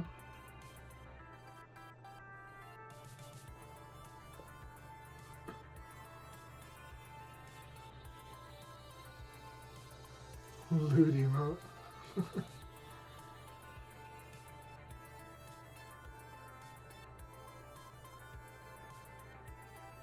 Nice.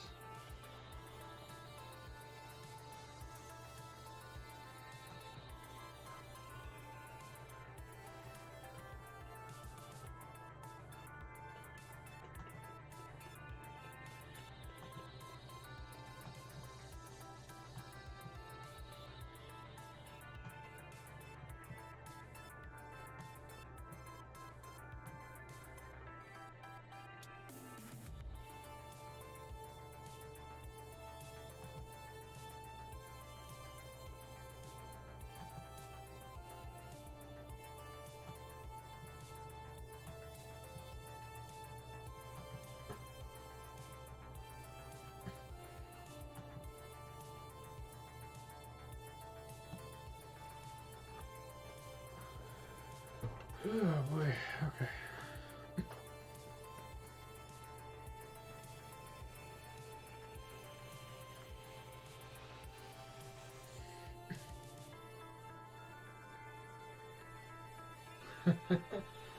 Super Arcade Spirits 2 Turbo. Oh yeah. I am so looking forward to that. Oh man.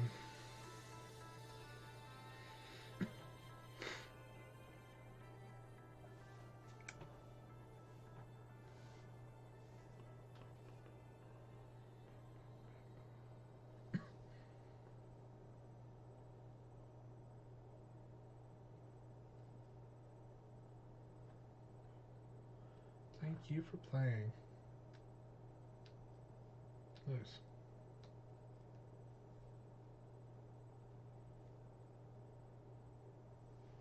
Maybe we can look ahead. Ah, there we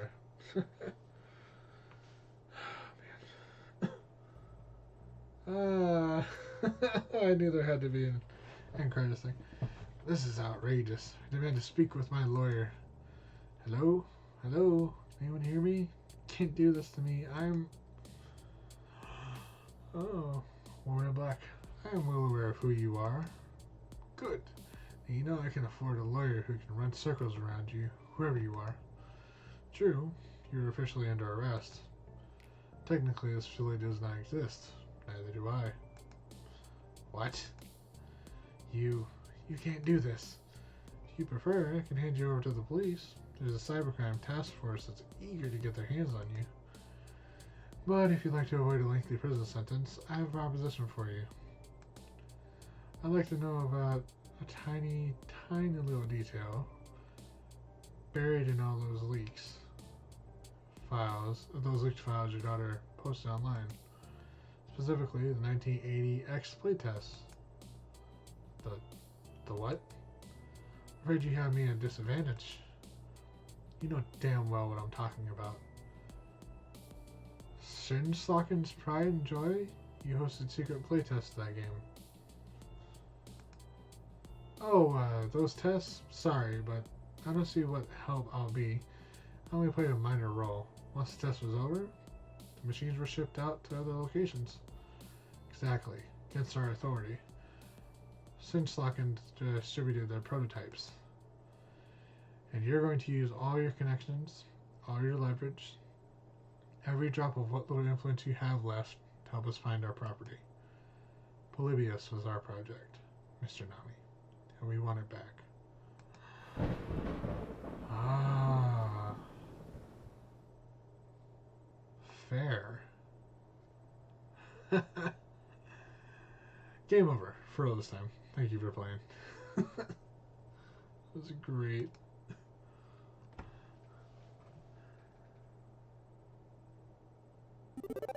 I thought it was over. Okay. Your flux capacitor is now charged.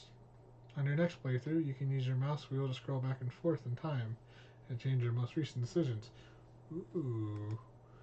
Also, would you like to save your character and story data from this playthrough so you can use it in any future Arcade Spirits expanded content? Yes, save my data. Now exporting data.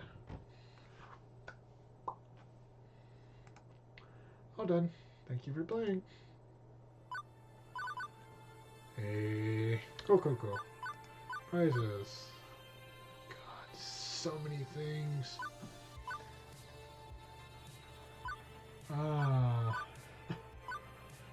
I see. Pixel Heart, Reasonable Romance, Extra Life. You're a winner. High success award. Love in a tiny quarters. Time of quarters. Ah. I still don't know how to deal with you.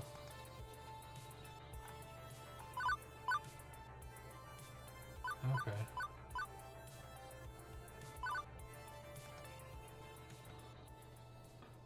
Hello. You may be asking yourself, wait, the heck did I just click on? What is this? Is this part of the game? Nope. There's a little something extra way through, and it's simply for fun. I'd like to teach you about home arcade cabinets. Something called a MAME cabinet, named after the arcade game emulation software. It's commonly used for them. These let you play arcade classics at home on a real arcade machine. In this interactive documentary, I will walk you through the basics of what a home arcade cabinet is and how you can make one, or buy one, or whatever. But this is just an overview, a basic introduction, with a few links to get you started, not a step-by-step guide. None of the links are considered official endorsements or sponsorship. They're just resources come across in our own hobby work. We're not being paid for this. Still, I think once you learn more about these magical wonder boxes of arcade delight, maybe you'll learn more. Pick a chapter. Probably you'll want to start with that. Part 1. Arcade cabinet, sure. Well, first, let's be clear what we mean by a cabinet. You probably already know this, but classic arcade games. I wonder if... Can you auto-scroll? Let's see. No, you cannot.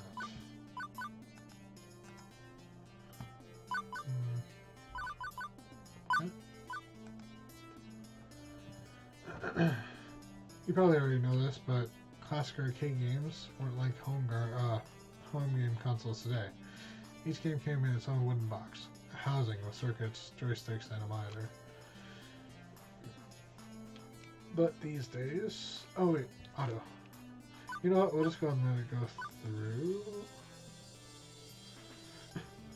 I'm so tired of reading right now.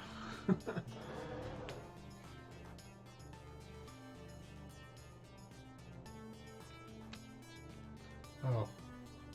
What?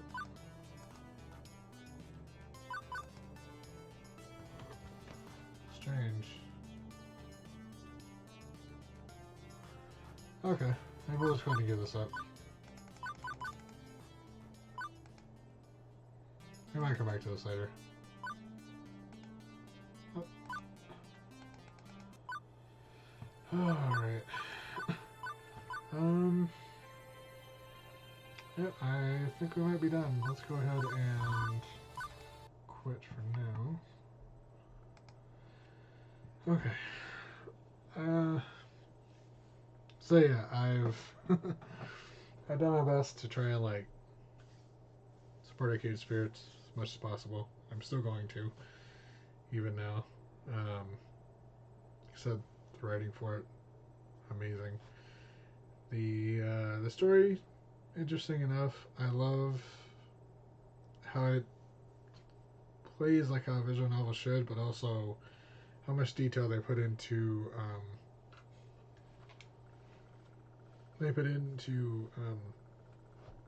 branching stories, options and things. So good, so freaking good.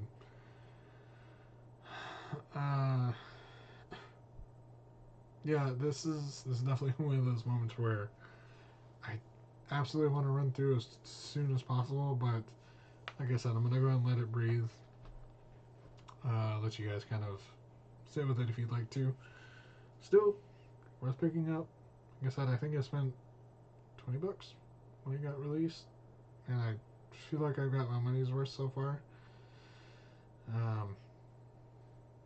But yeah, I think the next time I'll probably be doing this, like I said, is gonna be in February. Until then, I think what I want to do is to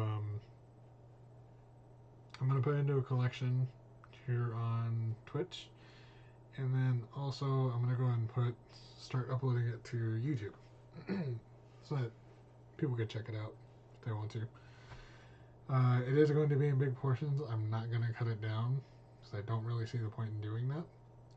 But yeah, they'll be in big portions on YouTube, as well as the same here. Possibly at some point. Like I said, I might kind of do greatest hits. I feel like that's gonna take me a while though to try and pick and choose. But yeah, I'll try and figure out what I'm gonna do if I have the time. But yeah, till then, like I said, we're done with Arcade Spirits for the moment. Glad I got my first run done. And whenever they release a sequel, I'll be down to play it. Damn. I don't know. I think I'm gonna go ahead and just maybe take a break. Or what am I gonna do? There's part of me that wants to take a break, but I need a bigger part of me that just kind of wants to stop for now. Come back to it later. Don't know. Let me go ahead and take another quick break. Like I said, now that I got it done, stand up, stretch, do what I need to do, and when we come back, we will figure it out for sure. Worst comes to it, we might run another few more hours, figure out what I'm gonna do. Possibly. I think I might know. I do have some ideas rolling around. The main thing we're gonna do, we might do that later. I think I'm gonna take a break. If I do decide to stop, it'll probably be in a few hours, but for now we're just gonna go and take a break, so I shall be back in 5 to 10. So, yeah, till then, catch you on a bit.